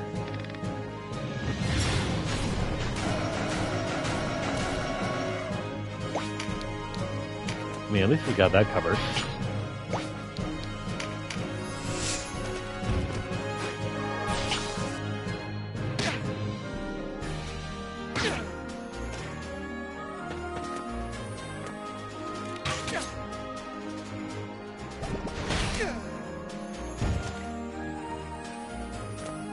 So nothing is really hitting us for anything.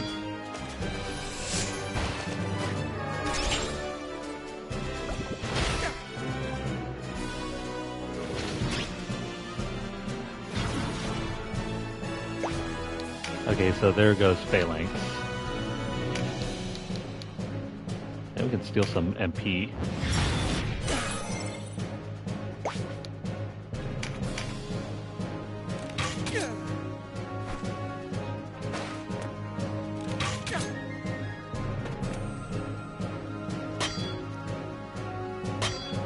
You might be able to do the poison fear combo. I don't think it's as broken as, say, fear plus breached.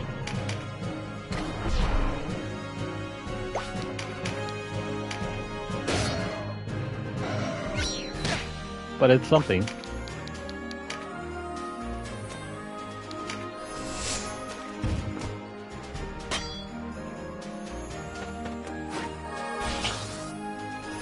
I thought we already breached that character over there.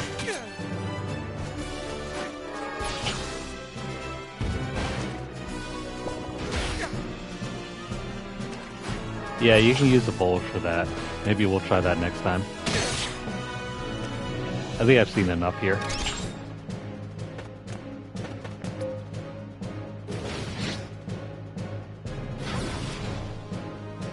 I need to throw in more characters.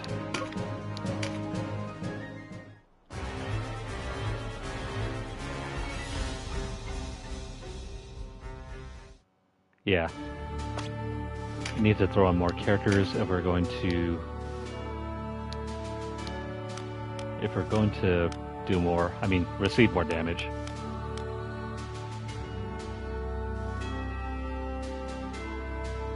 So let's see, where is the spear?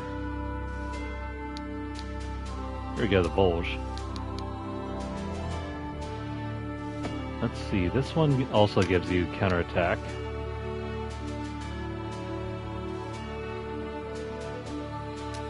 Does this give us better stats versus the plain old dagger over here? No. So that shouldn't be the issue. Why is it that we receive so little damage?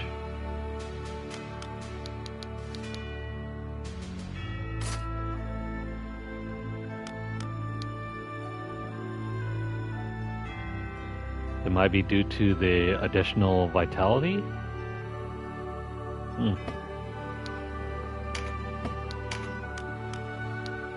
I don't know. Something weird's going on. Let me try another solo. I'll have to go back and look. Because I thought Phalanx didn't work right away.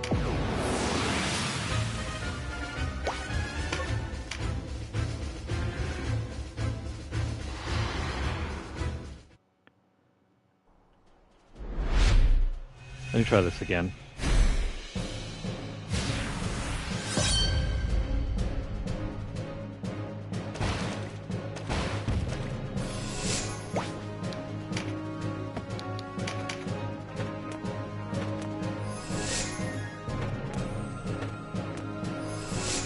You know, since we don't have to worry about healing so much, I could probably use some different things in our item slots.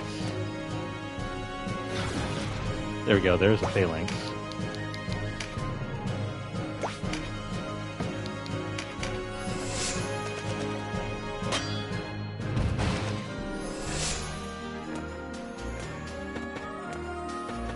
Like, just to guarantee more enemies would miss us, I would probably throw on like a Jewel of the Avatar.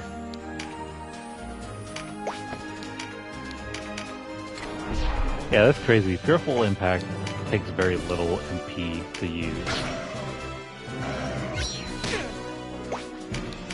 Yeah, you can do the same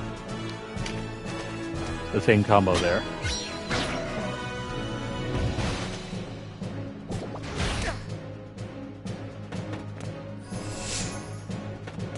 Though it seems like we're taking more damage.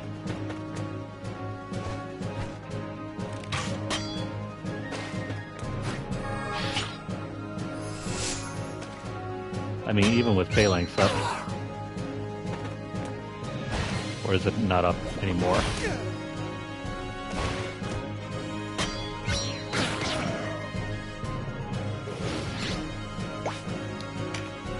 Either way, I don't think it matters.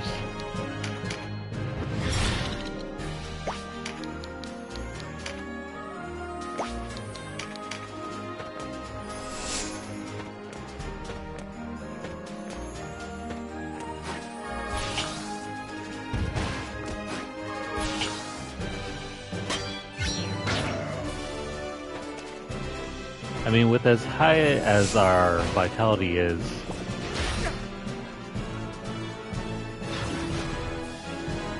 there that goes.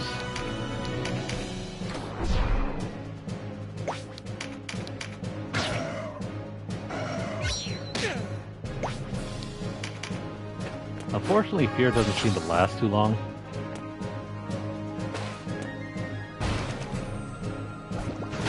I think in longer drawn-out battles, you might just go for the... I think you might just go for the poison.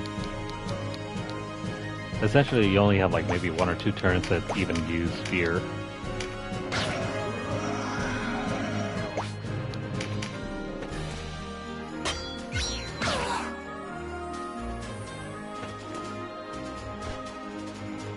I mean, at least Breach stays on.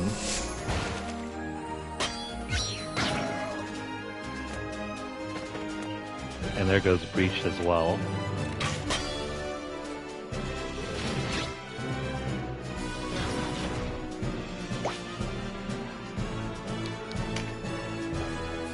Let's try Evanescence.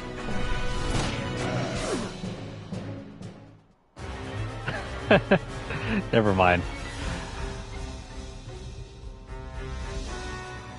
Okay, so there's that. So if you're planning on doing a solo battle, don't use Evanescence.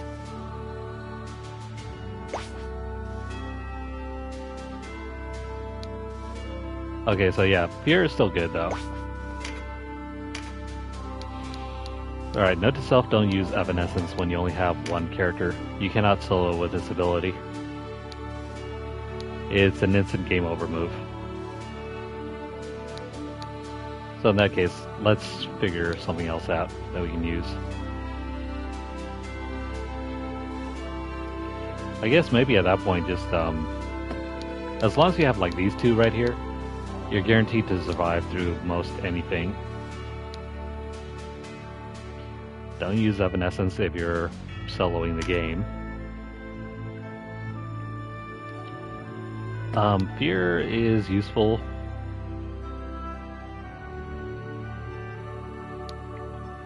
A stun weapon. Let's see, that would be... That's poison, poison, water reverse, air reverse. Maybe an iron fan.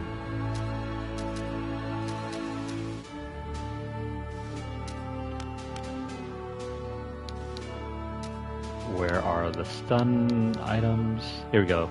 Damascus dagger, you could probably use that.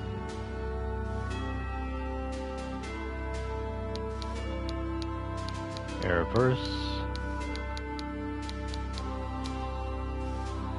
I mean, you could just throw on a sticker or something. Doesn't really do much, but you can avoid getting hit.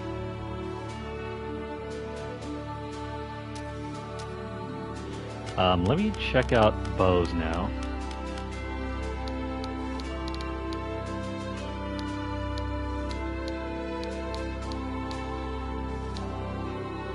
What's going to be our best thing here?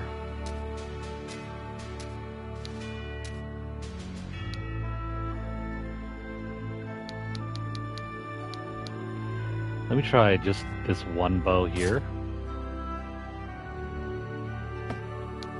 And I guess I'll throw on a sticker. Nothing fancy. Just some basic items.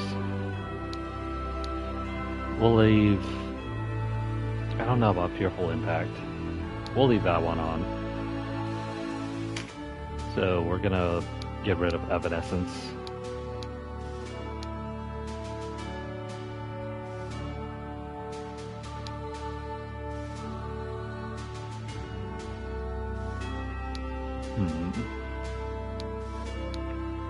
Let's see.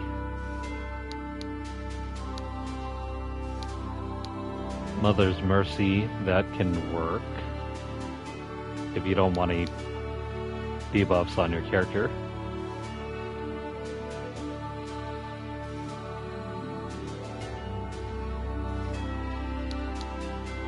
You got Mind's Eye if you want to avoid attacks.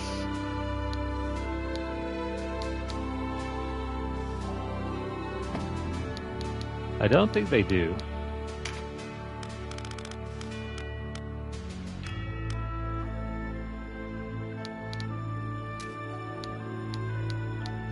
I mean, you can have a stun. That's really gonna be it. You can silence. Charm, sure. And then crossbows. You got your silence, stun.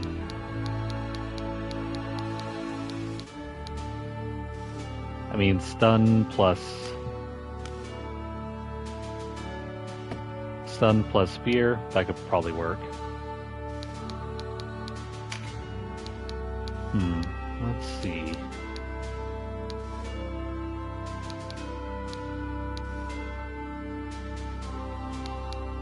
Alright, so instead of evade, how about we try Mind's Eye? Or actually, no. Instead of that, where is that one Swordmaster skill?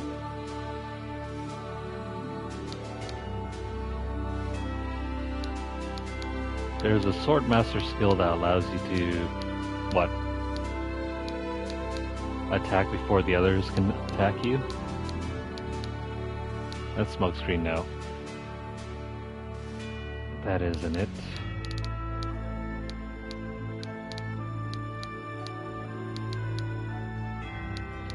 It's not Mind's Eye. Where's Preempt?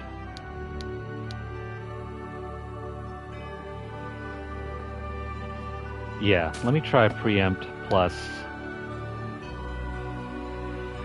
Instead of having Phalanx, we already have plenty of healing.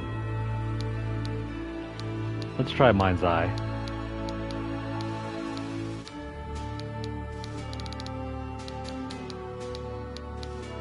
I can just figure out where it is.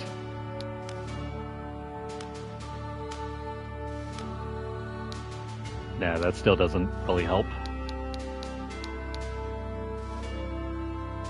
No, but I do have a dagger on.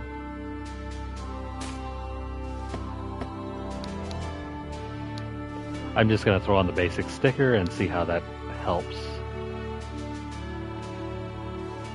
We're still going to use the bow for the majority of our attacks. Also, we should probably get a couple blowguns later.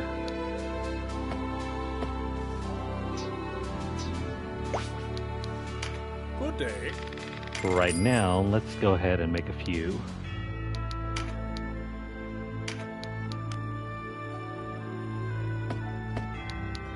Where's our craftables?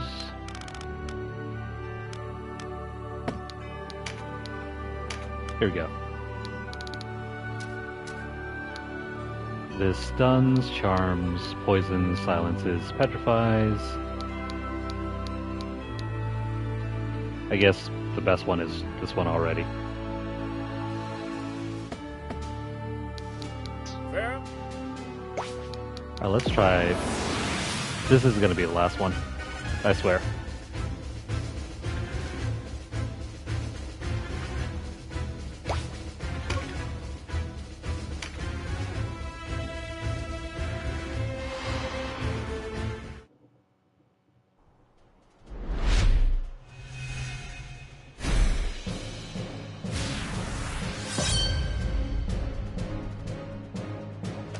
I mean, it's a good time to learn, right?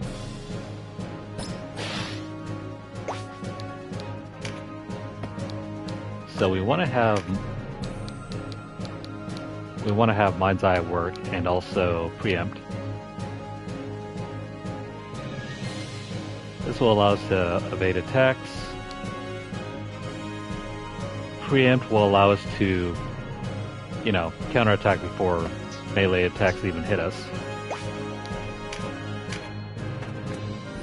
It reminds me of an ability from Final Fantasy Tactics called Hamado. Hamado allowed you to like do a counterattack before the physical attack would even hit you. So I'm hoping this will work with our dagger. There we go. It works.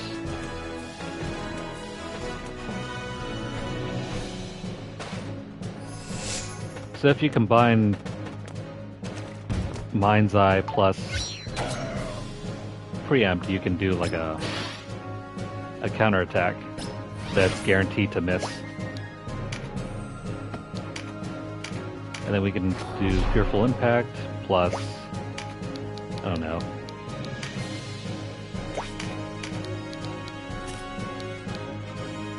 This isn't gonna give fear, is it? No. It's not gonna give you fear. You still need to use your sticker for that.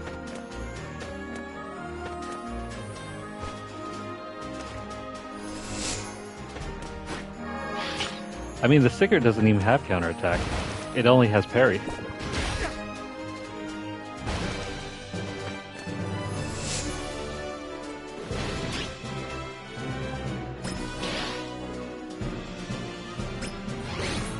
It's Preempt that's allowing us to use a melee weapon.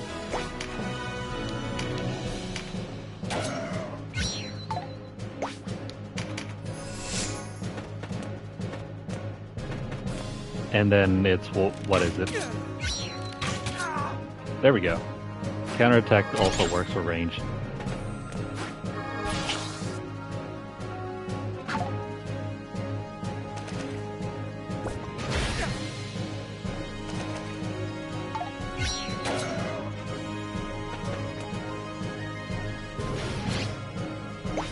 Maybe I should throw off the bow, huh?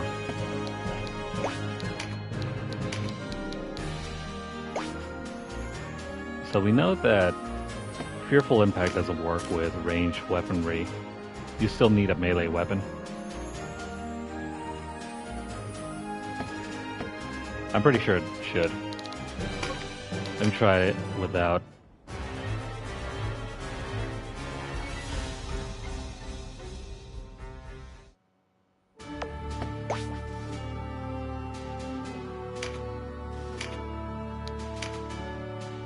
Let's throw on a shield then. Actually, no, let me throw on a gun. No, never mind. Lords cannot use guns, apparently. That's a bummer. Alright, so there's no counterattack on your Damascus crossbow. Let's throw that on. But if we wanted to use something else, like say a blowgun,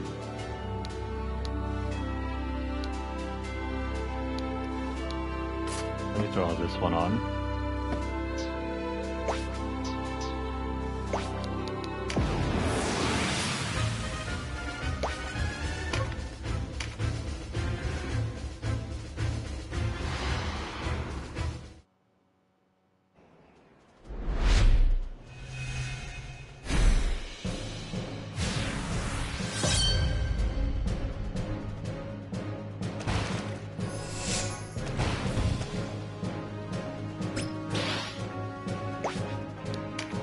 There goes Mind's Eye.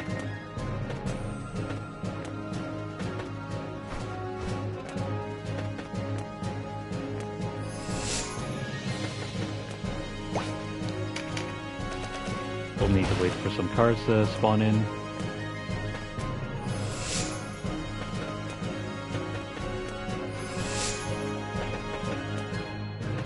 There's a couple.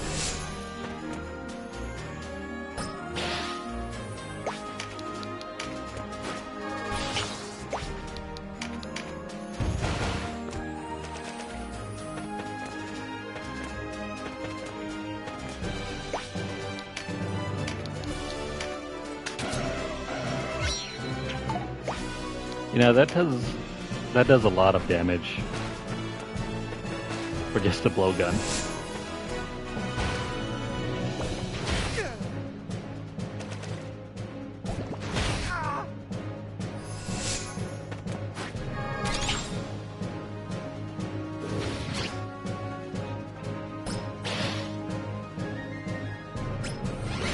Alright, so let's go ahead and move in close for an attack.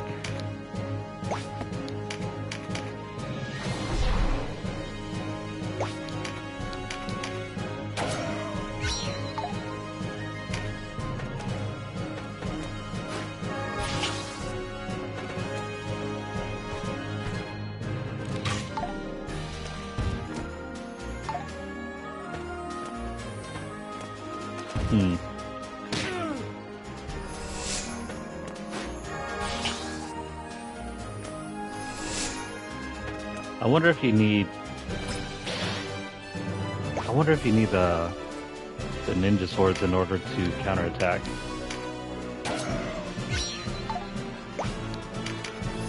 He's not getting hit.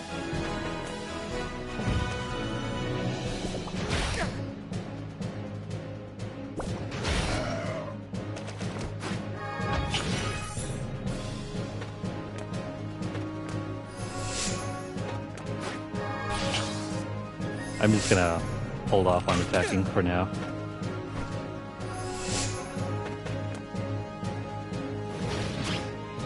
Or you know what? Here's what we can do.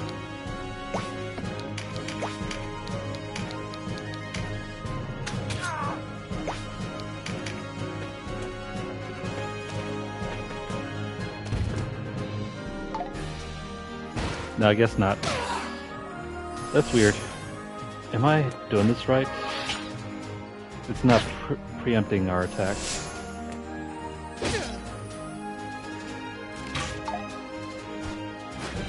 I mean, with the bow, though, it did counterattack, so that's one thing.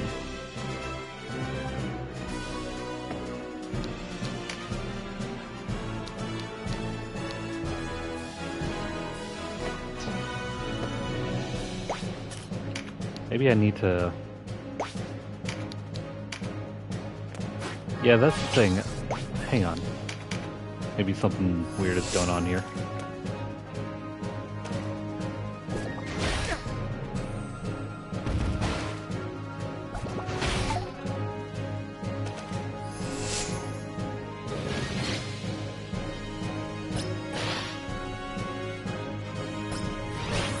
Okay, so those two should be active, right? Yeah, you get Mind's Eye and Preempt.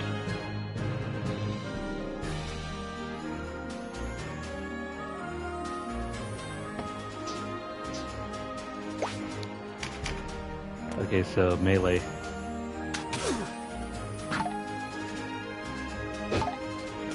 Okay, that's weird.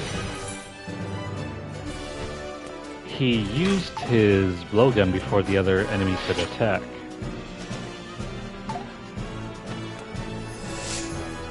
Maybe it only works for one attack?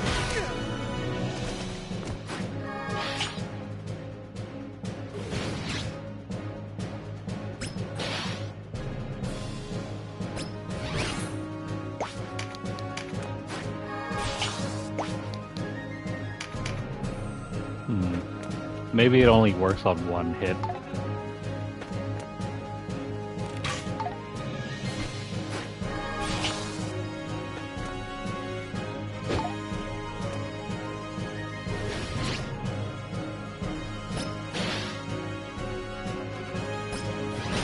Yeah, that could be it too. Hang on. Let me eliminate this guy first.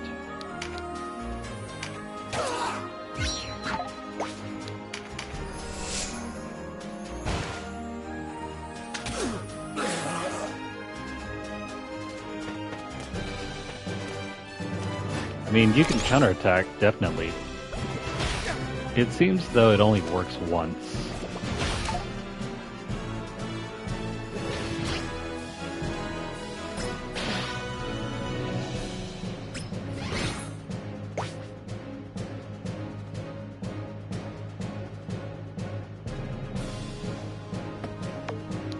Let me get out of here real quick.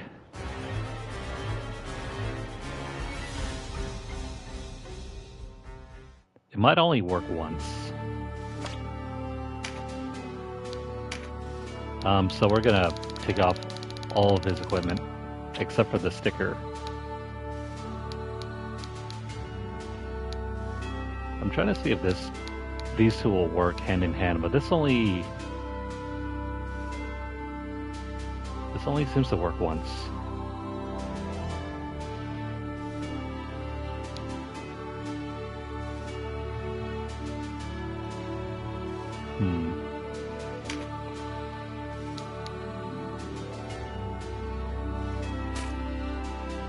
I'm gonna try using double impact. Actually, hang on. Oh, you still need to activate MP for that. Where's double attack? So double attack with 2 stickers.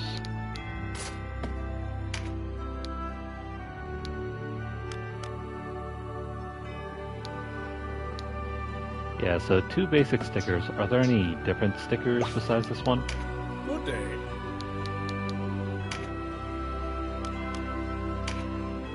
Yeah, you got the sticker plus 1. What do you say? Fair?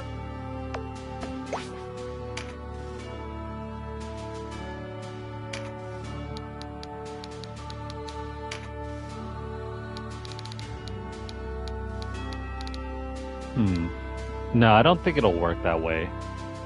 Because it seems that double attack is double attack is probably the activated version of this.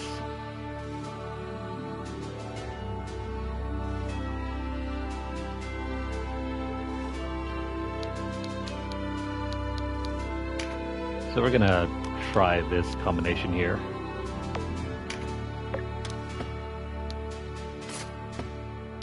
Just for additional power. Oh, wait a minute, that's gonna make us slower.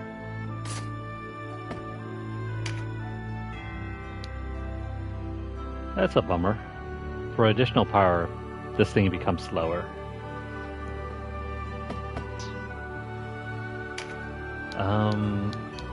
You know what? Let's try one of each. We'll see how big the power difference is.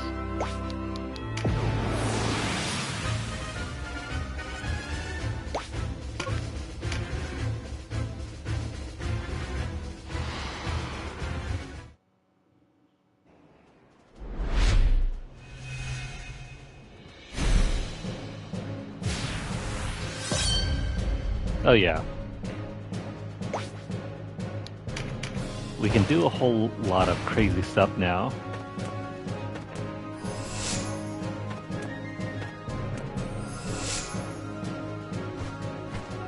If I had a couple more summons, we could go both ranged and melee at the same time.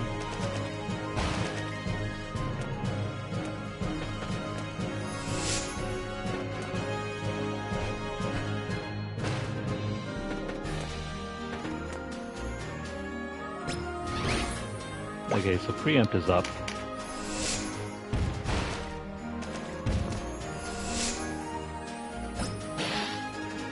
And Mind's Eye.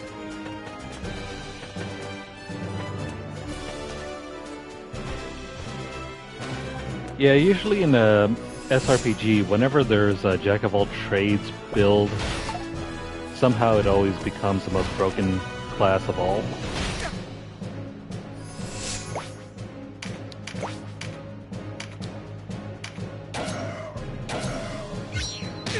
Okay, so it's not that big of a difference.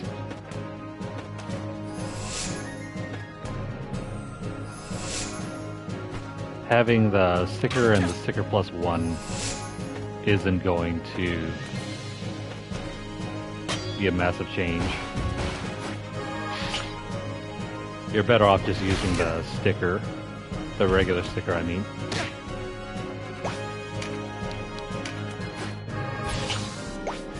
Alright, so let's see if we can... Let's see if we can counter.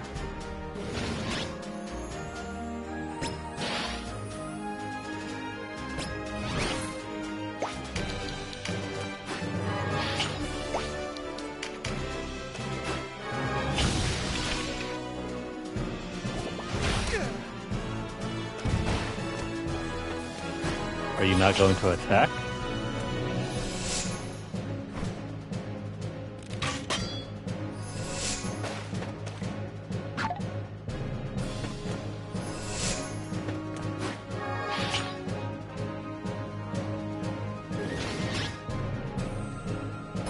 I think maybe in this certain scenario, having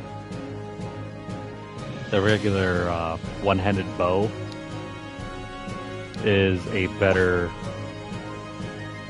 It's a better combination than having Mind's Eye plus counter, or preempt, I mean.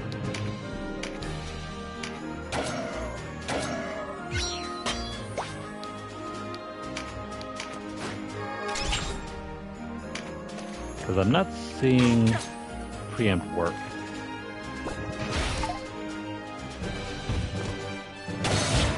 Oh, there it is.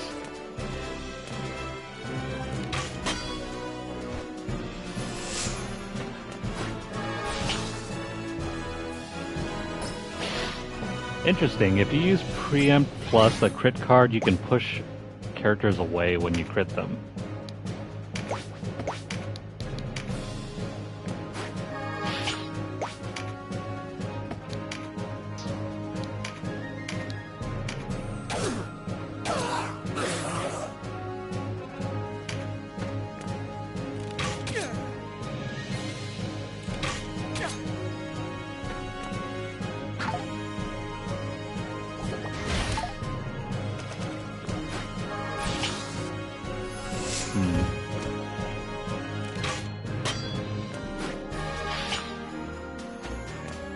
You might be better off using the higher level preempt weapon. I mean, not preempt. Parry attacks.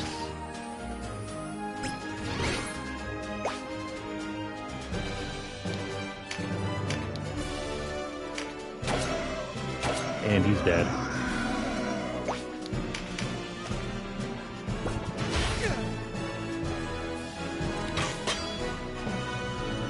So maybe parry +1 and parry +2. Never mind. It only works for 1. You don't get a double attack if you're equipped with 2 items. Okay, so in that case...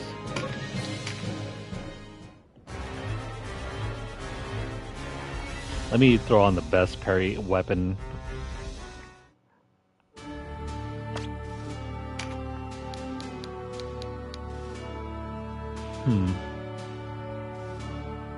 I'm debating whether to keep Mind's Eye on.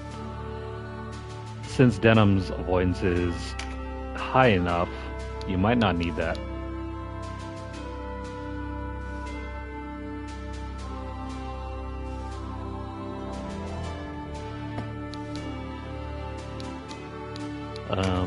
Let's see, what are some other wacky combinations?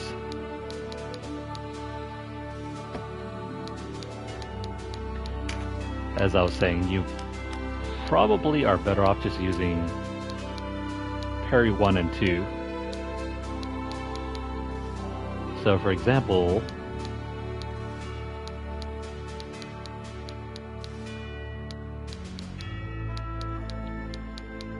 I mean, you could use like maybe a sticker plus a bow for counterattacks, guaranteed counterattacks, I mean. It's all up to you whether you want to counterattack after the fact or you want to go for the first strike. Preempt doesn't seem to work as often as just having a bow on.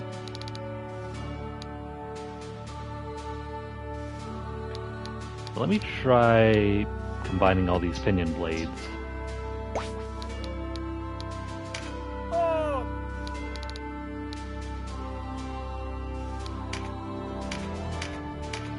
You sure?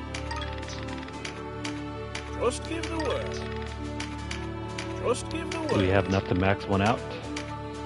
Just give the word. Just give the word. You sure? I mean, maybe one side? What do you say? Fair?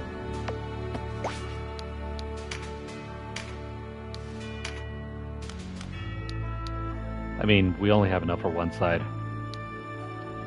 But that's still a lot more than pretty much anything else that we have. I don't see anything else I can do nearly as much piercing damage. We might need more of these. And this is a wind elemental.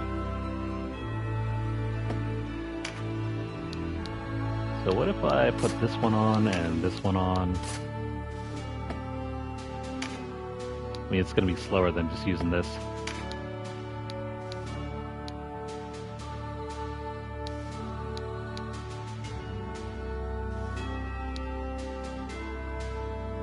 You can get the poison plus the air reverse all in one go. And then instead of using Mind's Eye,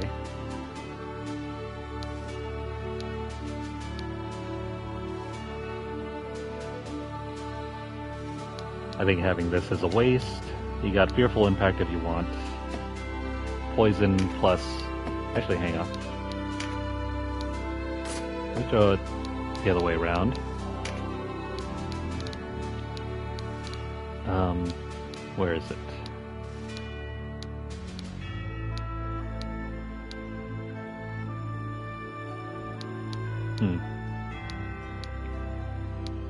Where's Sanguine Strike?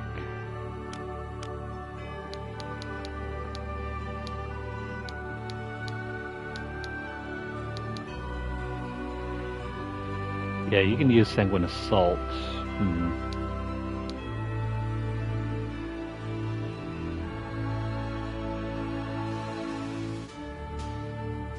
Yeah, let's try this one. Sanguine Assault plus double attack.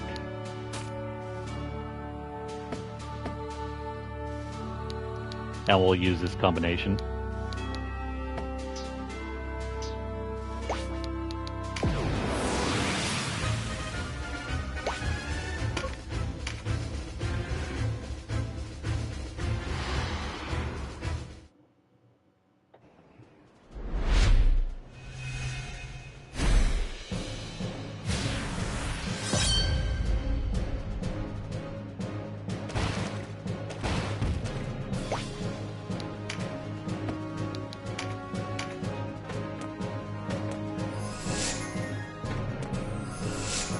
Yeah, his strength combo could probably kill anything here.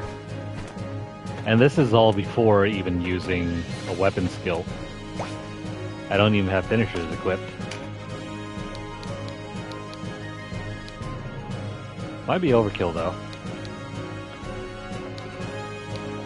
Like, I probably wouldn't use double attack. I would prefer having versatility over just all-out power.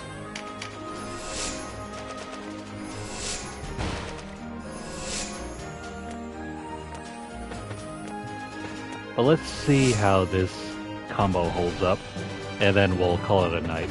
It's like close to 2 a.m. now.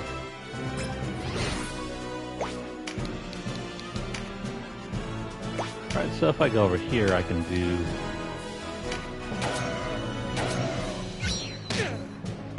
Alright, so that's 1100.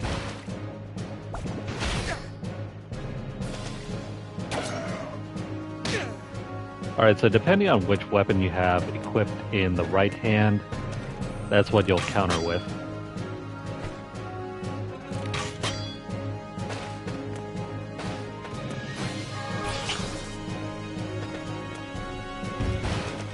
You only get one chance for a preempt, so that kind of stinks.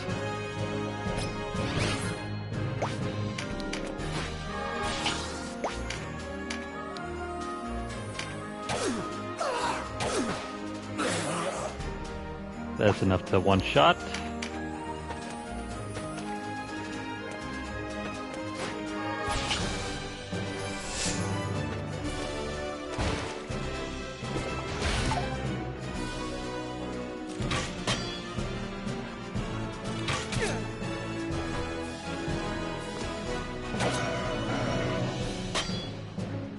Oh yeah, that's cool.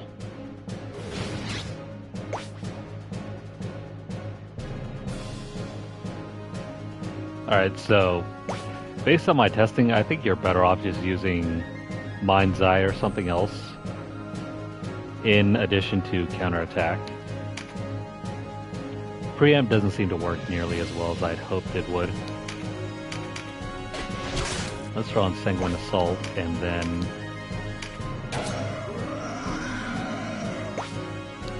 That's a flat 1000. That is pretty much guaranteed to kill anything that's not a beast character.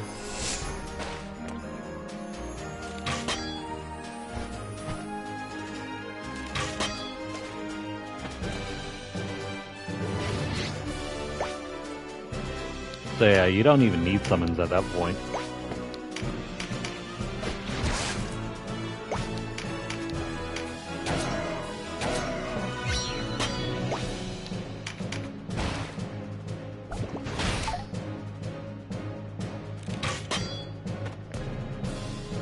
The only thing that you're not killing are dragons and maybe griffins or even cockatrices.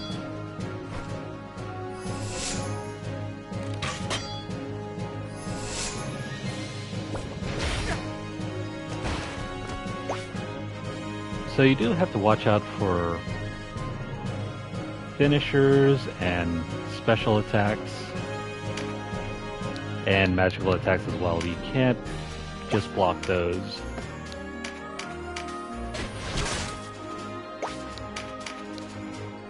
See, like this one's already dead.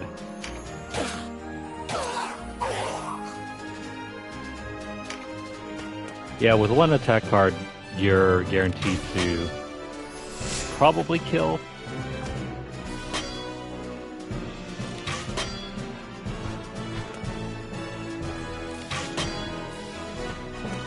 I mean, Denam's just blocking every single attack left and right.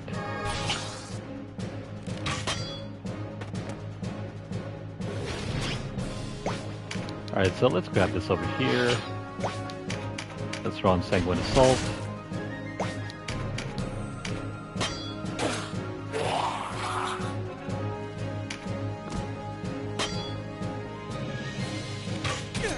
Where's Mind's Eye?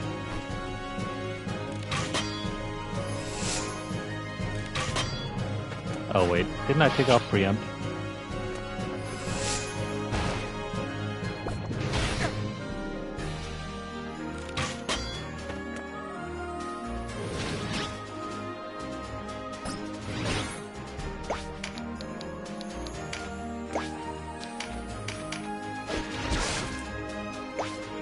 This might be a better combo than just using flat-out weapon skills.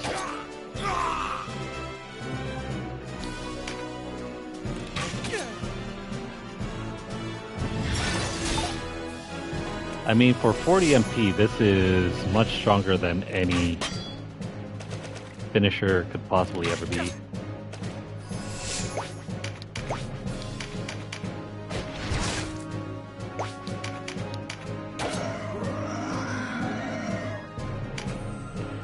Sanguine Assault is no guarantee that your attack will land, though. In that case, you'll probably have to use a double attack.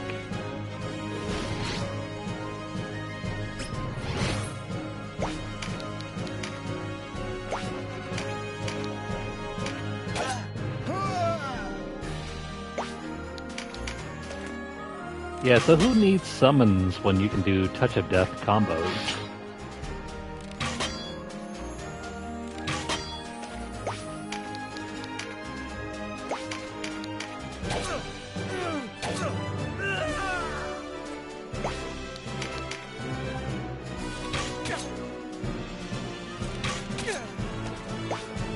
I think maybe just throw on the Lombardia for the counter and you'll be set.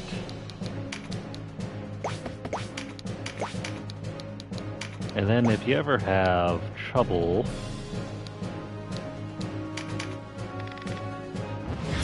maybe use a summon here or there.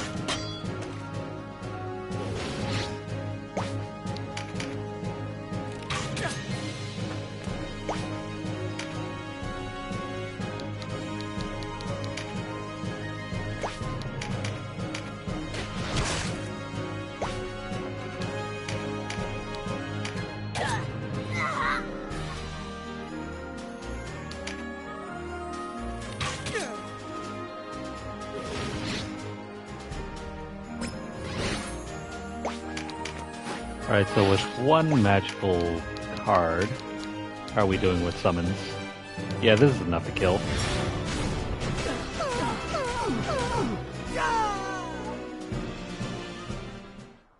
Not bad. Alright, so that's going to be enough for tonight.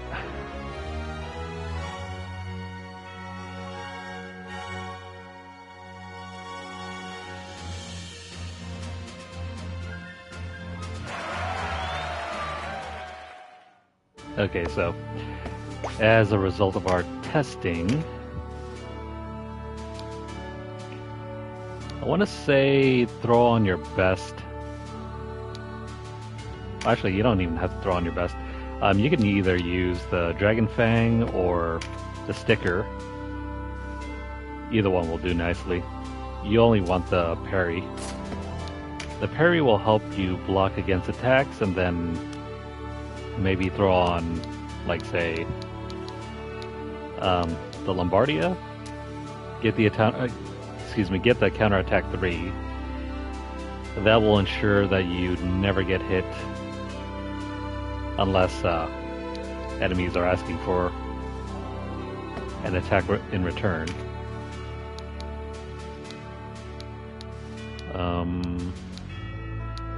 Let's see. I mean, you could also make it even worse on them by using False Strike. But yeah, just throw on a sticker and even a regular bow, and you'll be fine. If you want the ranged attack, definitely do this combo. But if you're comfortable with just using a sticker, then by all means, throw this on. And then use the bow.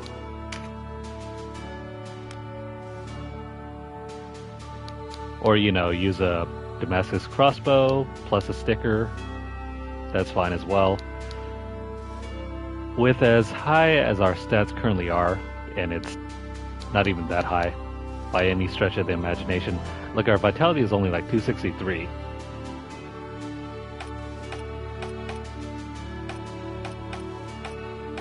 With armor, let's see, where's Kashua?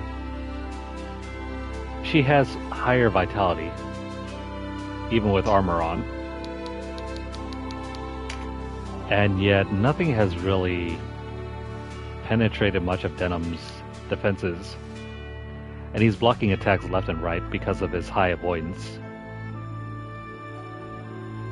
So all that really leaves is the power of like spells and like any ranged special attacks. Those are the only ones that you can't block against.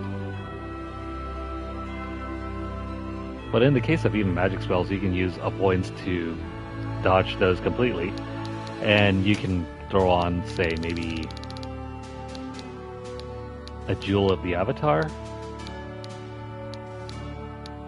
Where is it? You can fortify yourself, but yeah, you can throw this on and basically even nullify any incoming damage completely.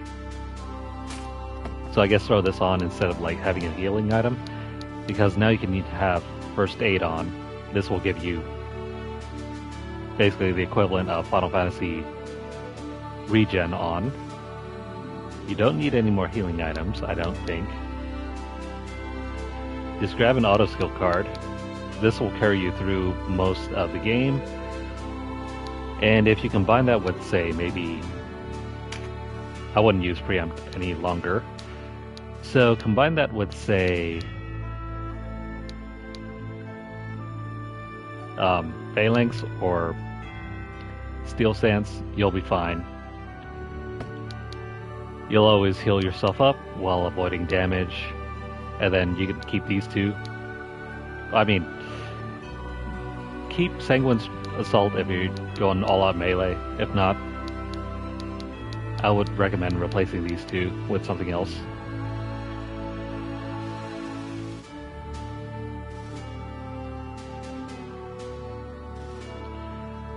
Yeah.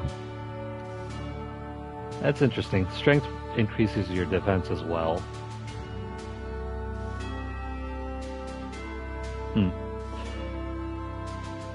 But yeah, that is pretty insane. So I guess there's some, it figures into the calculation somewhat. So as I'm seeing here,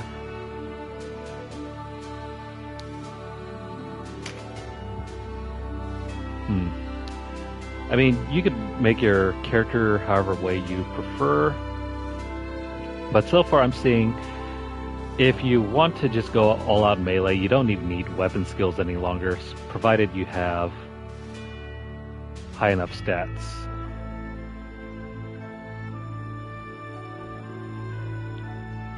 And this is insane.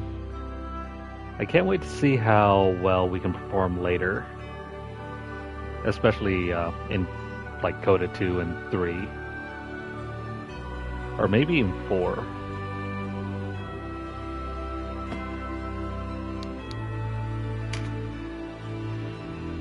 But yeah, I think that's going to cover our experimentations for tonight. So, the main takeaways so far, if you have high enough stats, you can forgo having finishers and weapon skills. You don't need those if you've been investing your points like I have. Also, you don't need more than 300 in, I guess, strength and dexterity, because we're already at the point where we can do double attacks that wipe out most characters.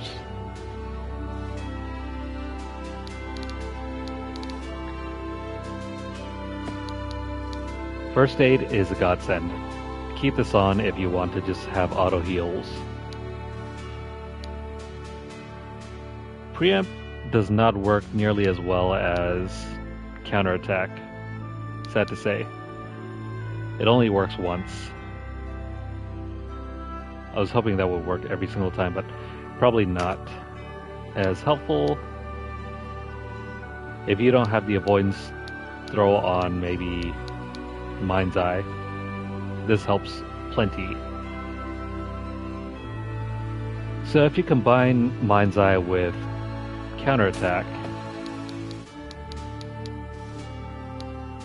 yeah, even counterattack on your bow will work. In fact, I don't know why you would even take any other form of counterattack. This will allow you to counterattack with your sticker. So if you combine Mind's Eye plus counterattack plus your sticker, that means whenever units are within melee range, you can dodge and counter hit. So very helpful. Dodge and counter hit.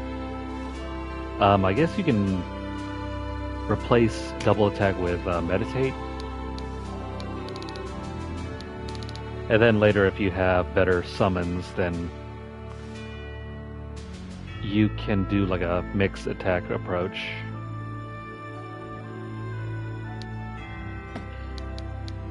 But I guess that negates the need for drain MP.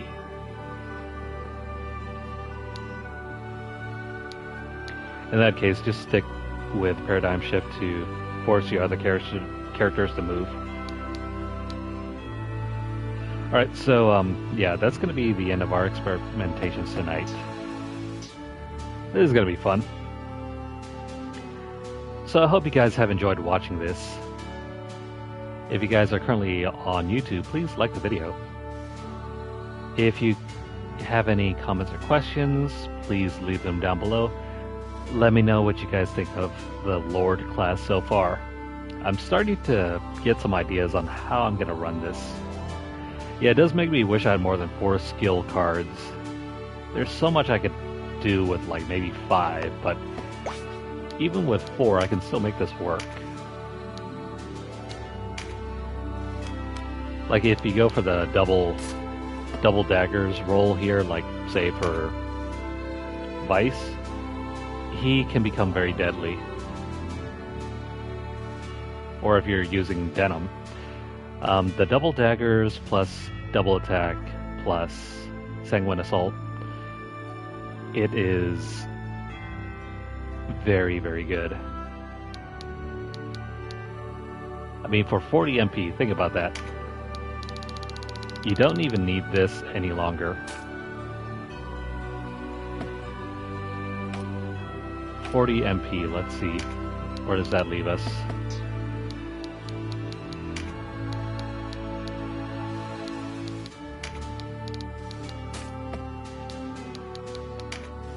$40 MP. That's the equivalent of, wow, basically almost everything. You're far better off just using Sanguine Assault over, you know, any of these finishers. These finishers cost more than 1 Sanguine Assault.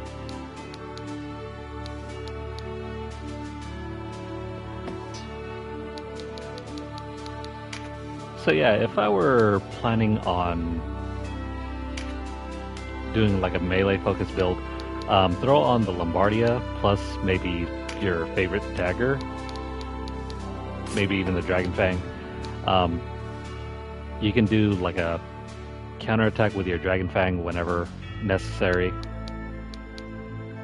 Plus Sanguine Assault will take care of the power. And that's all cheaper than the price of, like, say, a Rending Gale. That's nuts.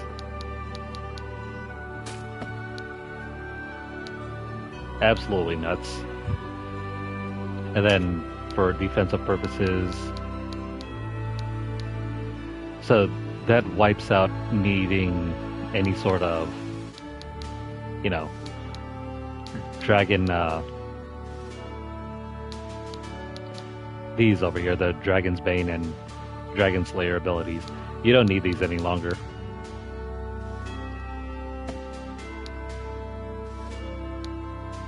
That is cool.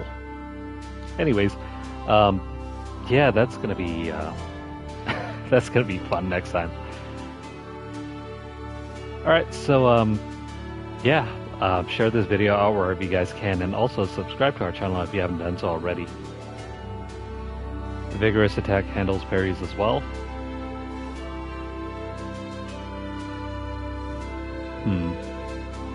Yeah, so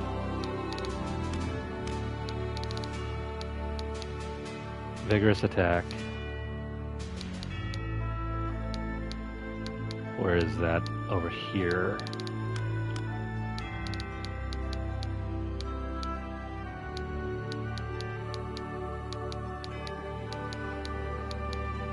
Back attack, berserk, where is it? Here we go. Causes melee attacks of friendly units within 2 tiles to hit with 100% accuracy and prevent their attacks from being parried. Yeah.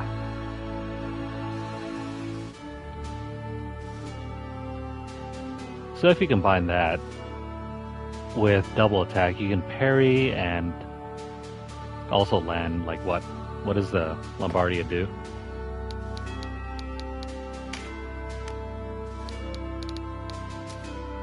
Yeah, so you can get both lightning averse and